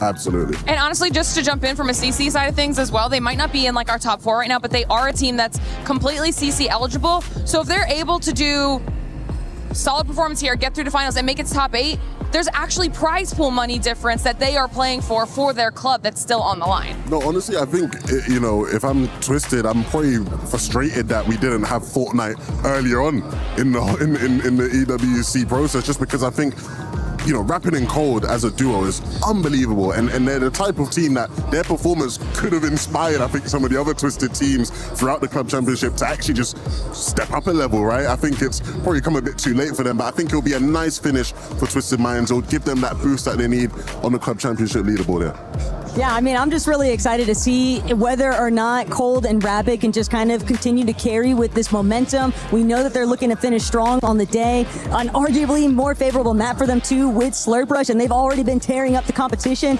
on the elite map. So it's going to be tough for anybody to overthrow them in that first place, but I'm right there with you, Lev. It's just a bit unfortunate that Twisted Minds didn't get to kind of have this rally cry behind them sooner. If you guys were to pick a certain team, a certain duo to be able to overpass them, which one comes to mind? Ooh, does it have to be from Group B or like just in general? From the teams playing right now. From the teams today. I jumped the gun on that one. I was all Swizzy Pixie. Look, it's hard not to get excited though from what we've been witnessing out of Havoc's team, because Swizzy and Pixie have just looked phenomenal. They've been doing such a phenomenal job, specifically at holding down that high ground section, and they've just made it so complicated for anybody else actually participating in the lobby. So it's exciting stuff, and we know that Swizzy and Pixie are definitely a high caliber duo that can also deliver on good eliminations. For sure. You're lucky right now we're not on camera, Glitter. That's why we're looking at some of those bottom teams on your screen, and I gotta get closer because I'm absolutely blind. Seven, my guy, remember at one point they were towards the top, especially after that first match. I think you could argue he's living up to the name. Oh. Just being short. I don't mean that. No, I don't mean that. No, I mean, that's your twin out there. Yeah, I mean, it's tough, but I think we saw yesterday, right? You can have one big game and it just sort of takes you away from that bottom part of the leaderboard, and at least it leaves you in a situation where tomorrow in Survival Day, you don't feel as bad about how you played, you know, on your group. So hopefully it's a similar story for your protege. Fair. Okay, I ended up lying, by the way, about you guys not getting to cast until tomorrow. Because I think we do have it. Make up his mind. Yeah, I can't make up my mind right now. It's like when I try to decide something to eat. Do I want a big croissant? Do I want a small croissant? Do I want a baguette? I'm still debating on which one I actually want. I think we should make them cash. I mean, if we have the time, they look ready to me. I'm always ready. Oh, always ready. Okay. All right, Levin. Give us this one in a squeaky voice. Salco drops down. Trying his best to find the angle. Oh my goodness, Salco with the knock. I mean, we've seen him do it time and time again. He carries Faxity. He carries his team whenever the moment requires. What a player Salco is. You want to be me so bad. That's my best Taco impression, actually. I can already tell. From the way that you opened up, I was just like, yeah. I can't believe your voice even got that. I mean, you wouldn't expect it, do you know what I'm saying? But, you know, sometimes you like, I like the variance there, you know, catch people off guard. Stop trying to give me the mic. Well, are there more instructions? Yes. All right, Taco, this one, I want you to cast it like it's a human, like a natural animal documentary or something along those lines. Clearly, Sky and Scroll, ambitious, lurking, hijacking. This lower layer, they are really piecing up their own box control, but no one would ever expect Scroll just so quietly waiting for his prey. What a clip we've given her as well, by the way. Just Yeah, really lobbed me up. yeah, no, they really gave her all the action for that one. I mean, You know, honestly, like it was like the whisper intensity. Yeah. You were selling that for me. David Attenborough would be proud. Yeah. He'd be very proud of that one. That's exactly who I was thinking of. And I think it was, if I'm not mistaken, it might have been that clip where he actually ended up hiding from Geeky. So if we would have played that clip even longer, I think it would have it worked out perfectly. But now, as we're going to be heading, honestly, let's start talking a little bit more now about the 5 matches coming up, right? As we're going to be heading over to those next 5 matches, which is one team, Levin, that kind of comes to your mind, whether they're doing good, whether they're doing bad, or maybe they're middle of the pack, that you want to see something change coming up or stay the same? I really want to see a lot more from Coyote and Rise. I feel like they've been impressive today. I feel like they have shown the talent that I think we've seen out of them over the years, right? When people are calling you the Asian Peterbot, it's not for no reason, right? They clearly see something in you that is special, it's exceptional. We haven't quite seen that, I think, a lot at some of the lands we've had in Battle Royale. Here in Reload, I think we've seen a lot more from them just already today. You know, I think it was last game or the game before, they were up on height and you're sort of looking at them and they're like, they look as good as anybody in this lobby when they're in those positions. I actually spoke to the both of them today. Coyote, his English isn't as good as Rice, so it was mainly Rice sort of giving me the deets, the insight. And he was like, yeah, man, I think today should be easy for us, you know? I think we should have a good time. I said, are you contested? Are things looking good? He was like, yeah, we're contested, but it should be easy. And I'm like, easy? He's like, yeah, easy. And I'm like, all right. And I think from a lot of what we've seen in these games, it actually has looked pretty easy, so I want to see a lot more from that. No, they've definitely been doing a phenomenal job because Coyote and Yuma have just been really capturing a lot of that international presence. And it's interesting, too, to see Minipio and Fukun, some of their old comrades, but not necessarily the official representatives, also doing their thing. It's been an interesting dynamic between the two teams because where we were initially seeing a lot of that upswing out of the actual Zeta representatives, now Minipio and Fukun, they've kind of picked up the torch here, approaching that halfway point. Yeah, especially with that last match that we saw out of them, right? Being able to get that victory royale. Another team that's coming to mind, just based on what we saw yesterday out of Brazil region, is going to be Furia.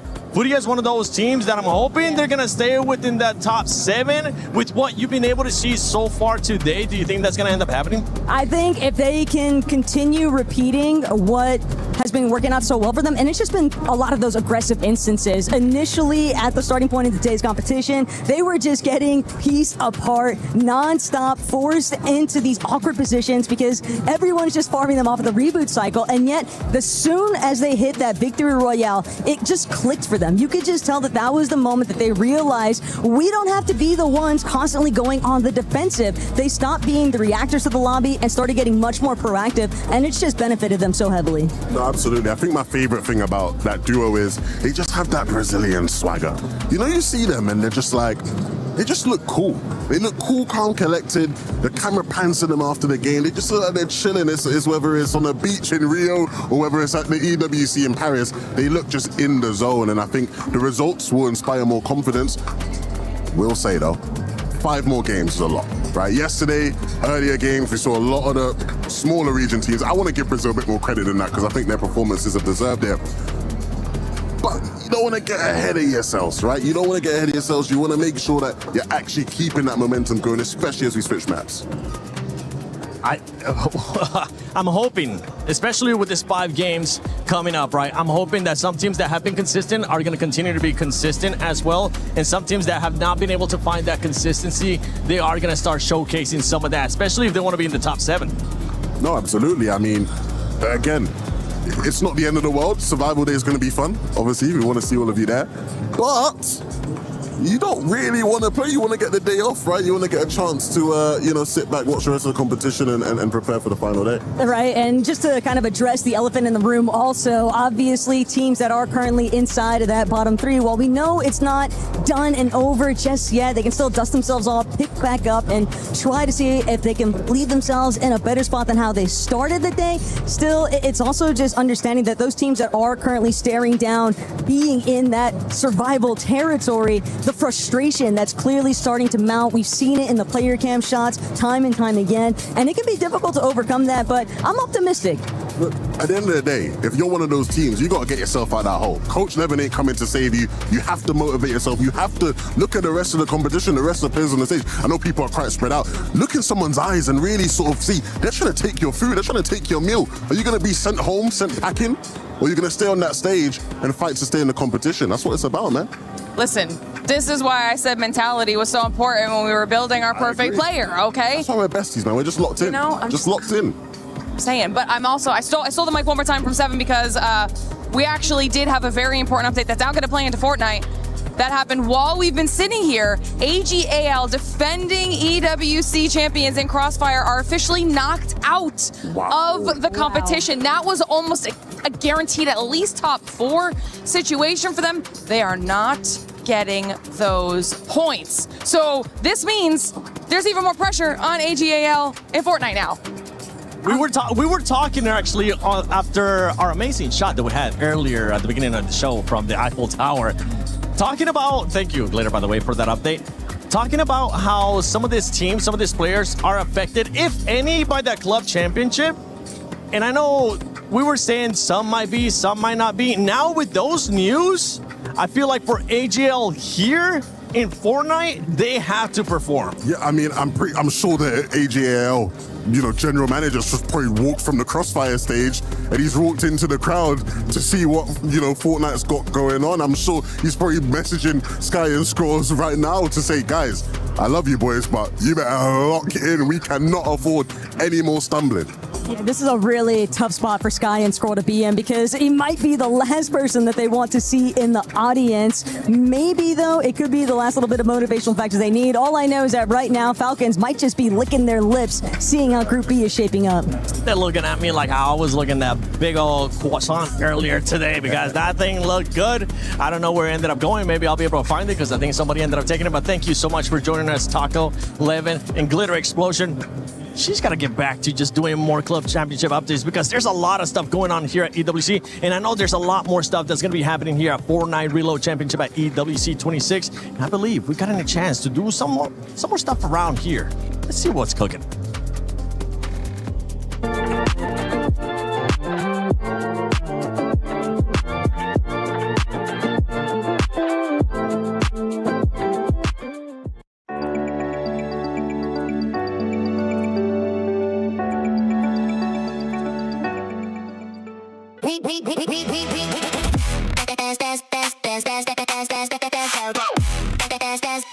We book Esports World Cup up.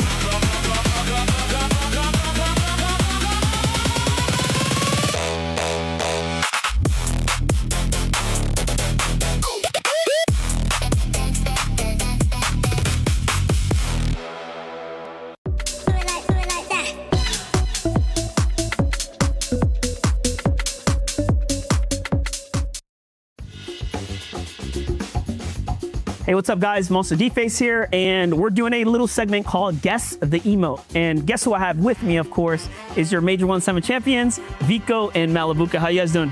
I'm feeling great. I landed in yesterday, so I'm hyped. Malabuka? Feeling good as well, yeah. I'm joined with one of OCE's greats right now that have qualified. Spooks, how you doing? I'm doing good, bro. All right, so we're doing Guess the Emo, and of course, with any game has special rules. I'm gonna read the rules really quickly to you guys, and then we can jump right into it. If you can guess the emo in the first second, it's gonna be worth 2 points. But if you need the whole song, it'll actually only give you 1 point. So if you could put the headset on, we'll go ahead and get to it, and then we'll see how you guys do. All right, so we're gonna play emote number 1. The tidy emote. Oh my god, wait. I don't know the name of it. It's like doing like this. That was good so far. Some moves. No guess yet, but that was very good. Let's get the full sound effect.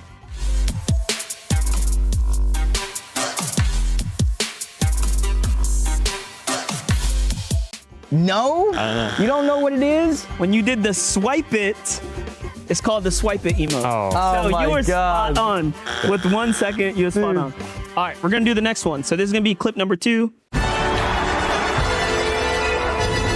crown, like it's a crown wins. The crown emote. It's called crowning achievement. So that's a good first 2 points scored. It's like where the crown, like you hold the crown, like the number above it goes up. Like. All right, so you went with the crowning achievement. Very close. I'm gonna give you guys the points because you used the word crown. I think that was fair. We're gonna go with number 3 now. Clip number 3. Oh my God, it's the pom-pom emote from Ninja. I don't know the name. That one's not the pom-pom. No! But no, that was spot on though. It is the Ninja emote. It's called Ninja Style. Oh my God. Easy, that's 2 points. That's easy. We're gonna go ahead. This is the 4th one. Again, I know you're gonna know this one. Let's just see if you get the name. Laughing it out. Yep. Yeah, just laughing it out.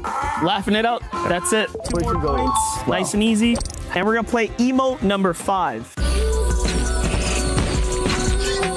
I know the emote. Like it's a boogie emote. I'm trying to. Do you want to go ahead and try and do it? Oh. If you stand up and do it, I'll give you the points. It's a booga victory. Like it's a booga. Yes. Like yes. Something like bring it on. It's actually called Bring It Around. Oh my God. Spot on. And that was off of 1 second. This guy's carrying me, bro. He's definitely carrying. But that is going to be Spooks from Jogo representing OCE. All right, that was going to be Guess the Emote with Vico and Malibuca, of course. Sure that we won that. There's no way we don't.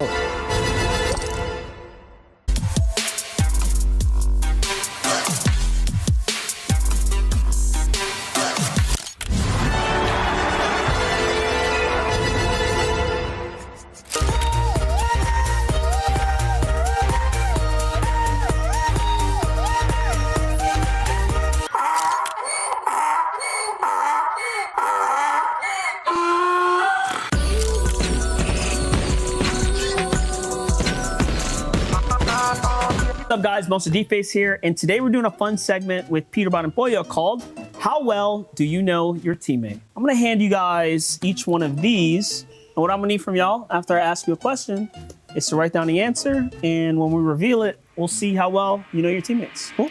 Yeah. What is Pollo's favorite weapon currently in Fortnite competitive? So you could go ahead and write the answer down. You go ahead and write the answer down. Don't show it to each other. Try to think about it. Get a good answer going. What is Pollo's favorite weapon? Peterbot, what'd you go with? I went with the Lancehead pistol. Is that correct? I put the striker pump. Striker pump. Nah, bro. Yeah, but bro, it's one pump. So what is Peterbot's favorite Fortnite competitive season of all time? I'm not even sure Peterbot knows what his favorite competitive season is. I put Chapter 5, Season 2, the Grim Gate season. The start of it all. Yeah, I also did. What is Pollo's favorite item currently inside of Fortnite competitive? Okay. Let's do it. All right. I went with the Shockwave. Okay. Yeah, I went with the Overdrive Shockwave as well. What is Peterbot's best memory of you guys playing together? Okay, yeah. I think I have one. This is a big response here. We gotta see what you cooked up. Yeah, I think it was the OG remix season where we played Trio Cash Cups with Faxity. That was like You really, got it. Qualifying for the Asia Cash Cups with Faxity. Yo, those that's are like greatest crazy. times, bro. What do you think Pollo's favorite outfit is inside of Fortnite? Okay. I went with the core. I went with the undercover core. It's the same thing. It's not the same thing. This one's for you, Pollo. If Peterbot wasn't your teammate, who would you pick instead? I would pick Agers. Dang. I thought he'd play with Rise. I'm not gonna lie. What is Pollo's favorite hobby when he's not playing Fortnite? It's pretty easy, bro. You know your answer. Don't lie. Let's start with what you think. I went with sleep. Sleep. What'd you go with? I mean, that counts, but I just went watching Faxity. Who do you think Peterbot's thoughts are about the most competitive duo you'll be going against at this event? I put Shark and Teeny. I put Sky and Scroll. Whoa. And Reload. What is Peterbot's most used emote? I put the Lil Uzi one, like the I Just Want to Rock. I don't know what the emote's called. No, he's wrong. I put Take Yell. What is Peterbot's bedtime? We're gonna Recently or? I mean, you answer that one how you want to. Around 10 a.m. 10 a.m. Oh my gosh. Okay, he might be right, but I went 6 a.m. Dang. All right, guys, so that was How Well Do You Know Your Teammate with Peterbot and Pollo. Shout out to you boys. That was pretty fun. And best of luck in the competition. Thank you. Gentlemen, and those of you who are just tuning in at home, as we approach the halfway mark of day 2 of the Fortnite Reload Championship, I think we should reset the stakes. We've got $1 million on the line. We've got the stunning Esports World Cup trophy, and of course the legacy that will forever be forged onto the Esports World Cup totem. Now, yesterday, 3 teams were sent home, and 3 more will have their keys crushed today ahead of the survival stage. Now, speaking of setting the stakes, yesterday, you may remember, on stage, I was advised by my co-host to say some French phrases to the crowd, and I didn't quite understand what was going on. Hi, Luty. Salut, Barney. Okay, so can you please inform me of what was said yesterday? What did I say that people didn't quite understand? Oh yeah, you say faites du bruit, everybody understands that. No. I said, j'ai plus de balles. What does that mean? It means something like, I hope you guys are ready. Oh, really? I don't know if that's quite what it means. I swear it is the truth. This is going to take a while. Casters, over to you. I swear about it. What does it mean? Thank you, Barney and Luty. No lies here from us on the desk. We've got a brand new map, which means a brand new casting duo here, Miniminer and Jacob, to take you through these final 5 games of Group B.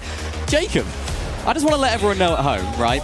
If I'm solo casting at any point here, if you don't hear Jacob, you can hazard a very good guess that he's probably doing some emotes off camera in the game. I'm gonna be hitting every emote on the stage, off the stage. Go ahead, buy the key crusher. While the keys are getting crushed, I'm gonna be flossing in the background. But I saw you post something yesterday about you and Monster, your first cast, your most recent cast. Well, guess what, Mini?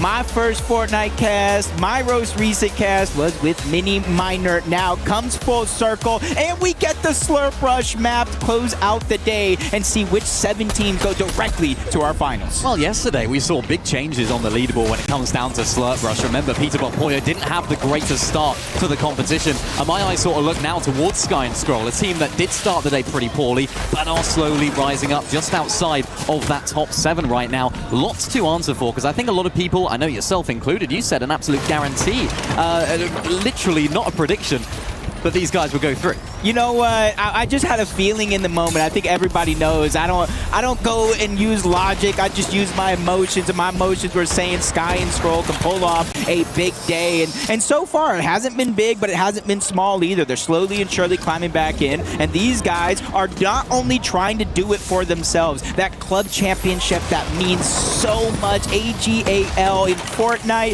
if they can take this one, they can basically put themselves in the driver's seat of it all. Well, that's what makes this format so great. It's not just about you, it's not just about your duo, it's also about the wider org. You've got teams and players and fans from other games watching on, looking at you. Maybe they wouldn't have watched Fortnite before, but now they're cheering on their team. Huge games here for the final 5 for Sky and Scroll. Got to talk about Oatly and Spooks as well. What a performance from these guys. I sort of said it on the stage earlier. I wasn't expecting big things from them just because of that lack of LAN experience, but they proved me wrong. Yeah, and I was even talking to Vivid, you know, while Taco and Monster were casting, and at one point Spooks had the 2nd most eliminations in this entire group so far. And honestly, I was talking to Oatly during the media day as well. I said, yo, I got you guys pulling finals. I don't know how. I don't know if it's group survival stage. He said, nah.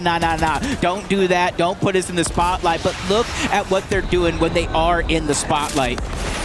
Still 5 games left to go, though. Plenty of time here. I always say it's a marathon, not a race. Yeah, that's right. Momsy and Skyjumps got off the gates really, really impressively indeed. We saw them win game 1, of course, having such a strong start in front of these French fans. We haven't seen that level of gameplay necessarily from them. We had that sort of solo clutch from Skyjump earlier on, which definitely kept them in the contention for that top 7. But they're not done and dusted yet. Things are still not quite confirmed. And when you have an entirely new map, it's something we were speaking about yesterday on the cast, it can change so much. So if you're a team that is a little bit further down, they're a team that maybe need to stay inside that top 7, it's definitely an opportunity for you to have a clean slate here.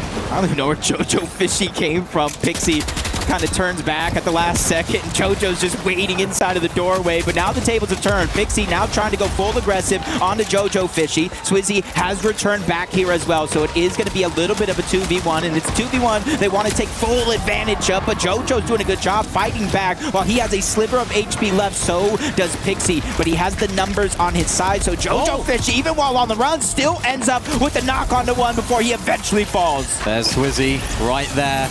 by his teammate's side. Really nice job from him. Pixie does eventually go down though, so they're going to need to rely on one of these reboot situations. And for a team that's been performing so incredibly well today, you can never really know what to expect from Swizzy and Pixie. They always seem to perform in the big stages, but then they have moments where you're like, oh, hang on, what's actually gone on there? But today, we haven't had too many of those moments at all. As we get to take a look at the map here, Jacob, lots of very much of a sort of west pull rotate. Yeah, it's going to force, a lot of those teams that are already there inside of the zone to kind of position up well. Everybody else who's not still has to rotate on over. So Swizzy, Pixie going from one fight to the next. The cost of action finally catching up to here. Salvatore, Yasen are going to be able to get that elimination, but you can kind of see in the mini-map, teammate nowhere in sight, so he already created distance. You got EWC trying to come in, so it does look like the Slurpee Swamp is beginning to get a little crowded. And the team that's the very top of their game right now, Cold and Rapid. Of course, you would have watched a lot of them over on NA. And I feel like this is a team that we can really look for when it comes to the finals as well. They're a team that hasn't actually won a game yet today. They've just been super duper consistent whilst also picking up so many eliminations. So really that's my question to them is, are they going to be able to do it in the finals if they are in a match point situation? Yeah, and I agree with that because coming into this as well, a lot of the qualifiers, they weren't necessarily the team winning those games. They were getting eliminations. They were playing consistent, which might work here in the group stages, but we'll have to see how it continues to play out come match point finals. The Skyjump Momsy continue their aggression. 6 eliminations so far in this game, and they are certainly closing the gap between them and Cold and Rapid, who are in first place. Big fight coming up here, though. Faded and Khan against Mini Pio Fukun. A team that I know the analysts were expecting more from as well. Currently sat inside of that top 6, Fukun and Mini Pio. And they're a team that we have, of course, seen pick up a victory royale. They were really hyped about it as well, which is nice to see. It's just about whether they can sort of carry that momentum on through. And that's going to be the big question for some of these smaller region teams. It's like, maybe you haven't been in this situation before. You've had a good start to the day. You've got a brand new map now. You've got an entirely new set of teams around you, an entirely new way of playing. Can they keep that momentum going? That's the question I have for them. Yeah, and I think it's all progression, it's all experience every single time these guys load up into a game at these in-person events, and you kind of take a flashback to the Major 1 Summit LAN. They actually won a game as well, or came close to it, and qualified to the actual finals while triple contested. So that really says a lot about this team all the way from Japan, to see how they continue to kind of light things up, doing it big for the region. I know they've got all the support in the world, just like here, Victor V representing NA West along with Kanata. We saw EWC Jojo Fishy going through a bunch of troubles in the early game, and that continues here with Kanata and Victor V taking him down again. Look at how Momsy got an early elim right here. We saw them with a bunch of eliminations at the beginning of the game. There goes Vazen. Remember, they took down one of the other OCE players early on in the game, so that's going to be great for them. Skyjump and Momsy, fan favorite right here. Every single time these guys get in an end game situation, any single time they get in an elimination situation, the crowd here in Paris go absolutely mental. So I want to see more from them, just from that perspective as well. Yeah, and it's so tough. Like, they were able to get that elimination. If you're any team that goes down now at Zone 4, it's going to be very, very troublesome to not only get back in the game, but get a good loadout that you feel confident in going into the rest of the game. And I think that's why you may still see some fights from here on out, but you will start to see things slow down, because when those reboots turn off, or even before then, you're not going to be able to get much. And also, the pressure is on right now, especially for the teams that are in that sort of bottom 3. I'm looking at Dharma and Demosh. These guys are just outside of that bottom 3. Big expectations on their shoulders. So not only is it, of course, the reboots going away, it's also the added time pressure that is, of course, there every single time. Yasin and Salvatore, unfortunately, down just to Yasin. Pixie and Swizzy involved in all of this battling as well. Swizzy Wisdom player that does go down. Yasin does not want anything to do with that. It's Victor V and Kanada that are getting really, really aggressive right now. But Yasin does enough to stay alive, and that's a key element of this reload format. Staying alive is super important, and Yasin investing his launchpad early on. We've seen so many teams do that in late game, but it just shows how important it is for those guys right now. Yeah, I think it was very, very critical for him to kind of get closer to the zone, create distance, so that when his teammate reboots back in, he can kind of cover that gap so quick. Sky and Scroll. I do like the loadout so far, the Mythic Spire rifle, and this one can definitely put down a lot of pressure for a long time on top of that. We see him in this box fight, kind of give him a little bit of an advantage so far. But up above him, that's going to be Khan. That's going to be Faded. That's opposition that they played throughout the year, and they come out on top against, but a slow start to the day kind of had you scratching your head about what's next for them. Yeah, they've relied a lot on solo clutches, which was sort of synonymous with how they play typically. And they're a team that can, of course, do that more than capably, but I think they're at their best when they don't do that. Not as much their last season. Victor V, though, down to 1 HP. Unfortunately, now back to the lobby from this game. Both Victor and Canada now down and out. That is not ideal for them. They were chasing that top 7 spot, so new map, new POIs, new teams around you. They crumbled, unfortunately, in that fight. Yeah, and usually I give a lot of leeway. I give a lot of slack in the early games of an entire tournament. But now that halfway is over, every single one of these moments matter. You see that Kanata was able to at least get a knock and an elimination onto Pixie. But unfortunately enough, it was just a little bit too much for Swizzy and Pixie. They kind of overtaken him, and you can kind of see the upgrade in their loadout. Now they have that gold pump shotgun that we know kind of hits that 200 pump in seconds. Oh, they're scary. They're a team that want to take height. They're a team that want to play from the skies, and when you're seeing them with that upgraded loadout, you have to imagine they'll be up there again in this game. Cold and Rapid also finding their way through this game. Zone pulls back towards the congested side of this zone, so plenty of those teams you can see rotating and will have a much better time. Steamy Stacks there as well to the north. Not as many teams towards that west. I mean, barely anyone, other than that one pink arrow at the top. So lots of teams now having to make a difficult rotate, but most of them are okay. Yeah, it has my eyes peeled, mainly on the east side, I should say, where a lot of teams still going to rotate in from the zone. Anybody that doesn't like their spot that's already in on the west will try to go there as well. Josh Yamzo coming straight in from the north, trying to find their spot perfectly before they heal up. And see, there is a couple of lacking materials here, but not overall. And I think these guys are putting themselves in a good spot here. They still need to start to catch up, but I do think they're a team that can do it. Look at that Club Championship leaderboard as well. Only 100 points separates Team Falcons from AGAL. A really big lead between second there and third. But AGAL, you can see the duo right here, Sky and Scroll. High expectations. We heard from Scroll after that last game, and he was just saying, yeah, we're getting a feel for the lobby. We're trying to get that understanding of how everyone played. And maybe if someone else said that, I'd be like, yeah, all right, mate. Yeah, all right. It's an excuse. But realistically, these are the guys that can be so adaptable to the lobbies that they're in. Their gameplay is so good. The way they play those low ground layers, the way they can make sort of repeatable plays is second to none. So I fully expect them to break their way into that top 7. But as we just saw, it's not just them that are looking at Sky and Scroll. It's the entire org as well. Definitely going to be tough to see what everybody here is made of, including Oatly and Spooks.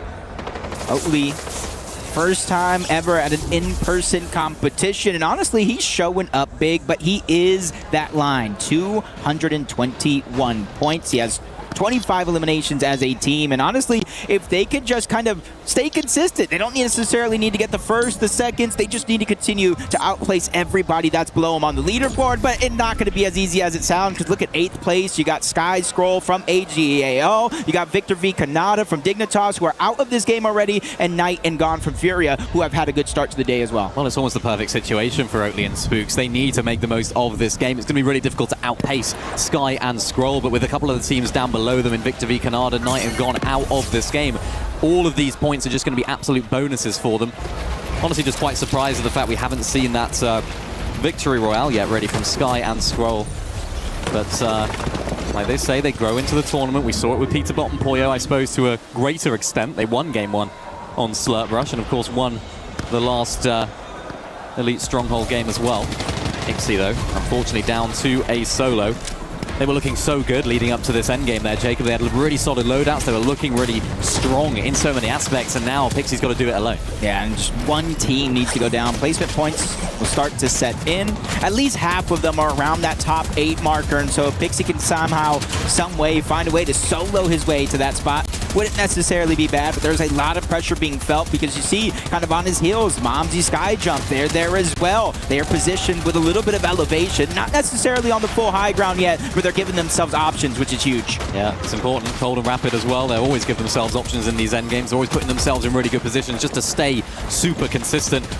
And all those eliminations are helping out as well. You can see Cole just holding on to those builds right there as Rapid tries to go on up. It's always a little bit dangerous because you do get looked at by so many of these different teams. So it was really important that they actually came out of there unscathed. Momsy and Skyjump, 7 eliminations for them so far. They have come to tear up the lobby.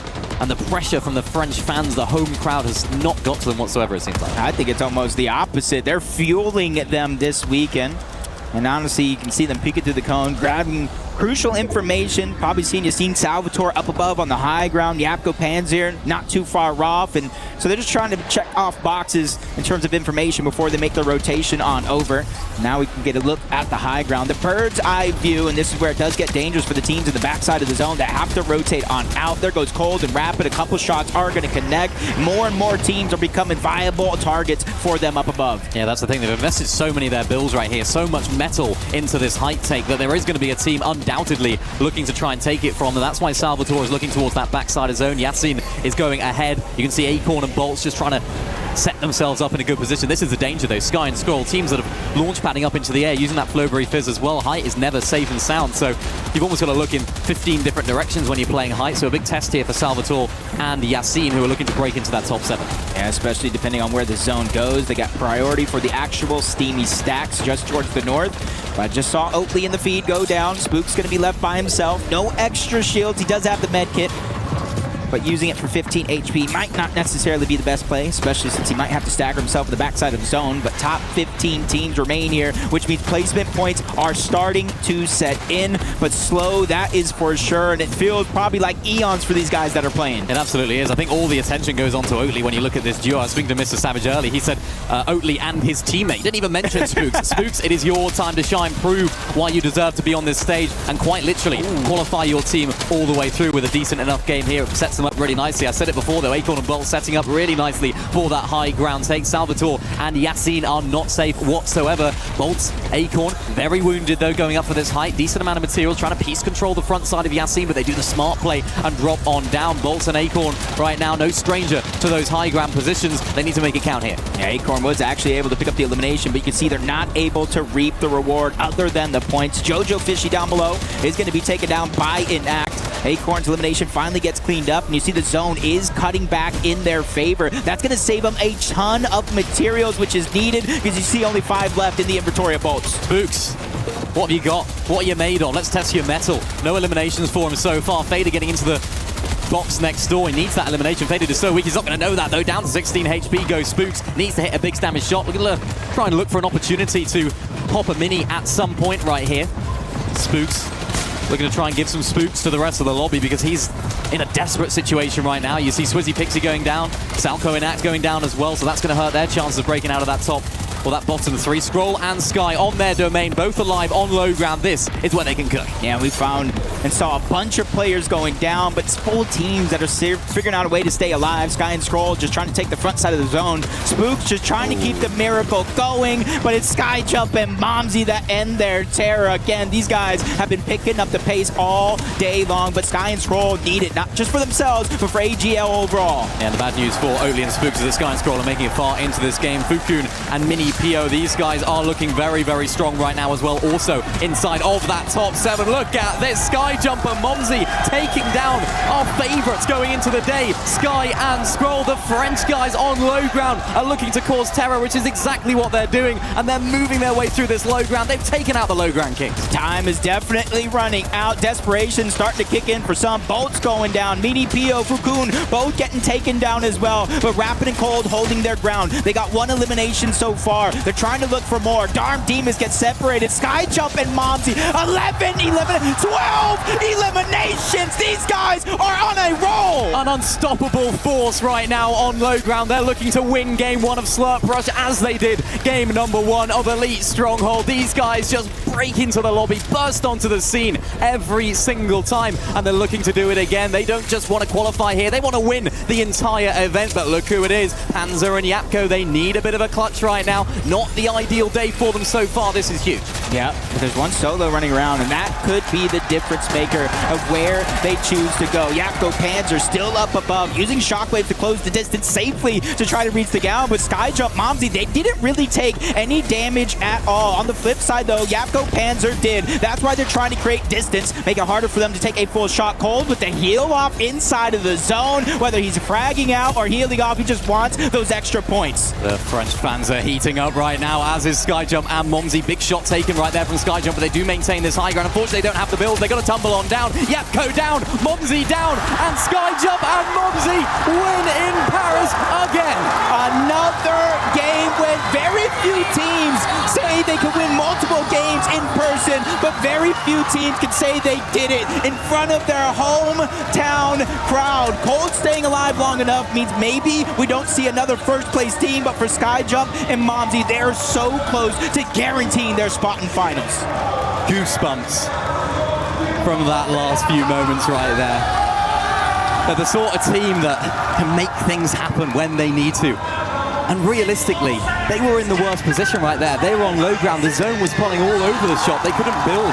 They couldn't break a lot of the situations and a lot of the buildings that were in front of them. They couldn't make it easy for themselves, but that's what the best teams do. Even when the circumstances aren't in your favor, they still pull through. And it's these French fans, Jacob, I think they are really just giving them that extra boost, that extra edge, and that's what LAN Fortnite is all about. Yeah, and it's just these big moments right here. Panzer, Yapko 2v2. The crowd erupted when the first knock even happened. They saw something we didn't, but these guys deserve all the credit in the world for how they're performing, not just today, but even leading up to today. It's absolutely lighting up the fans right now. They are super hyped. And that win could really be the sort of solidifying moment for them in the grand scheme of things. We've got 4 games left here on the day. I was sort of looking at Yapko Panzer earlier. Panzer in particular wasn't very happy at all. I was looking at the sort of player cams. I don't think he was crying, but he was very, very emotional. Yeah. And I think that can really make or break a team. I think if you're coming into the latter half of competition with those emotions, it can really go either way. And thankfully for them, they've used that as momentum. They've used that as a sort of catalyst for this second half. And for them, I really do hope that they can perform well, because over on EU, it hasn't been the best time for them. They've split up, they've got back together. It's been topsy, it's been turvy. So for them, a second place is actually really strong. But Skyjump and Momsy, they are the team to watch right now because everyone is on their side. Yeah, it just kind of gives me almost that same feeling of, you know, how Shark and Teeny were playing yesterday, Vico Malabuca, Peter Bot Pollo, and, you know, when we look to a match point style finals, these are the teams, the ones that are dominating these games that will eventually clash, because if a team is on match point, you know, you gotta stop them or the tournament is going to be over. So I see the possibility of that happening, especially Skyjump and Momsy. 14 eliminations throughout the course of that game. I know I got crazy when 11 and 12 happened, but then they got 2 more with the game win. And they got active really early on, didn't they? They had so many of those eliminations. What was it? Maybe 6 eliminations earlier on. And I think they just stayed alive as a duo from the offset. And a lot of the teams that maybe had to catch up right there did lose one of their teammates earlier on. So the fact they could make their way into that end game as a duo from the offset was super important for them. Of course, Cold and Rapid, you know, Cold doing a great job of sort of using that med kit, using all that experience as well that he has on this position. He never seems phased by situations where maybe there's another player that might end up trying to go for the win, but he's quite happy to play the med kit. No, it definitely is, especially since, you know, he was deep in the storm, making it happen for a long time. Still ended up with 3rd, though, but that's going to be it for us on game number 6. We got plenty of action still to come, so don't go anywhere.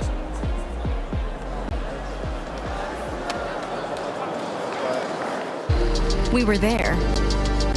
For every click, every clutch, every respawn. We were there for the years of grind. And we're here. Now. The proud founding partner of EWC.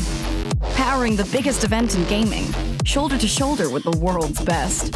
Making history. Greatness deserves a stage. Lenovo Legion. Reach your impossible.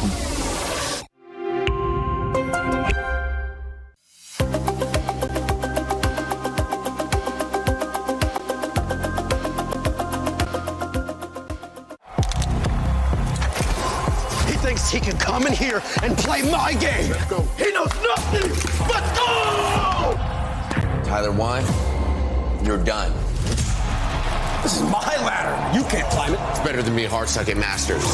You're going too far now. Your eyes buggy. Your elbows ashy. That airline? That's an L airline. Somebody better hold me. Okay, yeah. Do something then. Raw energy. Blow the house down.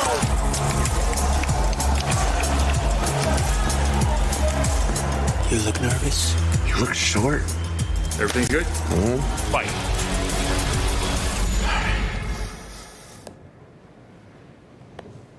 Okay.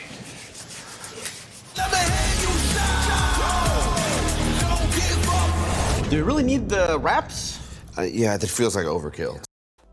Welcome back to Fortnite Reload Championship at EWC 26. Levin, Kelly, Vivid, the 7WG here to break that down for you. And Kelly, Skyjump and Mumsy just using that French buff. And you could hear the audience. I think the entire country got a buff right there. That was such an incredible play. So much aggression. And that aggression started really early. If I'm not mistaken, Vivid, I think they actually had 6 eliminations by Zone 3. So that early aggression, being able to translate that into an incredible in-game just shows how prepared they were.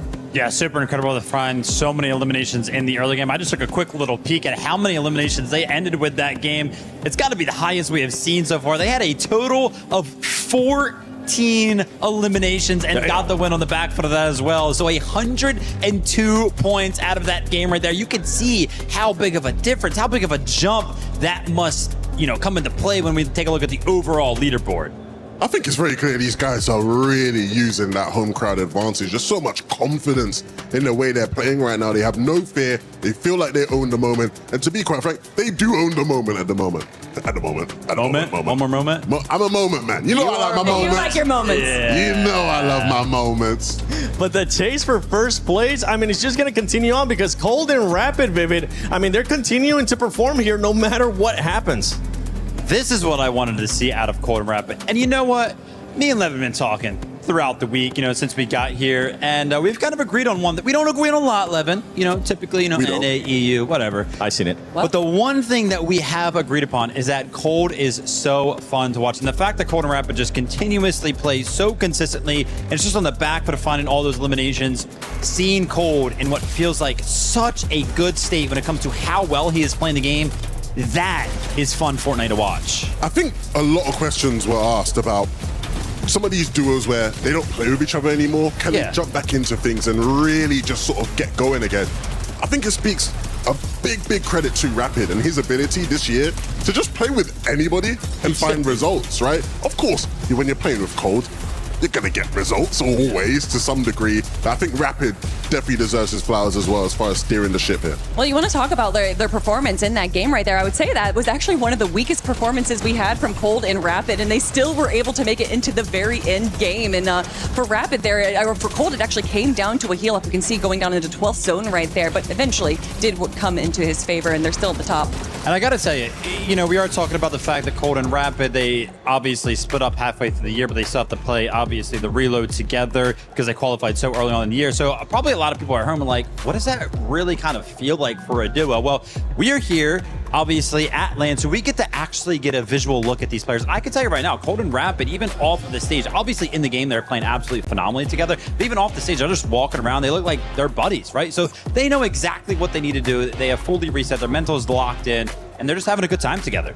And Levin, for AGAL in that last game, not being able to find the consistency that we're expecting out of them, but they did end up with at least 4 eliminations.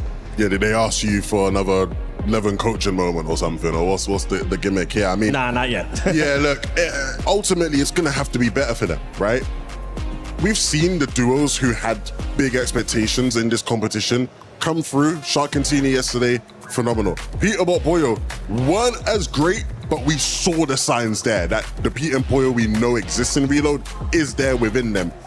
Sky and Scroll, I think we're still yet to see the magic that people are expecting out of the best duo in the world, right? And so, again, many questions to be had, I think, about their journey so far. And there's been a lot of teams that we've had questions for. Yapko and Panzer, though, finally stepping up to the plate, showing that this is why they're regarded as one of the best teams in EU. So finally to see them, I don't think it's too little too late just yet. We are looking for, I don't think they're going to make it into the top 7, but not making it into the bottom 3, I think, is something that we would all expect out of Yapko and Panzer. You want to talk about another team that's kind of stepped up to the plate here, because I was taking a look at the leaderboard, of course, when it was just a moment ago. I saw them.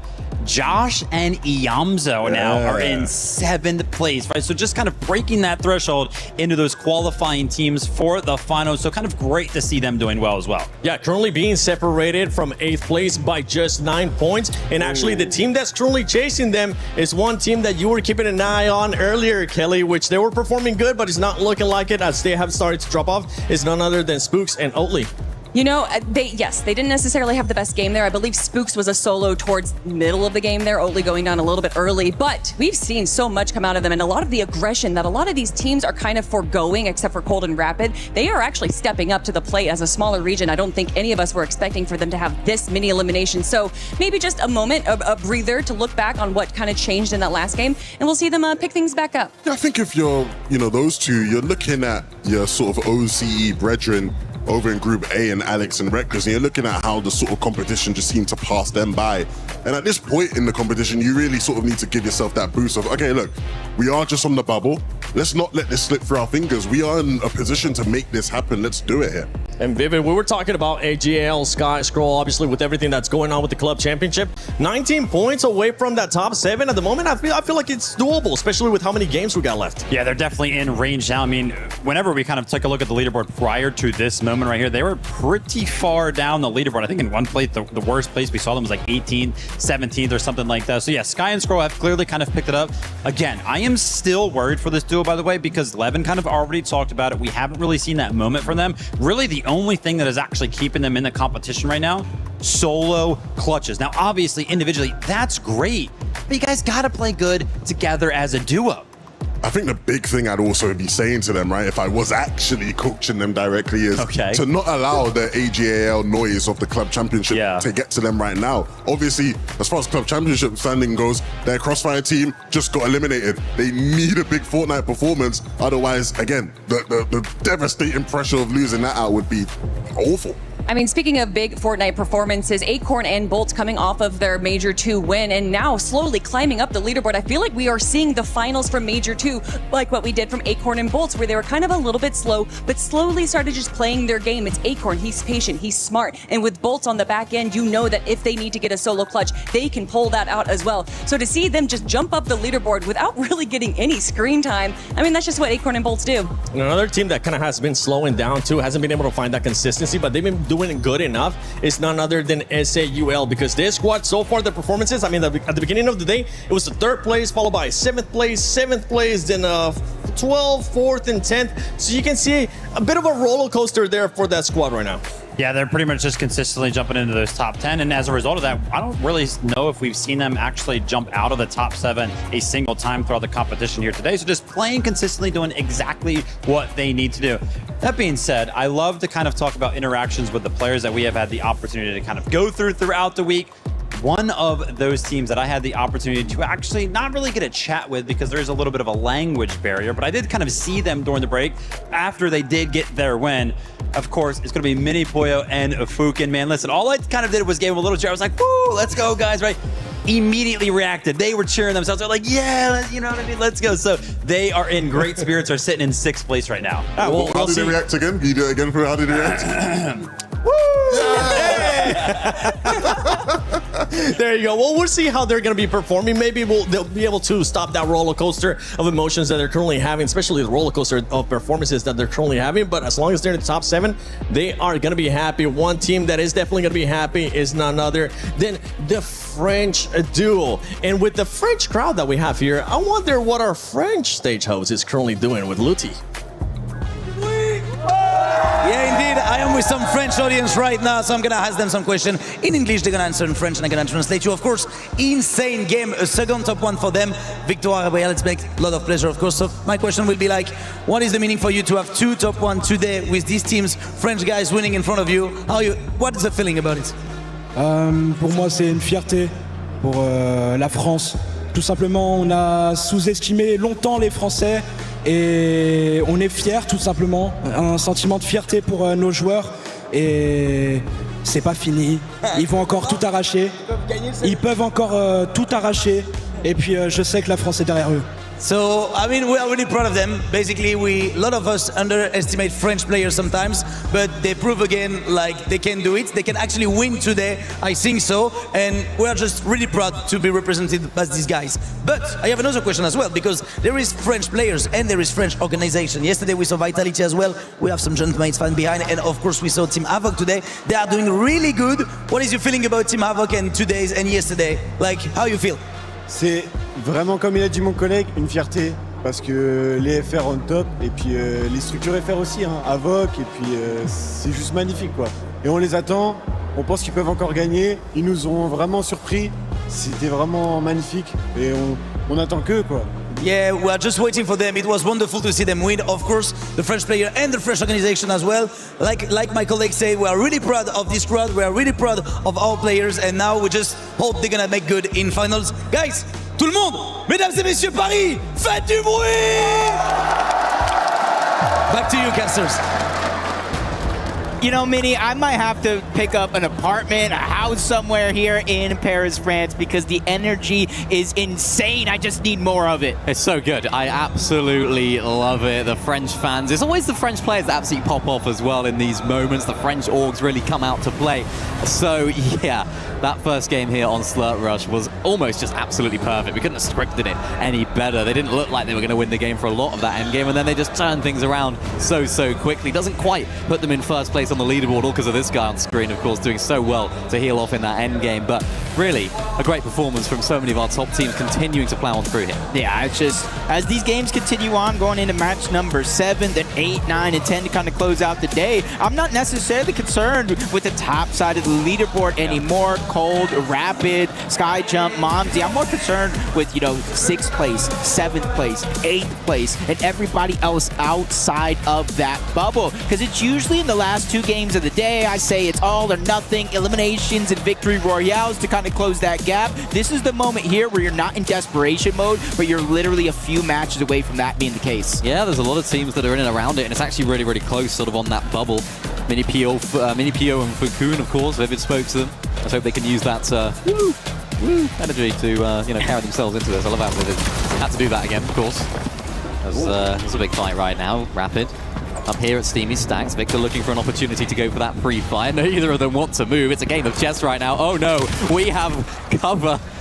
And the cover that comes along is cold, and that is not the cover that you want on the opposite side of things. You know, I give Rapid all the credit in the world. You know, playing Fortnite, you got somebody boxed up, you just want to go for the clip, but he was patient, waited for Cold, and then Cold just walked on in. Don't worry, I got you. And that's kind of their strategy. Typically, we do see a lot of solo players go out and try to W-key the lobby in order to pick up those eliminations. Most of the games that we have watched, not only here today, but the qualifiers, they push around the lobby together. They make sure they always have numbers on their side. As we go on over to Dirty Docks, we got Gone, Knight, get their 2nd elimination of this game. But even with 2 players down and out of this POI, there's still so many more left. That's the thing. There's all different sorts of players everywhere around as Bolts and Acorn. I think you really could have expected a little better game from them, of course, in the end of things. But looking like they were going to take high. Oh dear. Did we have a self-elimination with an RPG? Because Bolts did not. Yeah. I've been there. I can't say I've not a few times before. We even saw it yesterday. I don't want to say it was Malibuka, but that's the first name that does pop in my head. So it is going around this week. Just you could kind of see the nerves, the anxiousness coming through from some of these teams as Panzer goes down. Cold and Rapid, 2nd elimination of the game. And that's a team that you don't want to get heat up. You want to continue to kind of let them lose some of that steam. But for Cold and Rapid, it does not look like it's going to be the case. Gone and Knight either. They get their 3rd elimination of this game. Even while getting pressured from behind, that's Anon who just spawned back in. He goes down as well as Gone picks up his 4th of the game. Yeah, Anon is not really having that great of a time right now up here at Dirty Docks. Gone involved in this fight as well. Trying to find angles, trying to find opportunities to heal, of course, as well. Lots of other teams sort of in the surrounding area. You can see Knight there just leading the way, saying, yeah, let's just get out of here. Picked up our 4th elimination here of this game. We don't need to have anything to do with that. A lot of rockets coming out now. Momsy doing it, trying to put pressure onto Enact, breaking through the builds. Times the shot perfectly to bring the shields down. Enact goes down in that 1v2 situation. And honestly, you can kind of see the ones that are sticking together, just kind of lurking around the lobby, going after those eliminations, are the ones that seem to have built just a little bit of momentum here in this early game. And you can kind of see them looking around, trying to figure out where that player is going to respawn back in at. Yeah, there's almost 2 ways you can play it, right? You can W-key as a duo, try and find those solos, or you can try and get a few little picks as a solo third party, some fights, get the elims that way, and then get back with your teammate later on down the line. Scroll there in the feed as well, getting an elim.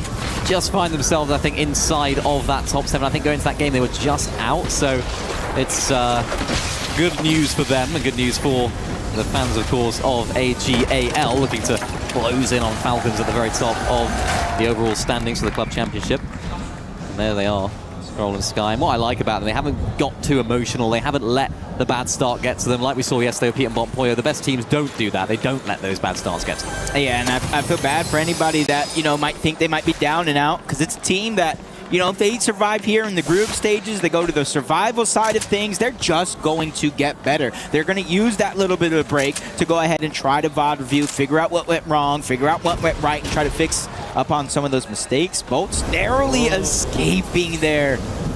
You see him just kind of lurking around. He does have the slap smashes for the HP, but it almost feels like he might need an elimination to stay alive deep in the zone here. That's what's the plan is right now. Luckily, they managed to get away here, very cool.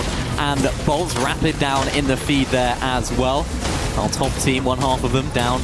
But of course, Cold is still in the game. 20 duos left. Everyone, of course, still in this one. And this is when things really start to get real. This is where things start to get difficult. Bolt's there on the other side of this wall. Nice shots coming on through. Bit of a trade from both of these teams right now. And unfortunately, goes down. It's Boltz and Acorn just finding that angle, getting that piece control, and catching him off guard right there. That was looking good on the other side, but Acorn coming in. Probably hear the audio, the visuals. You kind of get a little desperate, push in just a little bit too far. Bolt's going to be able to shut him down. Con and Faded here. This is against Sky Jump and Momsy. They're fighting over one of those supply drops.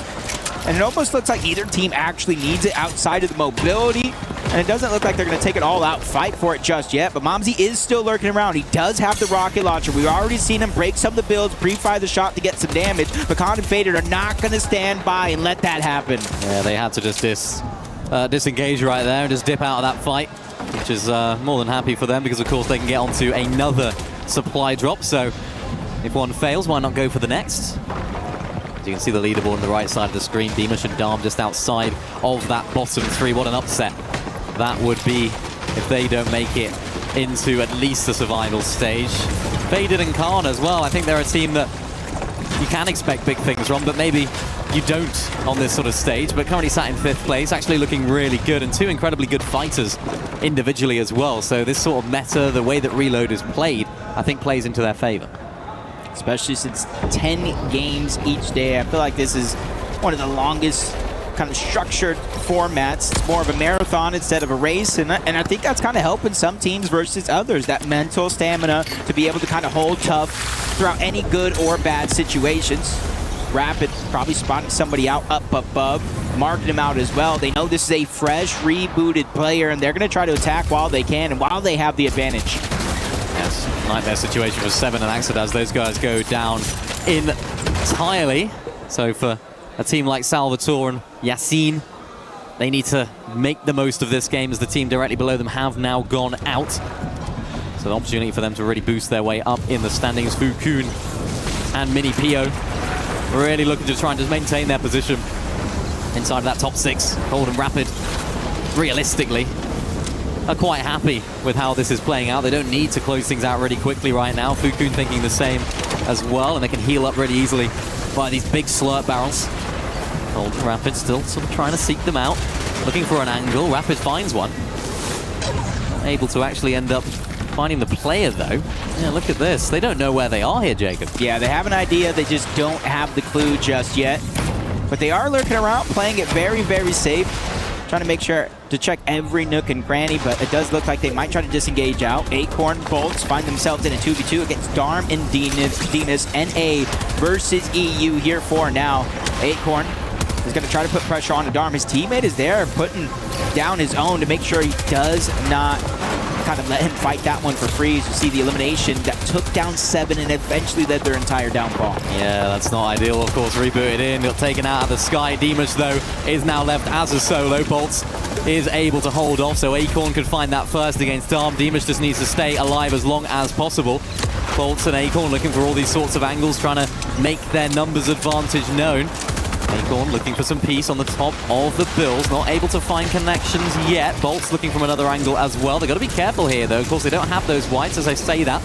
Boltz gets a nice little gift from his teammate Acorn, and they're not able to actually find this limb onto Demus, so Darm must have been rebooted by now.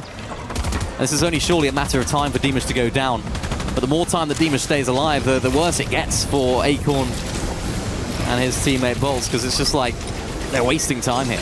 Yeah, and I agree with that 100% because he doesn't even have med kits, bandages, or anything either. They used their last one, and there's only one possible elimination down here, so somebody's going to be left without Siphon, and Bolts is going to get that elimination, so Acorn is going to have to go hunting.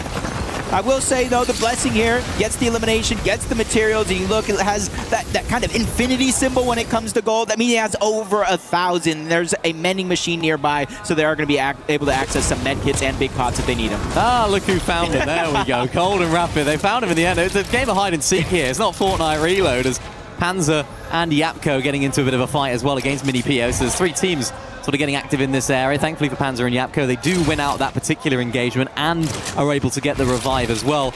But for Canada and Victor V, we saw them sort of have an opportunity in that last game, I really think, to break into that top 7, and they just fell far too early. So I think they'll be looking to try and correct a lot of those mistakes there, Jay. Yeah, I know we were talking about kind of Cold and Rapid in a situation where after they qualified, they split up when it comes to the different BR mode or the traditional one. Canada Victor V, same thing, so they don't have all the same practice as some of our other teams in this game as Mini Pio gets found out yet again. Cold and Rapid initially took down his teammates, so both of them seem to be on the spin cycle for now. And it's interesting enough how aggressive they're actually playing because we're in the 6th zone. Typically, this is where you would see things tend to slow down a little bit, knowing you only have 1 zone left, reboots turn off, and that's your last chance to kind of get back in the game. But Cold and Rapid are doing the exact opposite. They're not slowing down. They're making sure if you get rebooted in this game, you have little to nothing. Yeah, they actually get zone here as well. The zone actually pulls back towards the north of this sort of bigger zone. As you can see them there, the sort of pink arrows just to the left of Slurpee Swamp Text.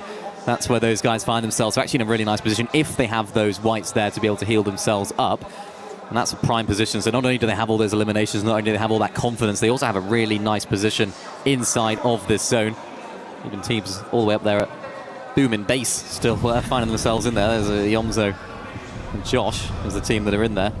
And it's going to turn into a little bit of a more dangerous storm soon enough. So it's going to be interesting to see how they approach this. I'm sure they have plenty of whites to keep them going. Definitely gotta hope so, but they are definitely digging deep into their bag of tricks. In terms of the launch pads, typically you see 2 being brought into you late into the game. You use the Flowberry Fizz launch pad strategy. You kind of avoid all the chaos underneath, but they're using that early just to make sure they avoid the mid-game. They avoid going down to being put on that reboot cycle, so that way they can at least make it to this portion of the game relatively healthy. And you can kind of see them sitting there in 9th place so far on the overall leaderboard. They fell out throughout the course of this game. Yeah, this landing is going to be really, really important for them. Where do they choose? This is a skill gap in the game. Where do you land? Using a lot of that natural cover, a lot of those buildings, I think they're safe and sound.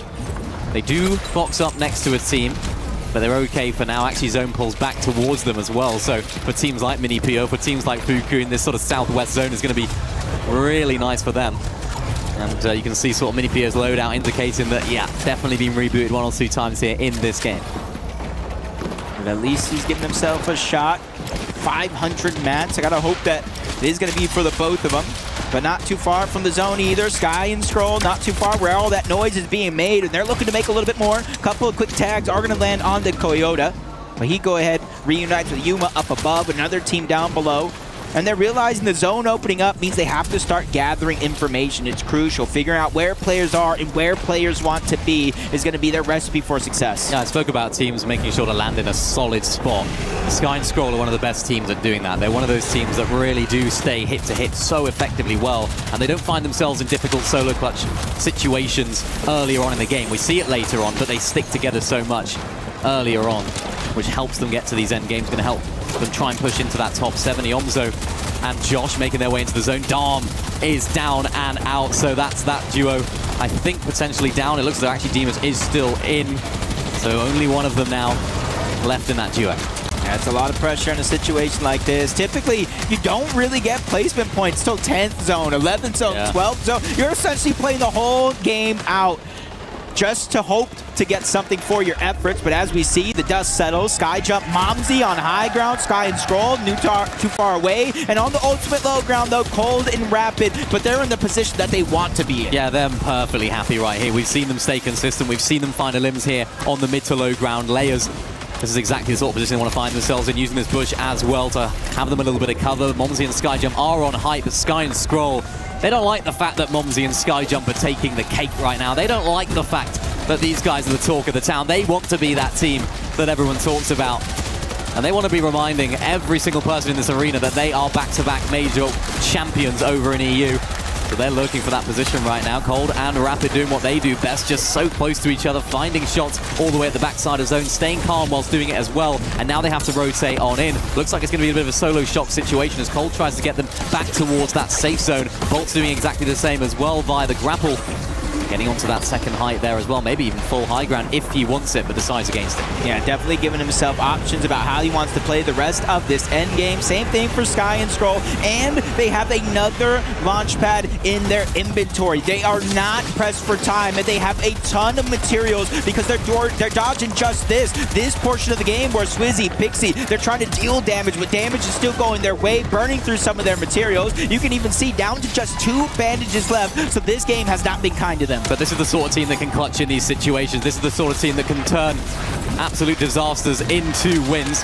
Momsy though, Sky Jump, staying together as well. There goes Spooks. Now it's up to Oatly to solo clutch instead. This time Yuna and Koyota go down as well. So this is going to be an opportunity for them now to go back into this next game and reconsider. Nobody's really playing height. The highest team here, it looks as though, are Sky and Scroll. Not a position that we've seen them in too often in how they play, but Sky Jump and Momsy, they want that position back. RPG comes through. Swizzy tries to go up as well, but Momsy slaps him away. He said, yo, you can have height just for a short moment as he fires the rock and even dropping down, continuing the fight here in this game. Victor V getting elimination, but Bolts and Acorn, they land perfectly in the front side of zone. This is a team that doesn't force those high ground situations. They force this fight just like this, and only going down opens up the window for Elite's team of the Yamzo and Josh. This is huge for them. Sky Jump and Momsy up in the sky right now, getting tumbled on down as well by so much pressure from down below. Another team, it's Yapko and Panzer looking at their wall as well. This is the time for Sky Jump and Momsy to really show what they're all about, why they have so many of these fans on their side. Panzer and Yapko, second place in that last game as well. They need a comeback, and they're finding themselves in really nice positions in this endgame.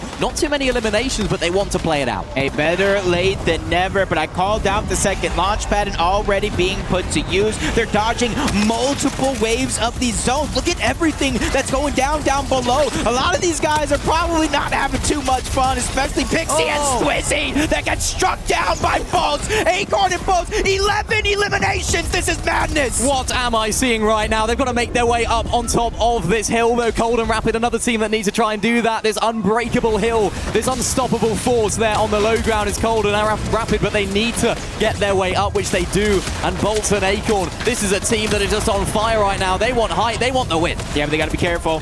Bolts finally running out of that materials. Even though they do got the fizz, both of them using it, trying to get that shield up as fast as possible. They're still in the line of sight, but it's Cold and Rapid that are taking a lot of that focus on the front side. But Sky and Scroll come in next. They're the second height, but Salvatore gets dropped down. Him and Yasin, they have no builds to maintain their position. They just have to play sneaky here. Sky and Scroll right down below, all the way down on the bottom. It's Rapid and Cold found themselves down at the bottom of that hill, but now find themselves in a really nice position. Sky and Scroll, they want height. We haven't seen them win. We don't usually see them win all the way up here, but if it's the way they need to do it, why not take it? Bolts finding his 7th elimination, of course, in this game as well. This is exactly what this team are about. 11 eliminations, continuing to push on through. Josh going down there in the feed as well. Rapid now as a solo too. Yeah, this is for Rapid to try to hold on to first, but for Sky and Scroll, this is bigger than themselves here in this moment. We were all talking about what they were doing as solos, dominating the game, staying in contention, but look at what happens when these guys are finally together, side by side, up above, Acorn and Bolts, the NA Major 2 champions, and a whole solo comes in to try to disrupt the mess. Yasin, and he does so perfectly, taking down one, but Sky and Scroll fall from above and steal the game away. They have awoken. It's only taken them a decent chunk of games here to get the engines going. You can see what it means to the family as well. They are so happy with that. They are here, and they're not here to mess around. They took height. They thought, you know what? Let's go for that position. And they took it incredibly well. Yeah, one thing I've learned over time, it's not always how you start, but it's how you finish. And as of recently in these games, these guys have been finishing strong. And I think that's the thing about this team is, yeah, there's some phenomenal players individually. Their solo prowess is some of the best that we've seen in Fortnite, but when they finally get it together, they finally fix those mistakes and work together as a team, they are just as dangerous as the Shark and Teeny, Peterbot and Poyo, Vico Taco and Malibuca that we saw yesterday. Yeah, you just can't doubt them. They're the team that you cannot doubt. And you can see their family right in front of them, the celebrations. I love that. They can sort of see right in front of them, which is exactly what you like to see. They're actually sort of sat right behind us. And they're getting the pictures taken, the victory. I think for them, they would be disappointed with how they played today. I think they would be sort of expecting more of themselves, but I think what we couldn't ever expect was for them to just completely dud or not play well here, because they've just shown why they're back-to-back major champions here. Yeah, I think sometimes when you're traveling, you're out of your comfort zone of your home, you know what I'm saying? It tends to kind of play a little bit of mental tricks. I'm not saying that's what's happening to them, but I'm just saying maybe something of the sort to kind of get them a slow start. And I'd like to see them continue to kind of pick it up here. That was great for them to pull off that win, but we're always talking about the match point format in finals. I want to see them continue to light up the leaderboard. Don't let out of gas just because you got this win. Yeah, they're not a team that are immune from wins. Over on EU, they do pick up wins. They typically sort of pick them up from that low ground, playing that really effectively. And we have seen them playing height occasionally. We know that they have those abilities to actually play that position.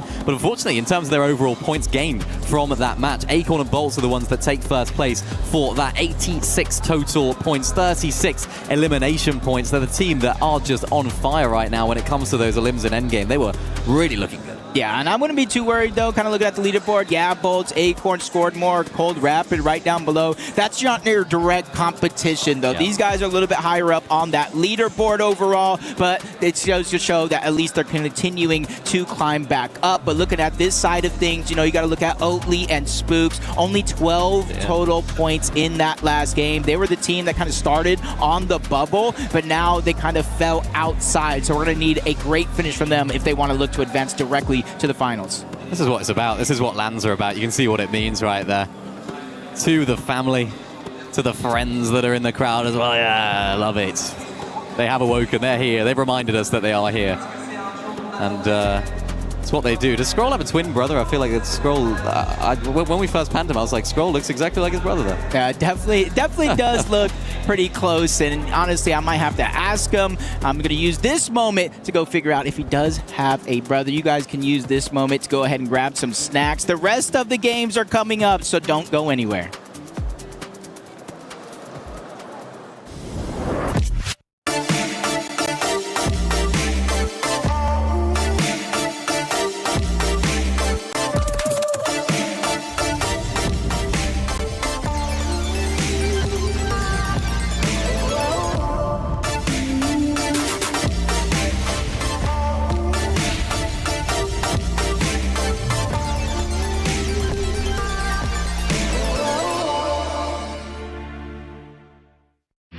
A lot of people are haunted by their past. I'm inspired by it. They're not just playing for themselves, they're really playing for their entire family. They have defeated their demons! They have crushed the curse!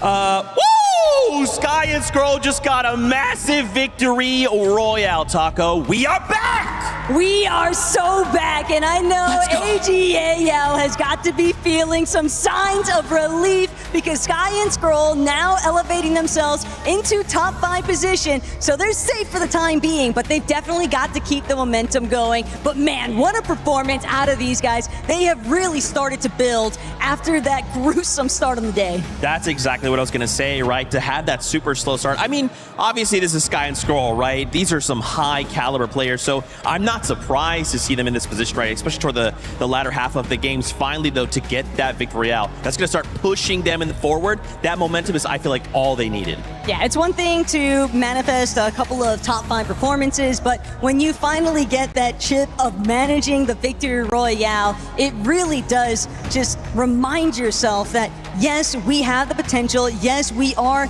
top tier major FNCS representatives for a reason with the back-to-backs. And now we're finally starting to see that consistency that everyone's been talking about. That's right. Now, you heard the crowd as well. Crowd, are we feeling Sky and Scroll? I mean, come on, make some noise right now for them. You guys got to wake up, make some noise. There we go. There we go. Obviously, we wanted to highlight as well Swizzy and Pixie. how can you not be fans of them having a moment here? We've got to make sure they make it in that top 7 because we want to see them go straight through to finals. But I mean, come on, how can we not cheer for a global champion? They've obviously had a very solid day throughout, though. I mean, Pixie, I can already tell he's absolutely in the zone alongside Swizzy. But you have to imagine still sitting inside of that 4th place position. So they are looking set for that top 7. But obviously, job's not done. Why not close it out in style? And that's the type of performance they've been putting on all day. And we know there's been a lot of love towards some of the French competition, but obviously Havoc also showing big time love to these two. Yeah, it's got me thinking, and I actually asked them earlier in the interview about finals, kind of curious of if they're starting to think about some of those things, some of those teams that might be coming in that suddenly have to find themselves facing off against. Do you feel like anyone could maybe get in their way in finals? With the way that they're throwing up numbers today, I don't think that's the case. I think right now, their only strategy is just focusing on the game plan that's been working so well for them. A lot of it has just been going for that height control, but I think more importantly still, it's just them understanding that they have a very solid dynamic of being able to kind of toggle the sort of primary factors, and that's, do we need to go for more eliminations, or do we just need to keep prioritizing our positioning, our rotations? But we know that they're capable of doing everything. They're just kind of firing off on all cylinders. I love that. Is there any other team out there you feel like is really, you've kind of got your eye on that has kind of like impressed you, especially in the context of EWC? Obviously, gotta give a big shout out towards the Asia side of things. Minipio and Fukun have been doing an excellent job at just giving a big shout towards that international scene. We saw tidbits of it even inside of Group A's competition yesterday, but here in Group B, it really does seem like there is so much of that wildcard presence. Yeah, I think for me, it's been Oatly, right? Absolutely going crazy. We saw him inside the top 4 at one point. Now just outside of that kind of bubble, the top 7. I am so excited to see more of them compete, but I know what you want. It's more games. It's action time. Let's kick it on over to the casters. It is indeed action time. We are back here for game number 8. We've had an electric start really here for Slurt Brush the first couple of games, but things now, Jacob, they really start to get real. The pressure starts to ramp up for the teams that are on this bubble that are trying to qualify on through to that final from today. There's definitely still so much to be played for right here. Mini Pio and Fukun, as Taka was saying, only 18 points away from that 7th place right now. Yeah, and that's kind of the biggest thing to note is not only how well they're actually doing, and they deserve a ton of credit. You know, they did it in LAN before, and they're doing it here again, but look at that gap between them and the next best team. It's small right now, 21 and then 23 points, but if that continues to kind of open up, it's going to be like an 8-team race for 7 spots, so I need everybody else outside of that bubble to really put themselves on notice. It's now or never. Well, maybe not never because you got the survival states tomorrow, but you want to qualify here. You want to give yourself that break. Otherwise, it's even less spots tomorrow with only being 6. Yeah, hopefully not never. You see Yapko Panzer there as well in that first page. They've really moved themselves up here when it comes to Slurt Rush, but unfortunately, we have to show this page.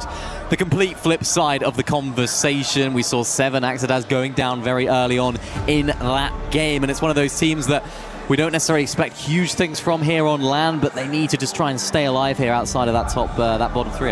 Yeah, we've already kind of seen, especially with Cold and Rapid, that sometimes consistency and eliminations beats overall victory royales. But that's one thing I do want to see out of that team of Cold and Rapid is finally get that win. Because they're already over 350 points, which does not matter today. But in my head, it's like prove that you can actually do it, which kind of makes it easier for you to actually do it on Saturday. Of course, the competition is going to be tougher with the group players from Group A joining in, obviously, tomorrow's survival stage. But it just goes to show that this reload is just more than just mechanics. It's more than just strategy. You have to deal with so much that is unknown at any point in time. Yeah, I feel like it's sort of, you know, an opportunity really just to skip that survival stage entirely. You know, you really don't want to put yourself in that position tomorrow because then that pressure is just even more on. So we've got 3 more games of competition here for today. And really depending on how the teams are sort of positioned on the leaderboard, I guess sort of dictates how you end up playing. I feel like our top 3 is really far in advance right now. They're looking like they can definitely find themselves qualifying pretty straightforwardly. But if you are one of those teams that are maybe on that bubble just outside of that bottom 3, how do you now approach this? Do you keep doing more of the same? You try and switch things up? If you're Mini Pio and Fukun, you probably just do a lot of the same. Don't want to switch things up majorly. If you're anybody else, you need to at least start getting consistent into the games deeper. And if that's not something you can do, yes, you do need those eliminations to close the gap and then kind of take a break, to avoid the survival stage to come back for match point finals. But as you said, it just really goes to show where you're at on the leaderboard. Almost gets to decide how you get to play the rest of this one out. Yeah, and it's sometimes now or never, you know, hopefully not never for these teams. We can guarantee that 3 of them will be going out completely after today's competition. Victor V starting things off really strongly, taking down Jojo Fishy. 7 there, down as well. But look at this, already going down early. 7 Axadaz. That's an absolute disaster for them because they were finding themselves in that sort of bottom 3 of the leaderboard, all in contention for it. And now it's an absolute disaster start here to the third last game. And now it almost even looks like with Anon in the distance. You see Oatly doubling back. He realized he didn't pick up the shockwave. This is OCE on OCE right now with Spook taking down Anon. They have 3 straight eliminations right out of the gate. Luckily for Anon, Bazin is able to create a little bit of distance, so it shouldn't go down early unless he gets hunted by the 3rd team that's at Dirty Docks. Yeah, they're making their way over. Luckily, it looks as though they are able to actually get that reboot, but there is, of course, Gon and Knight in the area, lurking like sharks in the water. They find Vazen. There's the first for Gon and Knight. It's a gift for them, really, coming on over into that area of the POI. And for Gon and Knight, this is a team that do need to have a bit of a resurgence, you have to say. They started the day really strongly, and you sort of expect them to have these big moments. Just unfortunately, like you mentioned, that consistency across the course of 10 games just becomes so much more important. Yeah, just kind of looking at almost an 80-point gap, a little bit less, but for simple math's sakes, that's what they need to come back from. Oatly and Spooks, their 4th elimination here. They're already driving their way up the leaderboard. At this point in time, they're only 5 points away from that top 7 with the eliminations here in this game. They still need a little bit more to go, but being at this part of the map where Vazen and Anon just seem to be stuck on a cycle of respawns. It's Knight and Gon on one side, it's Oatly and Spooks on the other, and they're not letting these guys touch the ground. They're not. That's the difficulty here for Anon, because they're a team that's they're not absolutely in danger as of right now, but you know, things can really just start to pick up in terms of momentum the wrong way. But Knight and Gon, they need to do it the right way. They need to start picking up a couple more of these early innings and then crucially staying alive in those mid-game fights as well. I feel like we haven't seen that from them like we saw in those earlier games. Anon, another one, unfortunately down. And it's just been a disastrous Dirty Docks. You know, every time I watch a reload tournament like this and I just see somebody just get picked off over and over and over, I just think Ali A is just somewhere at home saying, look at him! Finally somebody else feels my pain. But it's just the nature of the beast that is reload. Swizzy, Pixie underneath, 1 elimination here. You got plenty of players still in around Slurpee Swamp, both individuals and full teams. As you see Aoxy and Jojo Fishy in the distance. I would have thought Ali A's catching strays here at the Fortnite Reload Championship EWC. It's the opposite. He's having fun watching well, this. I suppose, yeah. Getting rid of a reminder of his worst moment of his career. I respect it. I respect it. I'm sure he's watching on. Golden Rapid, though, they've been really active early on in these games, but managing it with consistency as well. Unfortunately, 21 points. It's not looking great for this team right now. Not the team you want to be fighting either on the other side of the wall. And it's just been really dangerous. A lot of these off-spawn fights just haven't gone their way, and unfortunately for them, it's just been Golden Rapid running the show at the moment, both in-game and, of course, off-spawn. Scry and Scroll looking to take down another player here as well, trying to get their 2nd elimination of the game. Salvatore just below right now. They're trying to go for an almost pseudo-sneak play, which they actually do fine. Nice little beam there from Sky, or from Scroll, to give Sky an opportunity to find an angle as well, but unfortunately Scroll gets beamed in the process. Sky does the smart thing and disengages. Yassine is down. Tried to get on out of that situation with the launch bound. Salvatore, unfortunately, as well, has to make do with what he has, which is not much.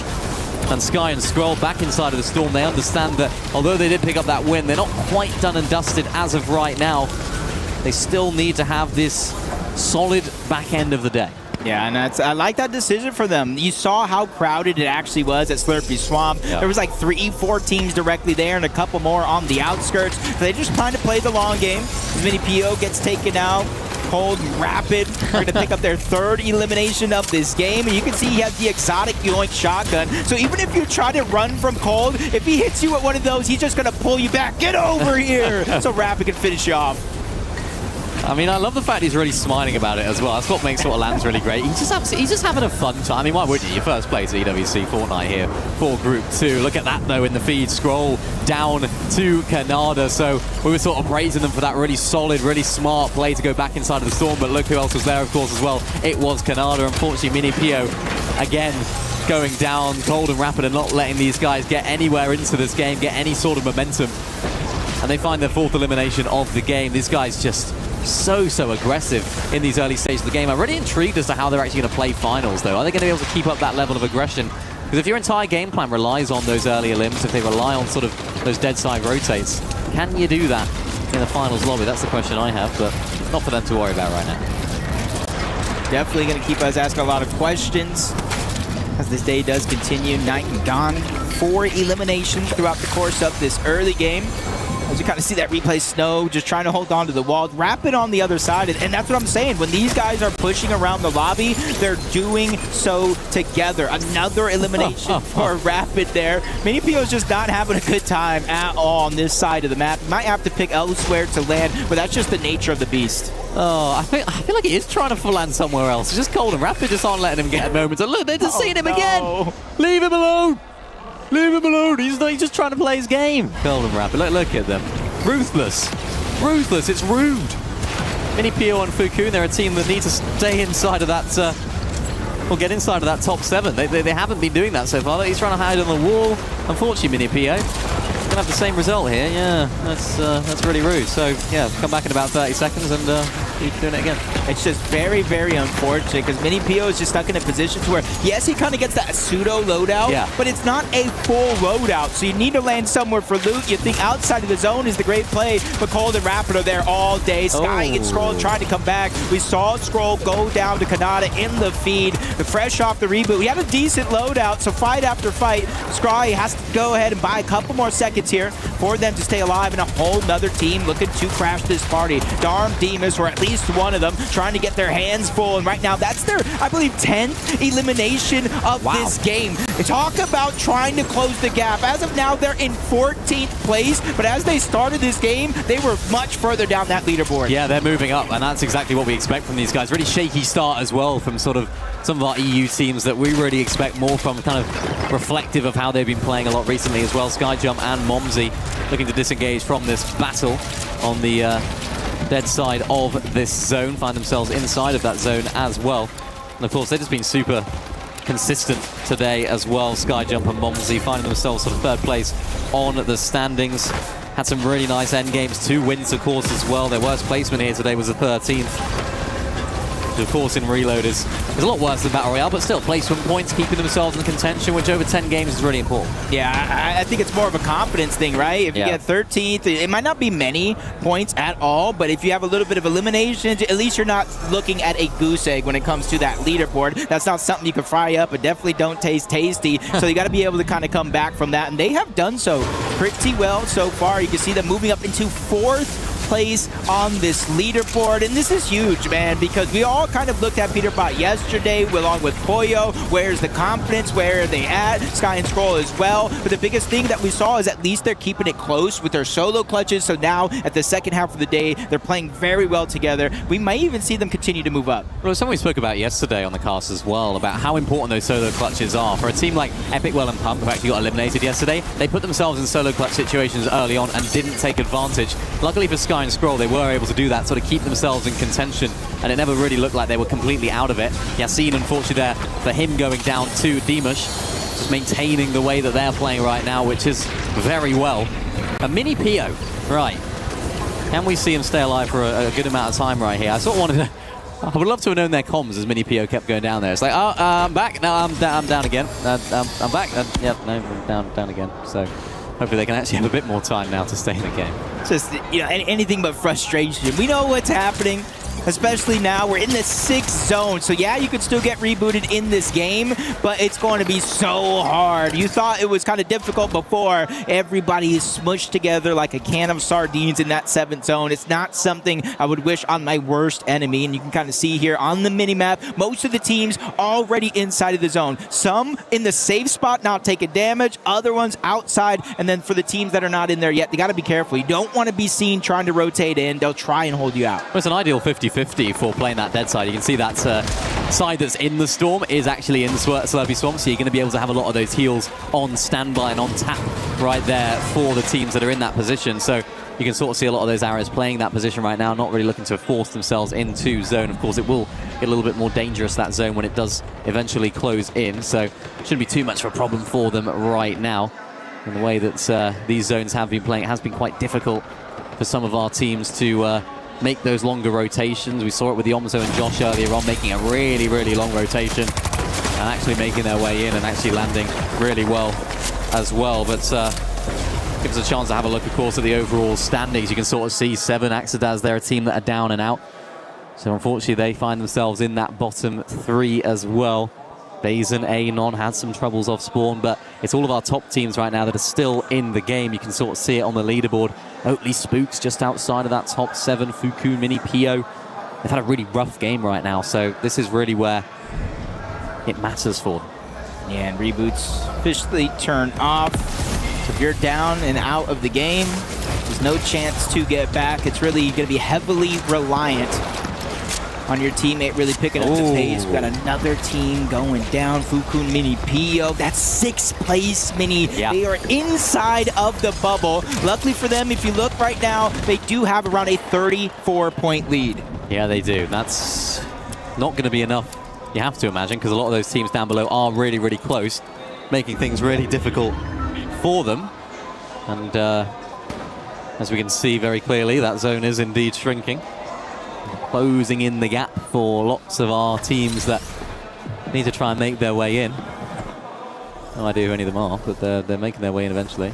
And if we could zoom in just a little bit, or at least have the names on it, and then we can kind of figure out. And this is where what I'm usually kind of doing my own cast replay mode. I make sure to kind of memorize the colors. They don't change throughout the course of the game. So we do know Kanata, Victor V trying to rotate in from the bottom of the map, using those shockwaves, possibly over driving that one just a little bit too deep, but they're just trying to make sure that they're not in the limelight. Yeah, noticing that Skyjump and Momsy just finding themselves in that position as well. Still alive as a duo, most importantly. Dimash and Dom having a really good game as well. They can just sort of hold Yuma on the outside of that zone. You can sort of see them looking towards that way right now, making things really difficult for them, and that does look like they were able to take them out. Yeah, the Yuma Koyota now down and out to the hands of Dimash and Dom. You have to imagine that's an interesting zone pull as well. It pulls back over towards that dead side of zone. So for all of our teams that are a lot more experienced, you can see Acorn and Bolts getting there early, trying to make their way into that front side of zone. Of course, Dimash Dom there playing the back side of it as well. Yassin and his duo Salvatore. There's a big opportunity for them to really push their way up there just ahead of those teams that did go down. This is really where things start to get interesting. Launchpad's getting played right now. Somebody's on high, somebody's on low, somebody's making it in, somebody isn't. Yeah, we're always talking about the top 7 goes to finals, the middle 10 goes tomorrow, but there's also a race at the bottom of the leaderboard to stay in this tournament in general. Phase-in and on down, Yuma Koyota, that opens up an opportunity for players to try to close that gap, which is huge. You got more and more players just trying to rotate to the front side of zone. Josh and Yamzo make it there. Salco and Acto, they are falling short. You don't want to be the last team to the zone. Yeah, you really don't. Swizzy there now down as a solo. What's Salco and Inac doing right here? Are they going for a deep storm launchpad? Yeah, they are. Look at that.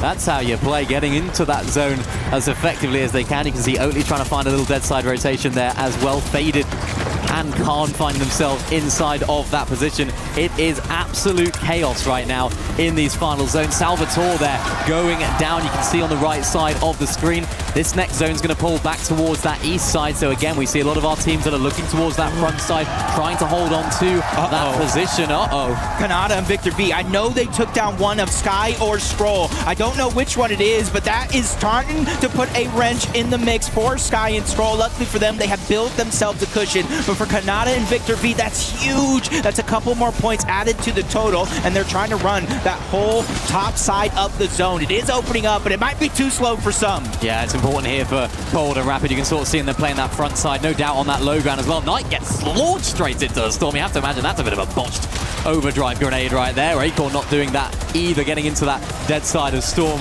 as well. Faded Khan making those dead side positioning. Panzer there down, so Yapko Panzer are now down and out. They were looking really, really good going into this game. They're on a bit of a roll. Victor V there in the position.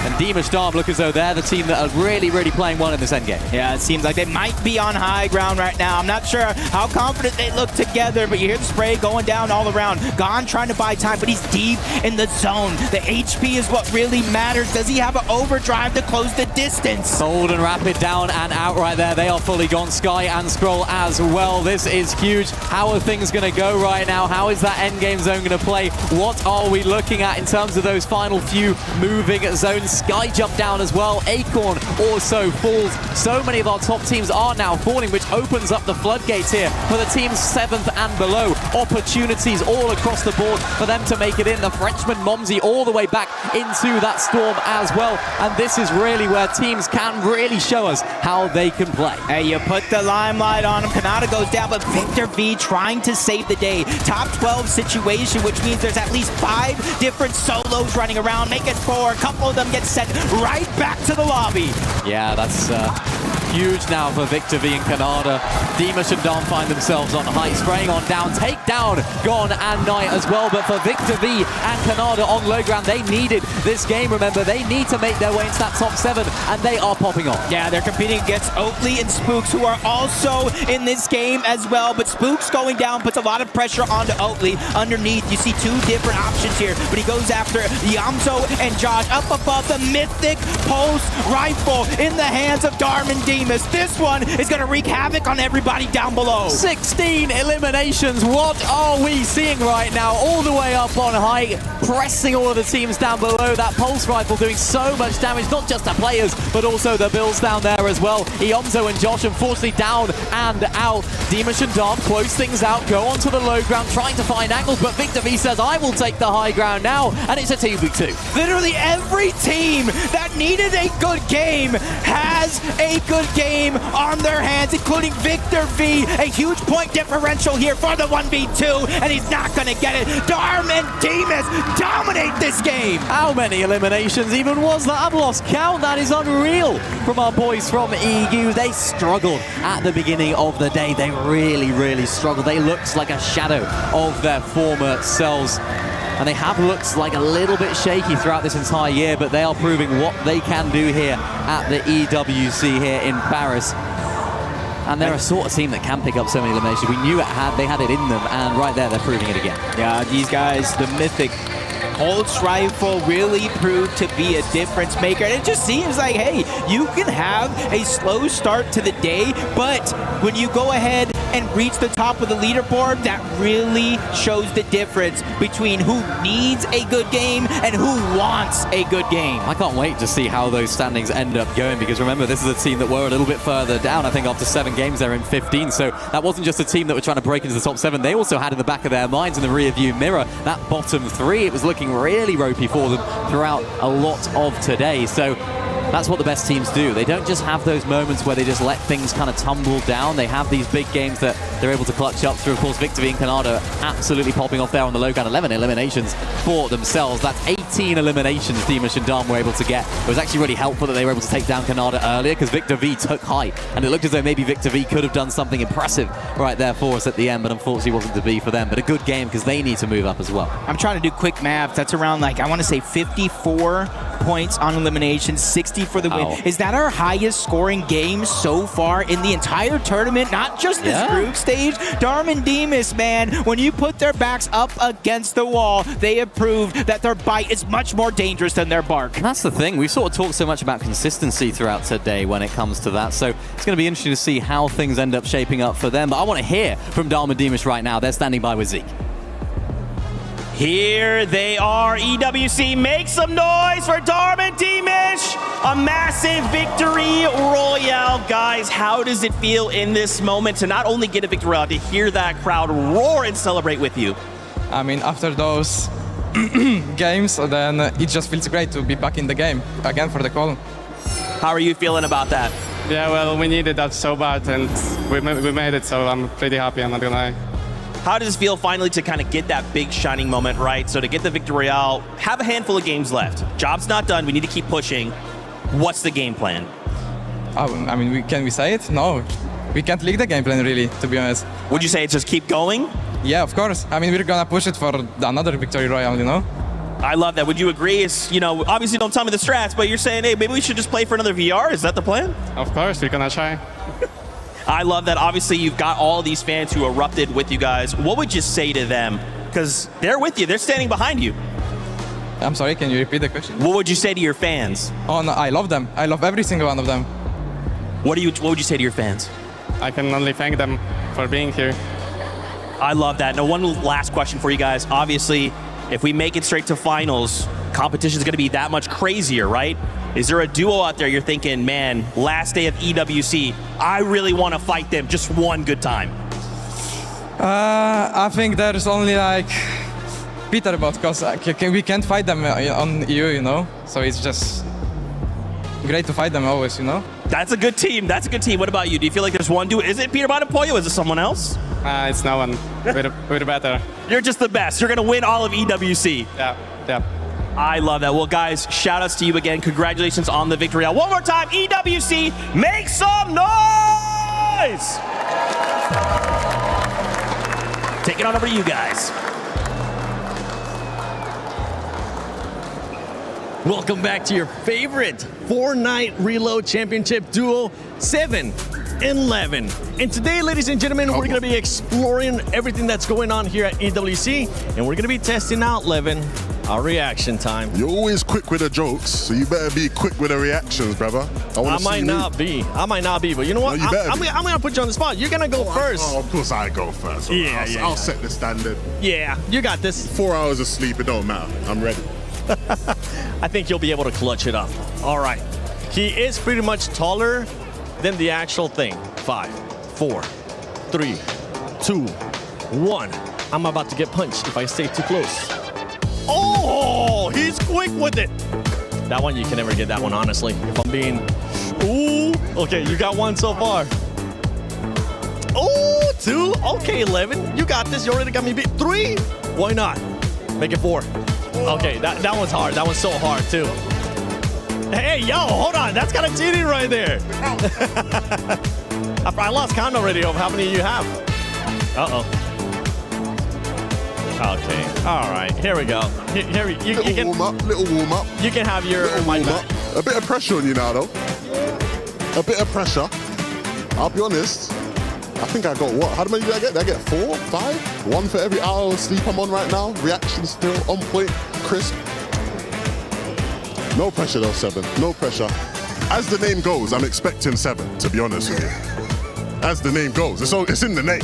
You gotta get 7, brother. Sir, hear me out. I'll be happy if I even just get 2, okay? Oh, I've been here for 7 weeks, and the most I've gotten was 2. I'm setting my standard at 2. That was the first time I've ever done one of those. You've been here for 7 weeks. You've probably been trying this every single week. You better get more than 2, man. Come on, you believe in yourself. You know what? Coach talk. Give me a coach talk right now. I believe in you. You can do better than 2. I got this. You got this. Watch this. Come on, lock in. Lock in.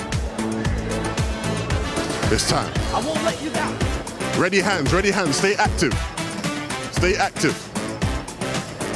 Don't worry, that don't matter, it don't matter. Keep going, reset. Don't worry, it don't matter, it don't matter. Keep going. Beautiful. It's fine. It don't just reset, come on. All right, that's 1. Let's go. And again, light work. Oh, light work. Beautiful. Don't get too cocky now, don't get too cocky, it's all right. All right, nice and slow, nice and easy. Can't mess this up, surely, right? Can't mess this up. Walk in the park, beautiful. Beautiful. And he was talking about getting 2. Come on, man. I got more than 2. Yeah. Did I make you proud? You actually made me really proud. That was very impressive. That's what I'm talking about. Your favorite Fortnite Reload Championship at EWC 26 Duo 7-11. Back to more.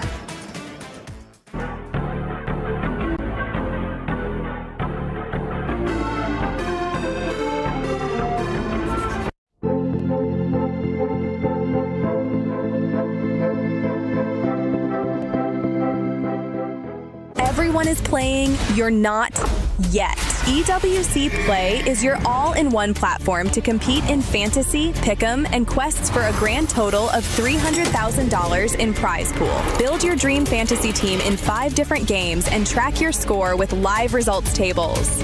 Predict the winner of every game, every group stage, and every tournament. Complete daily and weekly challenges to earn boosters that help you climb the global leaderboard. Got what it takes? Join EWC Play now. I lost count, honestly. I lost count of how many we ended up getting, but we still did good. And one team that did really good here is none other than the Polish duo, Darm and Dimas. And they needed it too, because before this game, they were in 15th place. I think with this performance here, they jumped up now in contention for that top 7. I think the conversation that me and Levin have kind of been having, he keeps reminding me. He's like, listen, Armadimish, they can be really, really good. Their ceiling is super, super high. They can have really good games. We just haven't seen it from them here today yet. Finally, they figure something out here in the later half of the day. I mean, 114 points from a single match, Levin. That's almost as many points as they had the whole day. Like, that's actually insane. And this is honestly why it is so frustrating that it's been such a slow day from them. You know, Dom acknowledged it there. He was like, our games have kind of been, let's not talk about it, right? But again, they rip up the game plan. Kelly, we have seen them do this in EU so many times over the past year that they've really popped off in the scene where they'll have a terrible tournament, but then they just start W-keying everyone and they just look unstoppable. I thought today was going to be the story of Sky and Scroll repeating what Peterbot and Poyo did yesterday, but honestly, it's more of Darm and Demish that are proving that by Zone 5 having 10 eliminations and then not slowing down, being able to carry that aggression into the end game and then pull out a victory royale. Hopefully they are in the top 7 right now, but obviously we do still have a little bit more to go. Speaking of teams that I know are so close in that top 7, Victor V and Canada. I mean, you know that they have been stepping up time and time again, but if we're talking about stepping up, it is Victor V that has really been stepping up, Vivid. Yeah, I can't wait for us to actually get an opportunity to take a look at the leaderboard, because if anybody at home hasn't had an opportunity to do so yet, it is very, very close. And I want everybody to keep kind of 3 teams in the back of their mind. We were just taking a look at that match rankings.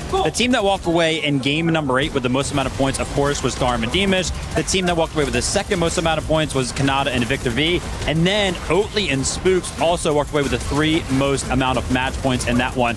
And for those 3 teams, it's going to be a big difference maker when we do take a look at the overall leaderboard. But yeah, I mean, Canada and Victor V here picked up a 2nd place. Darm and Demish picked up the 1st place. Incredible effort from both of those teams. Not just that, not just the top 7 that we're currently keeping an eye on. We're also keeping an eye on those bottom 3, because those bottom 3, they aren't going to get that survival stage. They're going to be getting just a flight home, straight home. They're not going to get a chance to continue on here on Fortnite and Reload Championship at EWC 26. And one theme that actually comes to mind, we got a chance to talk about them earlier. We're going to have to talk about them again. And it's none other than 7 in Exodus, because after the first game, they were able to put up good numbers. But since then, since that first game, they've been averaging a 17th place. And that's just not going to cut it. We've been seeing go down the leaderboard. I think that really speaks to the expertise of a lot of our top teams that are kind of starting to show up right now. They get to go and compete against the best of the very best time and time again. But a lot of our smaller regions don't have the same amount of events that the bigger regions do. So I think maybe some of our bigger teams kind of struggled at the start because this isn't the lobby that they're used to, but they have that experience of evolving as this tournament goes on. So I think those smaller region teams are struggling on that end. Yeah, I think it's tough. There's so many dynamics that go into play here, right? It's not like the early days of Fortnite where we didn't have as many lands, and so everybody was always like, who has experience, right? Everyone's going to be feeling a bit nervous. No, there's such a depth of different levels of experience here, and I think, again, I was hoping that Reload would mitigate a lot of the factors that mean usually some of those smaller region teams struggle. But the reality is, the top talent from EU especially, of course, it's just too hard to handle sometimes. You just really got to step it up. As we take a look at that overall, the top 7, you were talking about gaps, you were talking about points. T1 Darm, T1 Demons being able to push up to 8th place, only separated by 15 points. So remember how I was talking about those 3 teams that walked away with the most amount of points here in game number 8? Take a look at where all 3 of those teams are at. I mean, you got Canada and Victor V, they got 2nd that game. Darm and Demish, they got 1st that game. And then Oatly and Spooks, they got the 3rd most amount of points that game. All of them fighting for what feels like that 7th place spot right now. So honestly, game number 8 might be the difference maker for whether or not they actually qualify to the finals. The problem is again, it is so close that anybody really in that sort of 4th to 7th range could just get dragged into an absolute brawl here in these final games. Like, this is way closer. So many of these different teams here would just be super disappointed if they weren't to get top 7 now. You know what I'm more disappointed by is that Levin just lied to us. He said that EU's doing really well. And if I'm looking actually at the 7 teams in the top 7, I count 1, 2, 3, 4. Oh, that's 4 NA teams. And who's in first place, Levin? I'm glad you don't know how to count, Kelly. I mean, you know, it weren't seeing many counting yesterday, but of course everybody got the numbers out today. All right, cool. I'll give you credit. I actually don't mind, just because I am a big Cold fanboy, so it's good to see Cold Rapid in first place. But look, the reality is, it is going to be a very fun last 2 games. It's so close there. It's going to be super close, especially if we look at 17th place Fnatic being able to get 35 points in that last match. It pushes them out of that bottom 3. Woo! Some riveting stuff happening towards the bottom of the leaderboard. Yeah, I mean, in Act and Soccer, they got to go ahead and clutch up. Let me go ahead and take a look at where they actually placed that game, because you got to imagine it was their best game. Yeah, 5th place with 6 eliminations. If they can kind of pull that off again, then they will pretty much secure their qualification to the survival stage, which is really fun about this format, because it's like, obviously we have teams towards the top of the leaderboard. We have, what was it? It was like a 34-point difference between 10th and 4th place. So just crazy stuff going up there for the qualification to finals. Then you also have this pseudo fight at the bottom of the leaderboard for the survival stage and whether or not you're going to get relegated from the competition. Guys, I just want to watch this last 2 games. I just want to see how it plays out. Not just because I want to get the chance to dunk back on Kelly, because she was, you know, very quick there to jump on me. Respect, you know, I respect it, because I would have done the same to you. But obviously, again, you know, I really want to see how the finals lobby is going to shake up, right? As far as, you know, who's going to secure their spots, who's going to claim spots on the actual final drop map across both the maps, and, you know, really give themselves a boost going into the finals. Obviously, we're talking about finals. That's what we're all here for. But also, that survival round tomorrow is going to be absolutely insane. We obviously know which 7 teams are going to go forward into Saturday's competition, but Fridays as well is something that we need to look for. 20 of the best teams in the world fighting for just 4 spots. It's going to be so much more contentious tomorrow. So, like you're saying, obviously these teams want to be in that top 7, but I'm also very excited for tomorrow's games as well. Yeah, I'll definitely leave an open for some of those duos that are going to be going to survival, because the top dogs from these groups aren't going to be there because they're already going to be waiting in finals. But as we're going to be heading here to the final 2 matches of Group B, I can't wait to see how that leaderboard is going to be shifting. And I know Mini and Jacob are going to be keeping a close eye on that. And we are 100% going to keep our eyes glued on the competition. Beautiful breakdown for the whole team, by the way, showing how close it actually is. Not only at the top of the leaderboard, but for the spots to qualify directly to the finals, and for the bottom as well, that are looking to keep their dreams alive. So much at stake right now. We've got 2 more games of competition here. Match number 9 coming up. We've got Legacies on the line right now. The teams that you'd expect to get an easy qualification through, not quite finding themselves in that position right now. So lots of questions to be answered. And for the teams that are further on down below, everything comes down to these final 2 games, because you would have planned the trip for the entire of the weekend. And if you're down and out in only Group B, in your group, is that an early trip home? That's not what you want.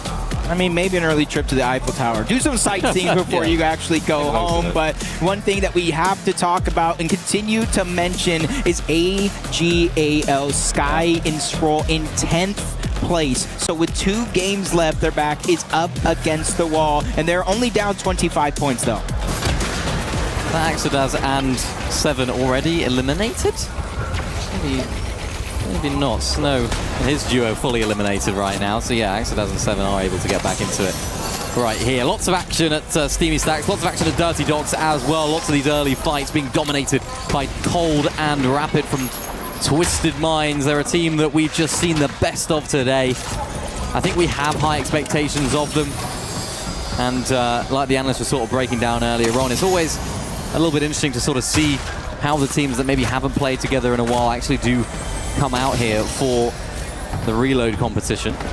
As Bolts look as though he went down there in the feed, so difficult start for him and Acorn. But I think this is where we're going to start to see a little bit less craziness off spawn, particularly from some of our teams like Oatley and Spooks, who do need a solid last couple of games here because they just find themselves outside of that top 7 by around 18 points. Yeah, just kind of playing a little bit more methodical, a little bit more careful. It's going to have to be the name of the game.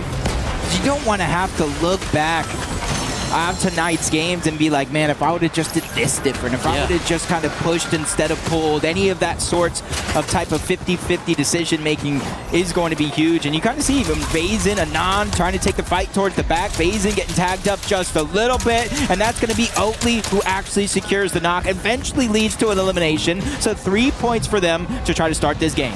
Weird though, because I feel like we've sort of seen Vazen and Anon going down early in a lot of these games. So they, of course, did have a really good start to the day, 6th place in game number 1. I just feel like they've either got a decent end game in them or it's just a complete disaster at the beginning of the game. So they need to try and find some sort of semblance of consistency when it comes down to their game. Oatley and Spooks won't mind about that at all. They won't care because they find their first of the game.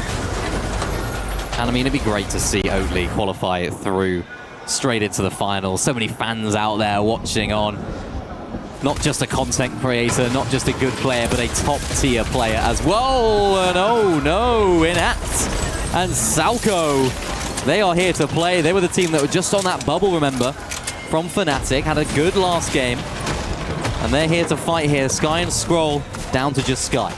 And the interesting thing is, this is another one of those teams that kind of split. They went their separate ways after they initially qualified. Yeah. But looking at them as individuals, Inact in terms of his NA West region, probably known as one of the best fighters that we have. He makes a run for it, similar like Peter Bot and Poyo do on Central. And then you have Salco. He's won an FNCS championship before. He just needs to be able to channel that here. But Vazen and Anon, we're talking about kind of their lackluster performances. Some good, some bad. This time, they hold themselves steady. Yeah, it's important. This is what they need to do. They need to just keep themselves in this game. If they have a solid game here, that could be just about enough to sort of guarantee them into that survival stage tomorrow.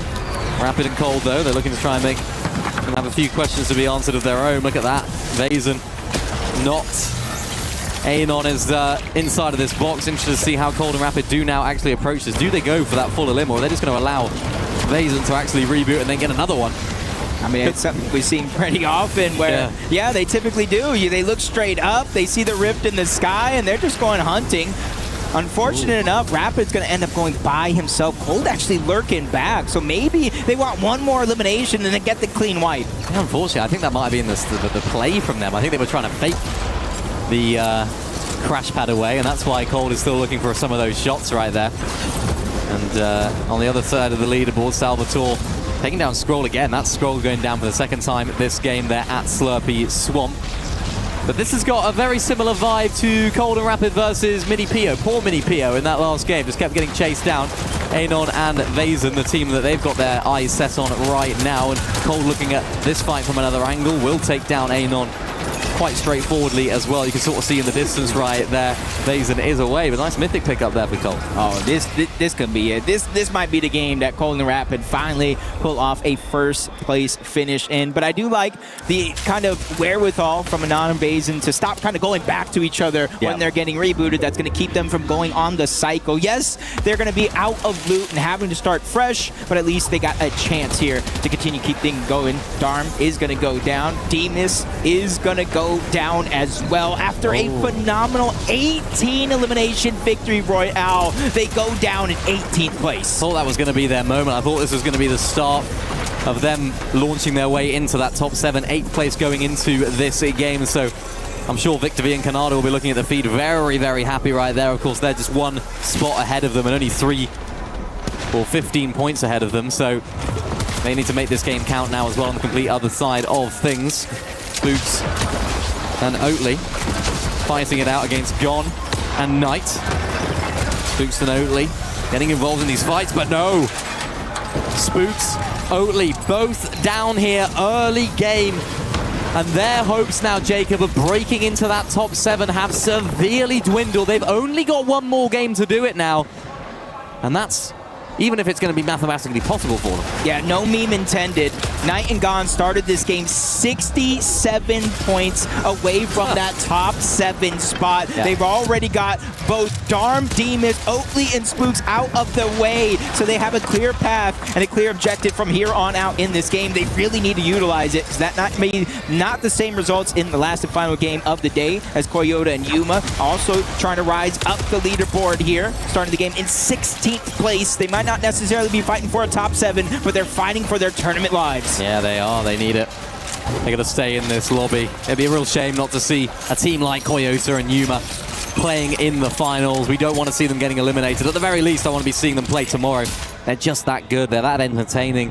They're that great to watch. And honestly, with the point differential between them and 18th place, they could really solidify their spot in those survival stage games after this game. So they have to take that on board. But Canada and Victor, what an opportunity for them. Yeah, and you can see as you get to the 4th zone, more and more teams kind of stray away from that king, the solo player, trying to get the eliminations and just kind of play full into the long game. They don't want to get trapped. They don't want to put themselves in a bad position while reboots are turning off. So they're trying to be preemptive along with a few other teams. You see in the mini-map, there is another team based up as well. But as it stands, for Canada and Victor V, there's not too many targets in sight. Yeah, there's not. Of course, the 2 teams below them going down. You can see the leaderboard on the right side right there. Sky and Scroll, also huge game for them. You can see Demus and Dom just tumbling down that leaderboard, of course, as well, now that they are out. And Sky and Scroll need to make this game count. North Pole zone for us here, up towards Boom in base. I think that's Yomzo and Josh that like to land up there, so not too much of a rotate for them this game, but all eyes here on Sky and Scroll. You said at the beginning of the day, Jacob, that you definitely expected these guys to qualify on through. And I think a lot of people would have definitely agreed with you. I was certainly expecting these guys to just walk away and run away with the competition. You know, first place, eliminations, low ground, consistency. I thought everything played into this team's favor, but it's been quite strange to not see them play at that level here, and they still have it all to do now with 2 games to go. Yeah, and I honestly think this is kind of like one of those moments of what are you made of? Yeah. Are you the best team in the world, or are you the best team just for a moment? I know we have a bunch of finalists already waiting. We've got the survival stage tomorrow. Plenty of Fortnite action still left at the Reload Elite Series Championship at the EWC 2026. But as we continue to move in this endgame, you're kind of seeing the variation of the loadouts from a lot of teams. Some have the Flowberry Fizz, some have straight shield, but I'm noticing Khan right now with that exotic pistol. That go ahead, if you're on high ground and you get tagged up with that, you just kind of float into the sky, giving you a little bit of a shockwave effect. So he definitely can disrupt everything that's going on here. Yeah, and Khan's the sort of player that can cause disruption in these sort of box fights as well.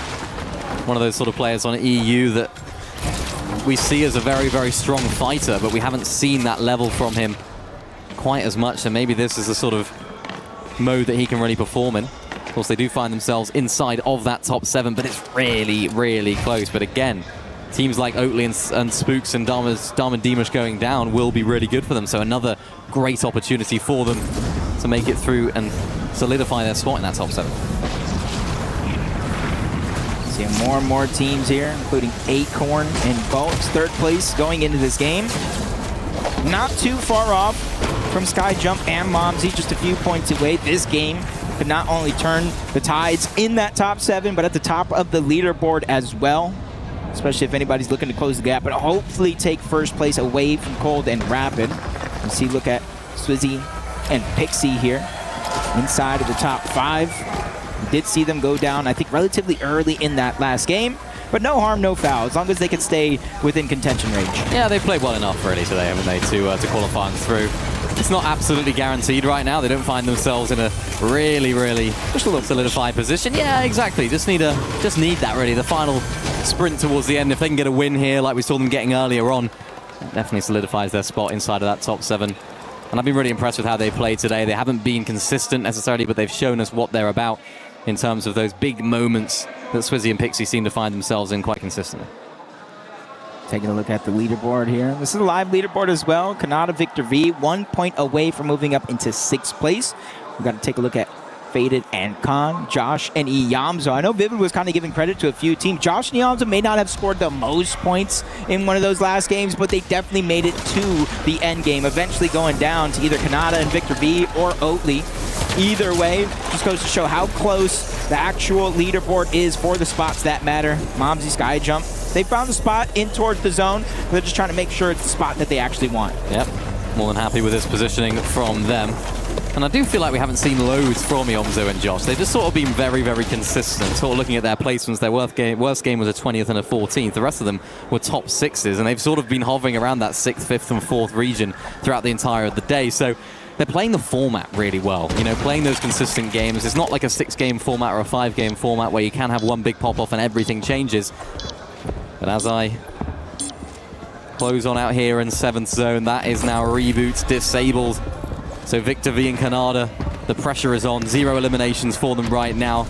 The world is watching. Can they move themselves up the leaderboard in this prime opportunity to make their way and stay inside of that top 7? Saw Pops there on the side, cheering his boy on. Acorn getting elimination on the 7, Sky and Scroll. And I think this is almost a little bit of a different pace from Sky and Scroll. If they've been paying any attention at all, you look at the feed, you kind of realize your closest competition is out of the game already. And on Vazen dropping down below, they're just trying to take this moment. 3, 2, 1, the double shots on the Vazen, knowing a knot's not there. There's only so much pressure he can hold on to. But as he go ahead and reunites with his teammate, that's going to stop the roll of Sky and Scroll. And they're even now looking up. They're making sure that they have all options covered. Well, remember, they won the game from height, right? So why not have a look while it's looking pretty free? Salvador and his teammate Yasin is looking to try and spray them in the back. Swizzy and Pixie still alive and well in this game as well. They don't need much, they just need a solid placement. They need a solid game to keep their way inside of that top 7. Of course, 4th place right now. Salvatore, they're going down in the feed. Not going to be able to get rebooted right now either, so disaster for that team now down to a solo. Yeah, for Enact and Sauco, though, just playing for their tournament live, literally 1 spot away from being eliminated in these group stages. They will not go down without a fight. Neither will Sky and Scroll, neither were Cold and Rapid for that matter, even though they are 7 eliminations, 1st place. Remember, I want to see them kind of pull off the win as they take down. You see, that's another team sent back to the lobby. 14 teams remain. There's somebody running around as a solo right now. Yeah, that was a great shot though there from Cold and Rapid. Canada, Victor V find their first of the game. That was in Acts right there going down. So that's that team entirely out right now. That's his team in 17. So important that the teams below them don't keep making their way up. Canada and Victor V, I feel like I've played this game really well here, Jacob. They understand the gravity of the situation. They need to keep moving up those standings. Opportunities for them to keep doing so. Cold and Rapid, the team that doesn't need to move up, but are going to keep doing so anyway. They've been super consistent. 8 eliminations here going into this end game. Because for them right now, it's not just about qualifying through. It's not just about this individual game. It's about proving that they are a team to watch in the finals as well. What everybody came to see, who's one of the best teams in Fortnite as of now, but Rapid actually gets knocked by Momsy, Pixie, Swizzy staying ahead of the curve. Sky Jump going to be able to clean up that elimination as well. There's a lot of loot left behind for Swizzy and Pixie. They're just taking their time right now. As Cold finds an elimination onto Josh. He does have the Mythic Iron Pump. 1 pumps are possible, and that's going to be his 9th elimination of the game as Josh gets cleaned up by somebody else. So he gets the points, but no reward. Important situation here for Cold. A lot of the best teams here this first 2 days have been teams that can solo clutch. We've seen it from you previously, Cole. Can you reignite some of that magic yet again as Sky and Scroll playing these mid-ground layers as well? This is a team that's outside of that top 7 right now. They still need to break their way in. And they're a team that can find consistency. 0 eliminations for them right now, but they're so efficient at using all of their materials. You can see them editing a lot of these cones, getting towards that front side, looking for a spray down here as well as the materials continue to dwindle. Sky looking for an opportunity. Cole getting absolutely beamed from all sorts of angles and goes down. That's our first place team out. Hopefully somebody could try to continue to close the gap, but for Sky and Scroll, they're doing just that. Gone and Knight up above. Again, all the direct competition is in this game in terms of 6th place, 7th place. Sky and Scroll, Knight and Gone. This is the game that truly matters if you want any control of your destiny at the end of the day. And right now, they're really not looking back. They don't want to go ahead and end this game with no regrets. The Sky and Scroll yet again. They end the run of Elite. That is another team inside of the bubble that not a lot of points to build that cushion yet. They're not just getting their own points to get there, they're also thwarting the other players and other teams that are inside of that top 7. They are forging their own path into qualification directly into the finals right here. Lots of pressure from different areas, but I'm under no concern at the moment. Acorn there down to Knight. Gon and Knight doing a very good job at continuing to apply that pressure all the way up in the Sky right now. Sky Jump still in the lobby as well. Momsy, only their 3rd elimination of the game. We've seen them get so many before, but they're playing things out right now. Momsy is now down to a solo as well. Yeah, you see him trying to lurk around. There was a shockwave back there, but I don't think he spotted it just yet. He's more worried about somebody else trying to break into his box. But right now, he's just basically playing Disruptor with his spot already secured in finals. He could only end runs here, but they peek through at the perfect time. They get a shot. He gets flanked yet again. Oh my God, Sky staying alive, taking down Momsy, the Siphon, the Medkit. He needs this. Solo clutch time for Sky. This is your time. This is your time to put your team on your back. How can he do this? AGAL are watching. He goes down, but squeezes out so many extra placement points for his team right there. Definitely closing the gap, but we still got Kanata in this game, taking down Mini Pio. Swizzy and Pixie underneath. They're putting a lot of pressure onto Acorn and Bolts, forcing him outside of the zone, tick by tick. The zone is there. He finds the slurp truck outside of the box, thinking for Bolts. I think he hit a zip line as well, but he finally goes down. Swizzy and Pixie, they may have got surprised, but it wasn't too big of one. Swizzy and Pixie are back. We've seen them have big games. Now let's have another one from them here on the low ground. Khan, a team that do find themselves just inside of that top 7 right now. Solo clutch opportunity for one of those fraggers in the lobby that you expect big things from, but Fukun shuts him down in this endgame. Swizzy and Pixie trying to find their positioning on the low ground. Gon trying to solo clutch here as well as Swizzy finds Knight. Fukun on the other side of the wall chunks a big shot to Swizzy, and they're the only duo left in this, but maybe it's down to a solo. If Swizzy can't get out of this position, it's awkward, it's tough. Swizzy is able to go down right now, but Pixie's able to take him out. It's Gon against Pixie in a 1v1 for the match. Pixie down on low, has the health advantage, goes on up, misses the shot, and Gon hits it. Pixie and Swizzy go down, and Knight and Gon. A game that was so needed for them, Jacob. They didn't just have a good game, they had a great game. Starting this one in 12th place. They needed it just like you said, and they delivered. I knew there was something about him teaching me a couple of those emotes that would definitely work out in the end of the day. I found a new friend, and friends celebrate friends. That's what it's about, and that's what they needed right now. It's going to shake up the standings so much. It's going to keep things interesting, as it has been throughout the entire day, going into our 10th and final game here of Group B. So many storylines to break down going into this final game. Will we see some of our bigger teams not make it into that top 7? Who will end up getting their keys crushed at the end of the day? So much on the line right now, but that game for Gon and Knight played this really well. Look at this from Gon, playing back inside of that storm. Swizzy, of course, went down. Pixie drops him into the box. I thought for sure that Pixie was going to be able to take him out, but of course that Siphon kept him alive. Swizzy misses, or Pixie misses the shot. And of course he can close it on out with a nice hit of his own, and that's just what you need to do. It's those ice in the veins moments in those final standings of the game.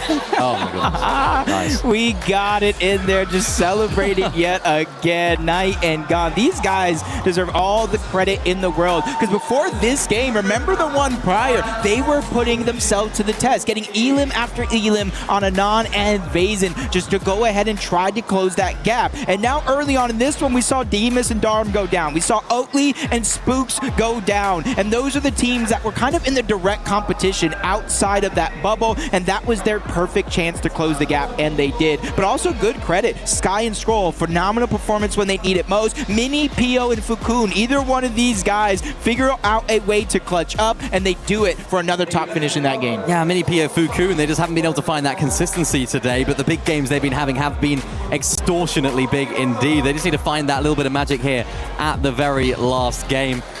But we have got to take a short while right now before we get into our last and final game of the day.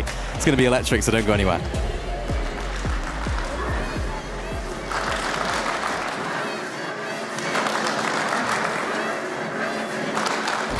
Play is in our DNA. Whenever we let it out, it becomes our superpower. Now imagine an entire city being built to supercharge it. Kadir City, powered by Play.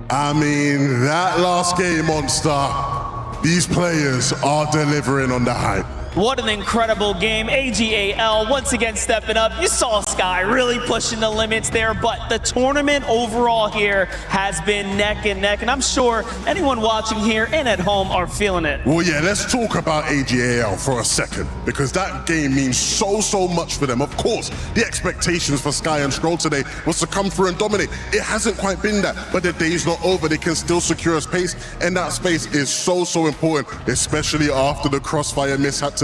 Knocked out of that game. The club championship means so much to that team.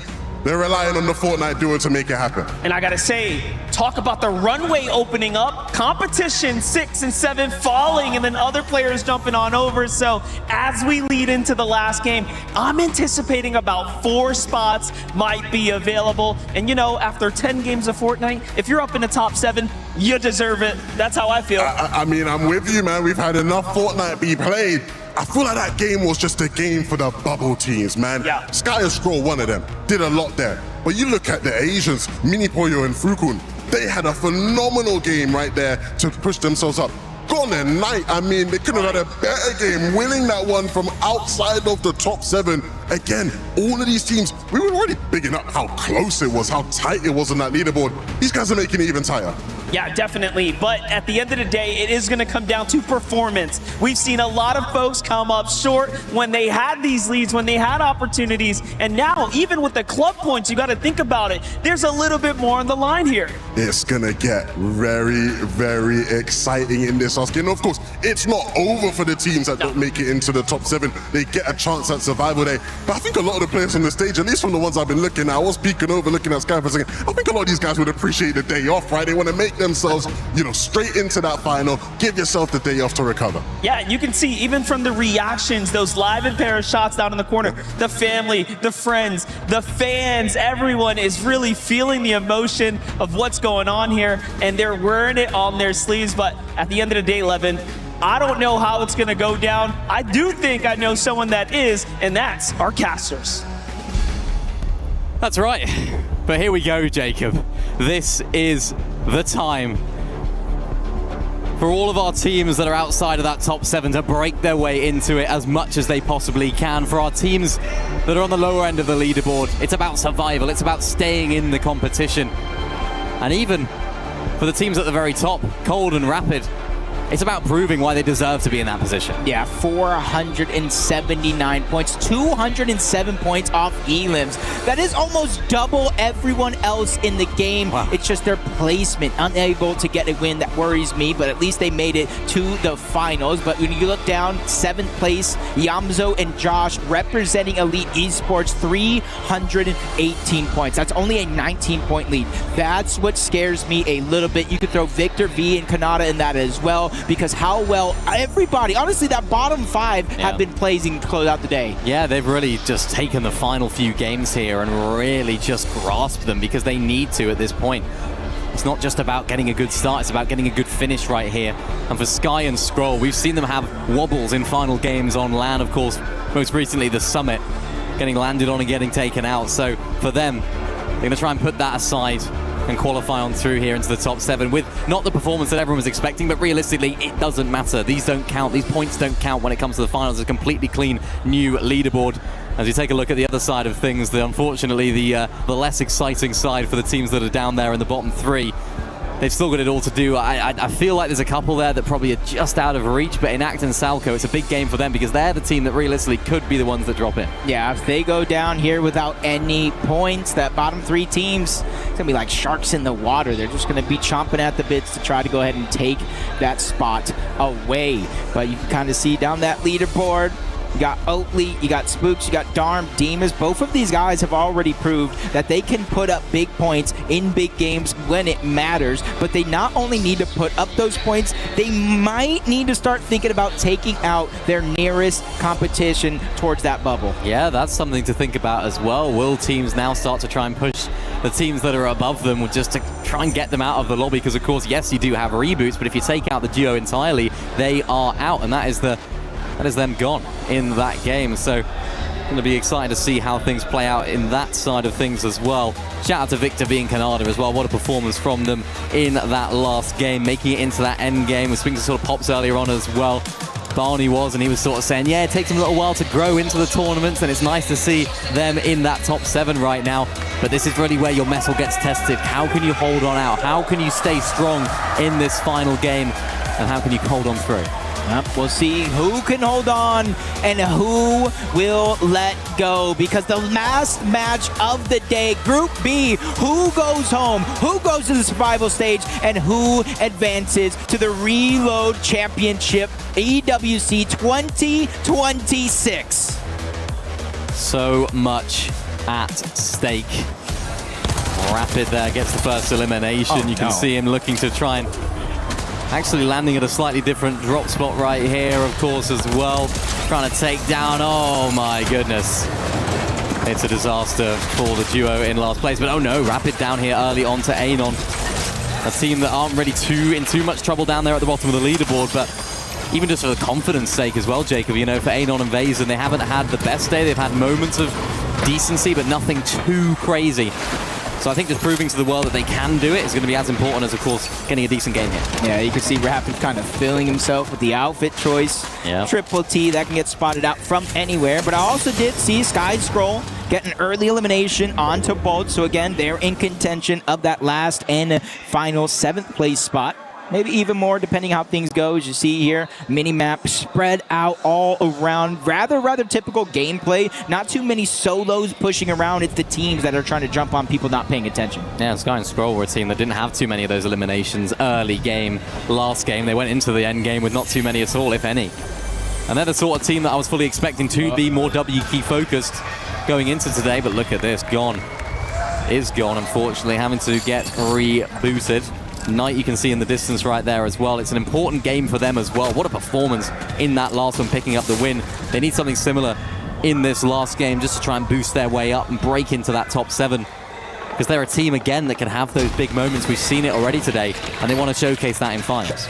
And you can kind of see that Gon is just going through the ringer right now. He's trying to get some loot, but they're already closing the distance, trying to push him. So Knight has no choice but to disengage, create distance, and stay alive here as a solo. But Spooks, Oakley, they also trying to join this fight. They need it as well. It may not be down to just a victory royale for them, so they need to combine with eliminations, but this definitely puts them in a tough spot. Spooks doing a good job from up above, landing a couple shots onto Momsy, but now he's in the palm of his hands. A couple of misses there for Spooks is going to allow for Momsy to finally clean that one up. Oakley is now going to be left by himself looking to survive. That was an awkward fight, but Momsy did the job, which is important. Oakley just inside of this box right now. He's got a couple of different angles to try and cover.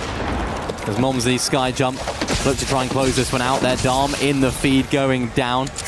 So it's an important game for them as well. They find themselves outside of the top 7. Oakley looking to try and get some return fire onto Momsy and Sky Jump, but unable to connect right now. Spooks goes down again. That's tonight. That's another team in the air. So Oakley desperately has to try and stay alive right now to keep his hopes of getting into that top 7 alive. And oh no, Oakley down, but of course, it looks as though Spooks is able to get the reboot just about in time. A couple of misses from Momsy is literally the difference from a full wipe and Spooks getting back in this game. A little help from Knight and Gon as well. They've been disrupting this whole thing, but Spooks now towards the back, stays alive just long enough for Oakley to now get back. But this is a tough final game in the day. At least they know in the back of their head they do got tomorrow, but if you want any shot at that top 7, you have to start pulling it back. It's a horrible never-ending cycle for Oli and Spooks right now because, yeah, one of them gets rebooted, then the other one goes down and they get rebooted. It's absolutely horrible to try and play in as Khan and Faded are out as well. So that's one of our top 7 teams now completely down and out of this last game. They're going to have to watch on as all the teams below them try and chase down their position inside of that top 7. Disaster for that duo. Momsy Skyjump are not a team that are in too much danger, really. 3rd place on the leaderboard right now. Panzer goes down right there to Rapid and Cold as well. Looking to try and find yet another elimination. 3rd of this game so far. And they just keep plowing on. They just keep the train going. It never seems like they ever give up. They never just chill. They never take a step back. They're always on the front foot. Yeah, he's just literally flying around in this game.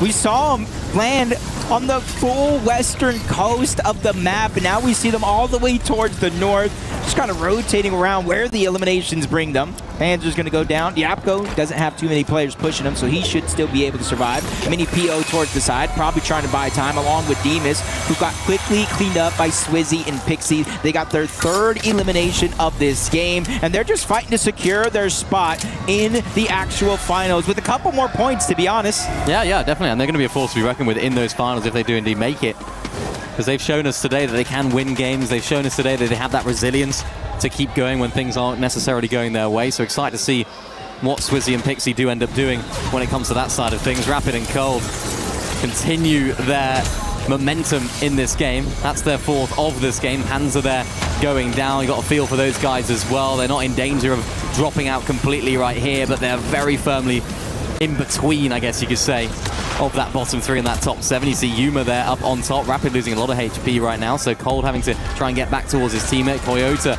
and Yuma are a team that are just trying to solidify their spot in the survival stage, and Rapid goes down. Cold looking to have a try and do a solo clutch of his own. There's Yuma going down. It's all about Koyota now versus Cold. Huge shot returned there from Koyota. Cold has no whites though, so just gonna have to try and buy as much time as possible to try and get Rapid back in this game. Koyota into the box, takes down Cold, but crucially, it's only a knock. Hey, you need miracles, and Koyota will give you miracles. 171 points is where they started in this game. They probably need a ton of eliminations, but that is just the start. Cold did buy enough time for Rapid to get back in the game, and you can kind of see where they ended up in the exact spots where they got a couple eliminations in the early game. Yeah, they've been...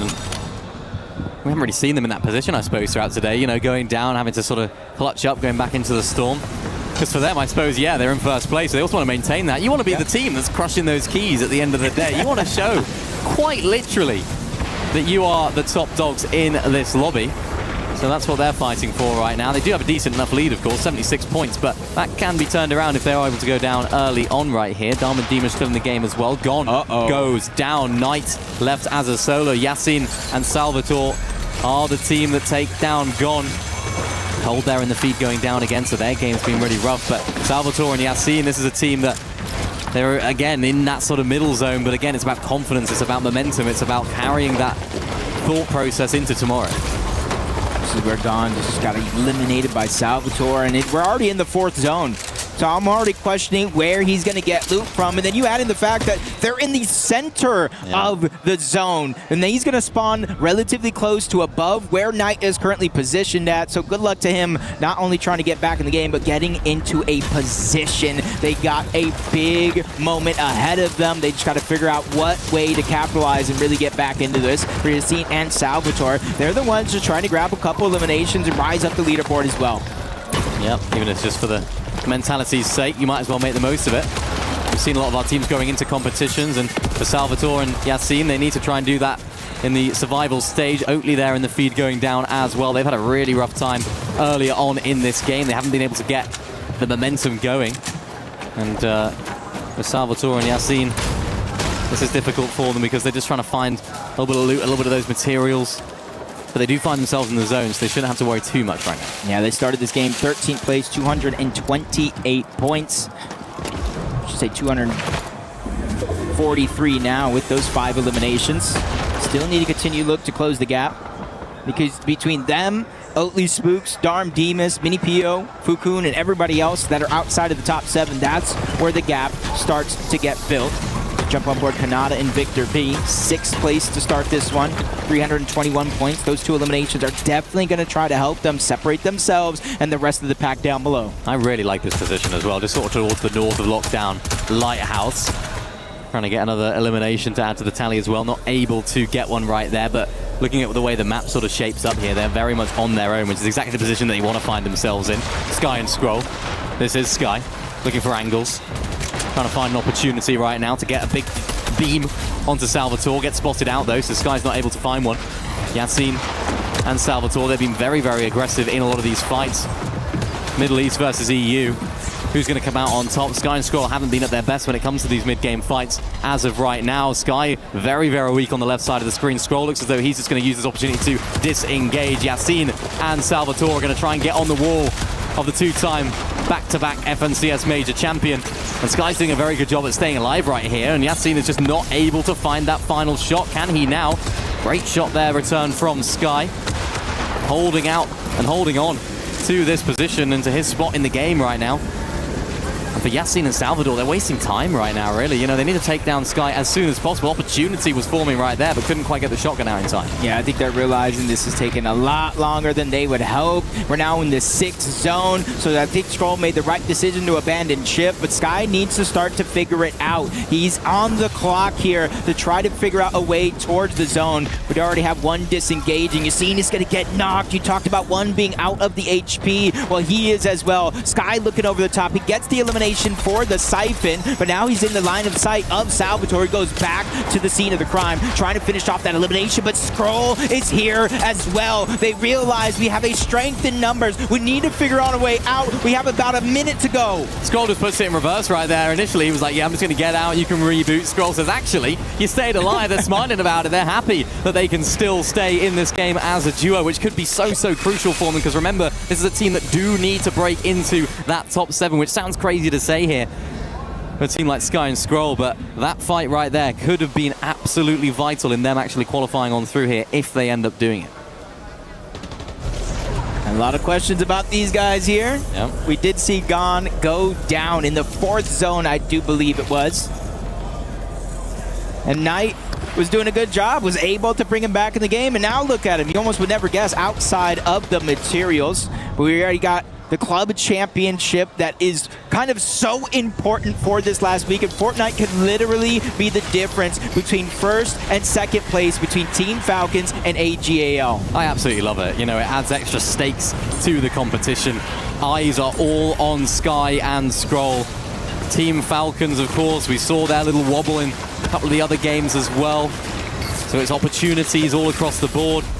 AGAL fans are looking on to Sky and Scroll to be that points-grabbing team, the team in Fortnite that can really solidify their spot at that 1st place. But remember, Falcons, they have Peter Botpoya. They're definitely a force to be reckoned with when it comes to the final. So for Sky and Scroll, they've just got to make it here, and they don't find themselves in top 7 right now. Oh no, Mini Pio, no. Darm, Demas, Sky. A lot of the people in contention have just lost one of their 2 members of the team. This is pressure like any other, but at least they're in the top 15. Placement points are starting to set in, but can you stay alive long enough to be the difference maker? Because Josh Yumzo, Victor V, Kanata, they're all still up, and they're all still together as Darm has just been eliminated. Dom out, Scroll still in. We've seen Scroll solo clutch so many times, from the FNCS Summit to the FNCS Majors. So many times Sky and Scroll have relied on big solo clutches from either of them.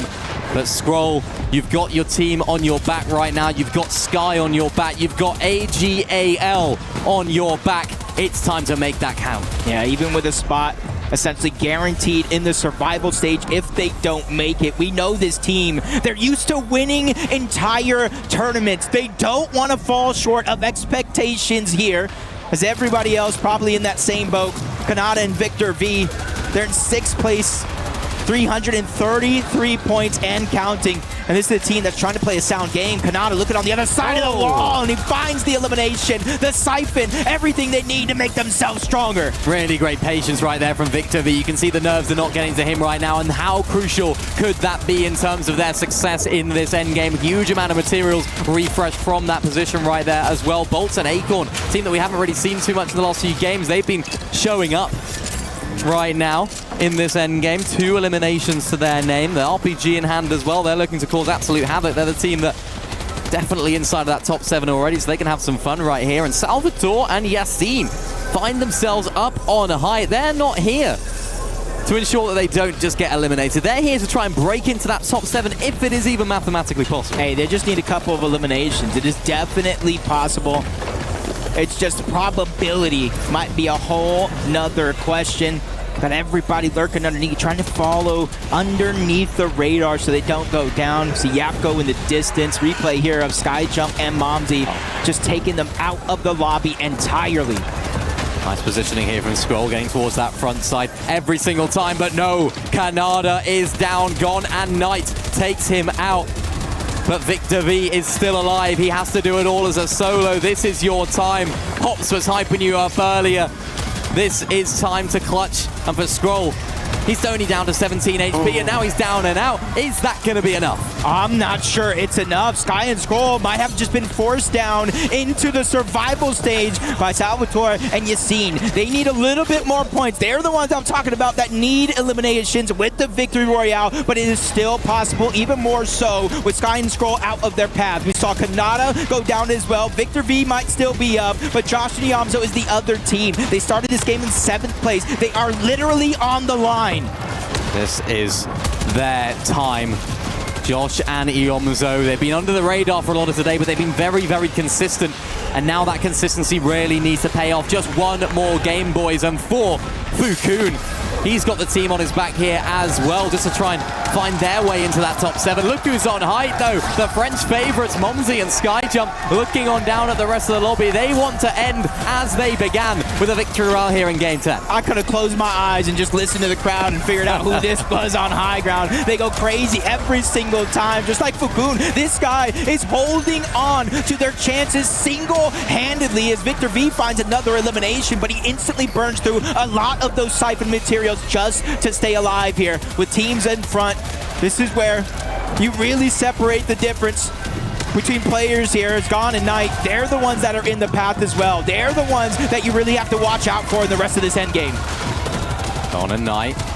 They need to try and break into it. This is a good game for them. They've had a big one just recently as well. Can they have another 5 eliminations for them? They're trying to get into the box. Salco does a decent amount of damage, but he does escape. Gone, unfortunately, going down to the storm. Knight has to try and make his way in. Goes for height here as well, but only one build. Has to settle for low ground, and so weak in the process. Iomzo losing Josh here as well. This is an awkward situation for him now. There are way more than enough points on the board for them to try to catch up until now. Gone and Knight have just been eliminated as well. I'm not even sure who's still in contention here, but for Yamzo, he just wants to end on top. Victor V wants to make sure that there's no regrets left after today's games, but it's Fukun here. This is the story. 320 points. He has the entire support of an entire region on his back right now. Can he do it? Looking at that height, but decides to go back down towards the low ground. He's got a few builds to work with as well. Zone pulling over towards that west, gets ahead of everyone else as well, but he's got to be careful. A couple of teams there down on the low ground, and this is awkward here for Fukun, trying to play sneaky in between all these builds. Only 2 builds on his own. There goes Iomzo as well. That Skyjump, the crowd go crazy right there. Victor V goes down right there as well to another solo in Fukun. He's going crazy right now in amongst all the chaos. That's literally their next competition. That is a team inside of the bubble that's out. Fukun with everything on the line here. A solo towards the bottom. He takes down Skyjump. He is trying to qualify directly to the finals. We are witnessing history in the making. What a shot there from Fukun to keep him in the game. Pixie's weak. He has to retreat. Fukun down on low, still trying to keep himself in the game. 1 HP, needs to find the shot. Aoxy on the wall, and Jojo and Aoxy will find themselves the victory royale. Is that going to be enough to launch them out of that bottom 3? Huge game for them, but for Fukun, talk about carrying the nation on your back, proving why you belong on the LAN stage. What a clutch from him. A serious clutch deserves serious props. I'm not sure if he got enough points to make it into the top 7, but I'm sure if he does make it in, he has to be one of the most celebrated players on the day, coming from a region that nobody really gives 2 looks at any given moment, and he was taking down Victor V. Yeah. He took down Skyjump. He was taking down Titans of the game in order to make that one happen. Oh, I love it. What a solo clutch.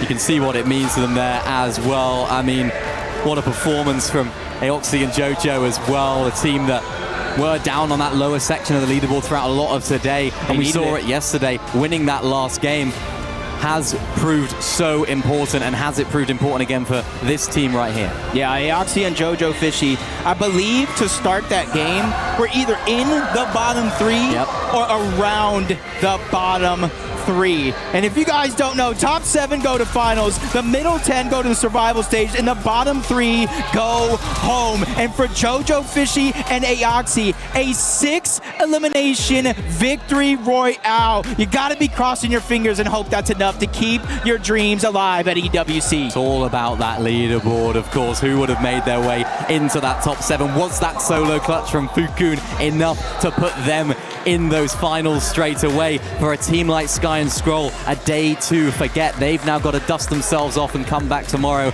with a fresh mind, a fresh approach to how they play, because they must have learned a lot today, but also a little bit of shock from them, I'm sure, as well. Yeah, and I'm sure, you know, players like Mini Pio, Fukun probably coming up with a huge amount of swagger, whether they made it to the finals or they have to go again tomorrow in the survival stage. You had Gone and Knight as well throughout the course of that game, trying to put everything to the test. And honestly, it was just very interesting, because at one point or another, we saw so many teams, both inside of that bubble and outside, lose one of those players. Yeah. So I feel like almost everybody who may have qualified into the top 7 in this game specifically has to at least thank one player for solo clutching. Yeah, Victor V, I mean, you know, what a performance from him there at the end. So much talk about his potential, so much talk about what he can do in the game. And it's the moments right there where you have to prove why you've been given that status, prove why there's people talking about you, prove that right there he can put the team on his back and solo clutch, because they, remember, they were in that sort of top 7 going into that last game, so they just needed a good game,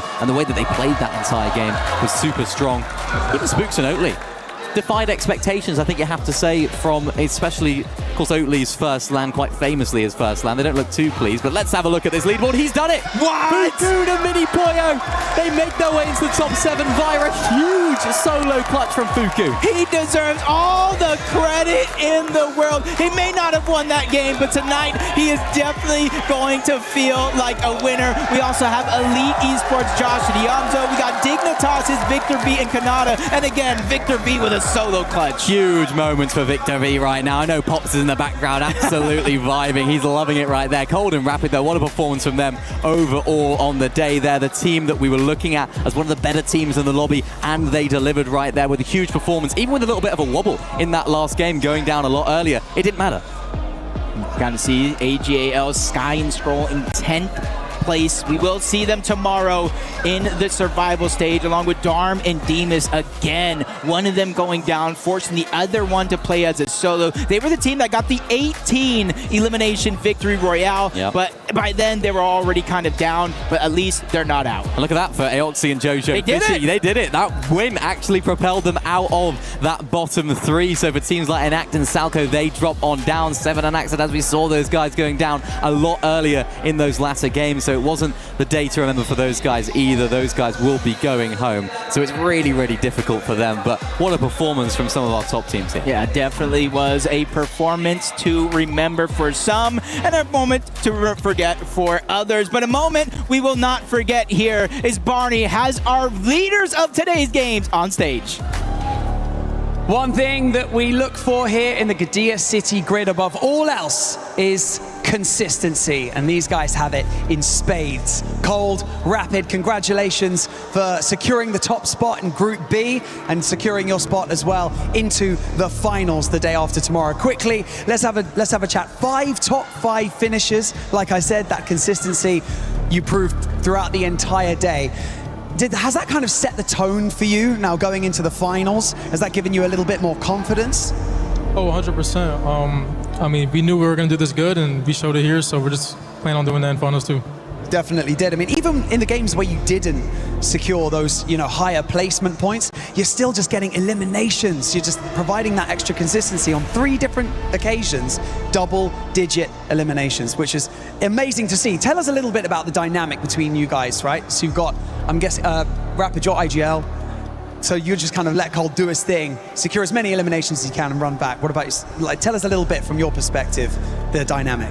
It's honestly just a great game plan from Rapid. He sets me up for all the kills that I get, and thanks to this guy right here. Thanks to that guy right there, repping Twisted Minds as well, so congratulations. Now, let's get to the fun bit, right? We're here to crush some keys, aren't we? I bet you guys are excited. So, let's set the scene a little bit. These 3 keys we got in front, we've got Snow and Mohamed. We've got Seven and Ashadas, and we've also got Enact and Salco from Fnatic. Any surprises in there, or? No words. Fair point. Okay, now before we do this, I'm gonna get you, Rapid, to open up the iris and show the nasty teeth that's gonna be crushing up these keys. Go for it, Rapid. Okay. That one was eager to jump in. Okay, so before we now throw this down, is there anything that you would like to say to the eliminator teams? Have a safe flight home. Have a safe flight home. I love that. Okay, buddy. Pull on that handle in 3, 2, 1. And just like that, 3 teams have been eliminated from the Fortnite Reload Championship. That means 6 teams in total, leaving 34 still in the race. Tomorrow in the survival stage, 20 will duke it out for those 6 remaining spots in the final. It's going to be absolutely incredible. Once again, congratulations to Cold and Rapid from Twisted Minds. And for now, let's head back to the studio to round out day 2 of the group stage. Thank you, Barney. And yes, that key was eager to just get absolutely crushed. One key that didn't want to get crushed is none other than Ioxy and Jojo Fishy, because when they needed to clutch up Vivid, they did just that and were able to just get themselves out of the bottom 3. Listen, we kind of saw the reactions as well from that game. It was like, all right, well, we're not going to go home, but today was still, you know, a little bit of a stinker, as Levin would kind of call it. But yeah, clutching up that so that way they get the opportunity to kind of play tomorrow and have another opportunity to make it into the finals. It was great to see them kind of get that last game win. Also, that last game win is going to give them an opportunity to VOD review, see what they did right. Maybe there was just certain rotations. Maybe it was just a zone pull, but obviously something changed for them in that game. So an opportunity for them to kind of review and come back in tomorrow with a fresh mindset. Yeah, they're going to need that, man. They're going to need that. I mean, as far as those last couple of games go, man, I don't know how much there is really to review out of them. They sort of spiraled into just utter chaos. You had so many teams, I think, realizing almost that you actually just had to just fight your way into a qualification spot, right? And so regardless of today, clean slate, tomorrow, you're on it back again. That's the beauty about it, right? Especially when we go to survival stage, it is going to be a clean slate. Everybody's going to get a chance to start 0. And there we have the top 7 teams that are going to be moving on to the match point finals. And Mini Pio and Fukun were able to jump up all the way from 10th place to 7th place. Listen, I got to go ahead and chase those guys down, man, because I need another woo from those guys, right? They got the game win today. Now they got the qualification. Just barely skimmed by there. You can see an 8-point difference, not only between them, but Gone and Night, Khan and Faded there as well. So a great clutch. It all came down to that last game, actually a solo effort there at the very last moment. Great to see one of these smaller region teams kind of make it in out of Group B. And they've been pretty consistent throughout the entire day. And we've actually seen a lot of smaller regions really step up. Gone and Night just barely missing out in that moment. And you actually could see the moment that they were eliminated and they knew that they might not be in contention. But same reaction from Mini Pio and Fukun where they went down, but you could tell that they were cheering. We thought for a second that they thought they won, but then we realized, oh wait, no, they qualified into 7th place. Yeah, I mean, both of them, right? It was Fukun in that last game, but Mini Pio himself had plenty of clutch moments where, again, you're just doing enough to keep your team in the competition, and sometimes that's what it's all about. And I'm looking, Levin, at that 8th place for Gone and Night for Furia. Even though they had 2 victory royales today, it just wasn't good enough. That consistency wasn't there. I mean, these games have been brutal, right? When you look at some of the teams here on this second page, the likes of a Darman Demish, the likes of an Oatly and Spooks, these guys have put on a show for us at times today, and ultimately it's just not enough. You have to be way more consistent to really make it in here. Yeah, it's really, really a shame for Early and Spooks. I mean, we saw throughout the day, we were getting like chat messages in from some of the platforms, and so many people were kind of rooting on Early, and that's because they were constantly around that 7th and 8th place. But I'm going to go ahead and read out their placements in these last 2 games. In match number 9, 17th place with a single elimination. And then in match number 10, 16th with 0 eliminations. They effectively got like 0 points in those last 2 games. Outside of that, they were going to qualify. I think a lot of it actually was due to they seem to have a much bigger advantage with Elite Stronghold than they did with Slurpware. So I'm wondering if maybe they were necessarily preparing just for one map over the other. And hopefully they'll be able to kind of look back onto why Slurpware was causing them some issues. It could just be the teams that were landing around them. And obviously with it being tomorrow, it's a whole new set of teams that are going to be landing near them and maybe a whole new set of opportunities. A lot of opportunities are going to be available tomorrow. But the thing is that going into tomorrow, the survival stage, for groups, we have had top 7. For tomorrow during survival stage, it's going to get a lot harder because it's only going to be the top 6 that are going to be moving on to the match point finals. And if there's anything that we saw so far, especially in Group A and now in Group B, is that we do have some of those duos that are going to sponge up a lot of points. Going into tomorrow, is there any duo, Vivid, that you think is going to be taking over that role of sponging up points? Gosh, listen, I got to go ahead and call out one of the teams that we saw have an incredible game today. I mean, Dharma Demish, I would really, really love to see them do well. Just that single game performance. Again, Levin's kind of talked about it, that ceiling performance. If they can do that consistently, then yeah, I feel like they could be a team that kind of soaks up all those points. Listen, I'm going to say the team that probably a lot of us were surprised to see not automatically qualify through, and that is Sky and Scroll. And for me, it wasn't necessarily that they misplayed. It was more so that we got that Levin guarantee. We got the Levin coach, and I thought that would have been enough. But Levin, obviously, you fell short. And I think that we can obviously point our fingers towards you. No, I mean, but honestly, Sky and Scroll, it definitely seemed like they were going back and forth. And it seemed like they kind of found their footing in the middle of the game. And then once again, in that second, kind of like the last 3 games, just kind of fell short. Yeah, honestly, I think the 2 lads they've had their fair share of struggles today. And honestly, I wouldn't panic if I was an AGAL fan. I wouldn't panic if I was, a Danish fan watching these guys, because they came very close. They had great moments. I think we saw sort of, some of the things you expect to see out of Sky and Scroll today, where again, they can provide you with good clutch moments. In the end, it's not enough. I think now, in the grander conversation of what does a finals look like, their stocks have definitely gone way, way down. But for them, they can't even worry about that. It's just about making it through to the final tomorrow.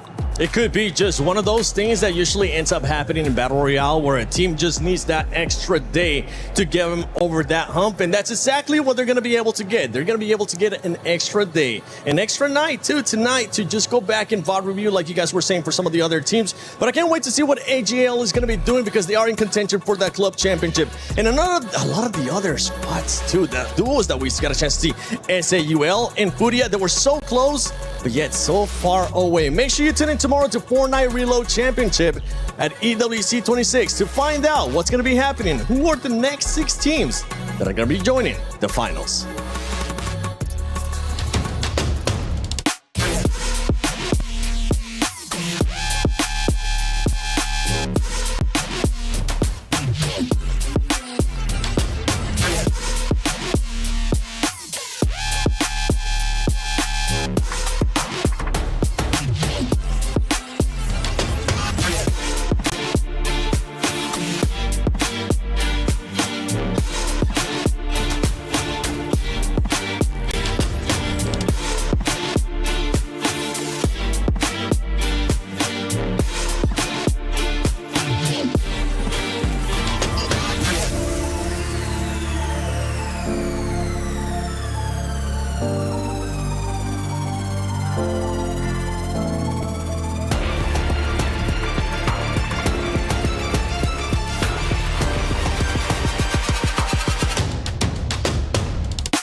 Yeah.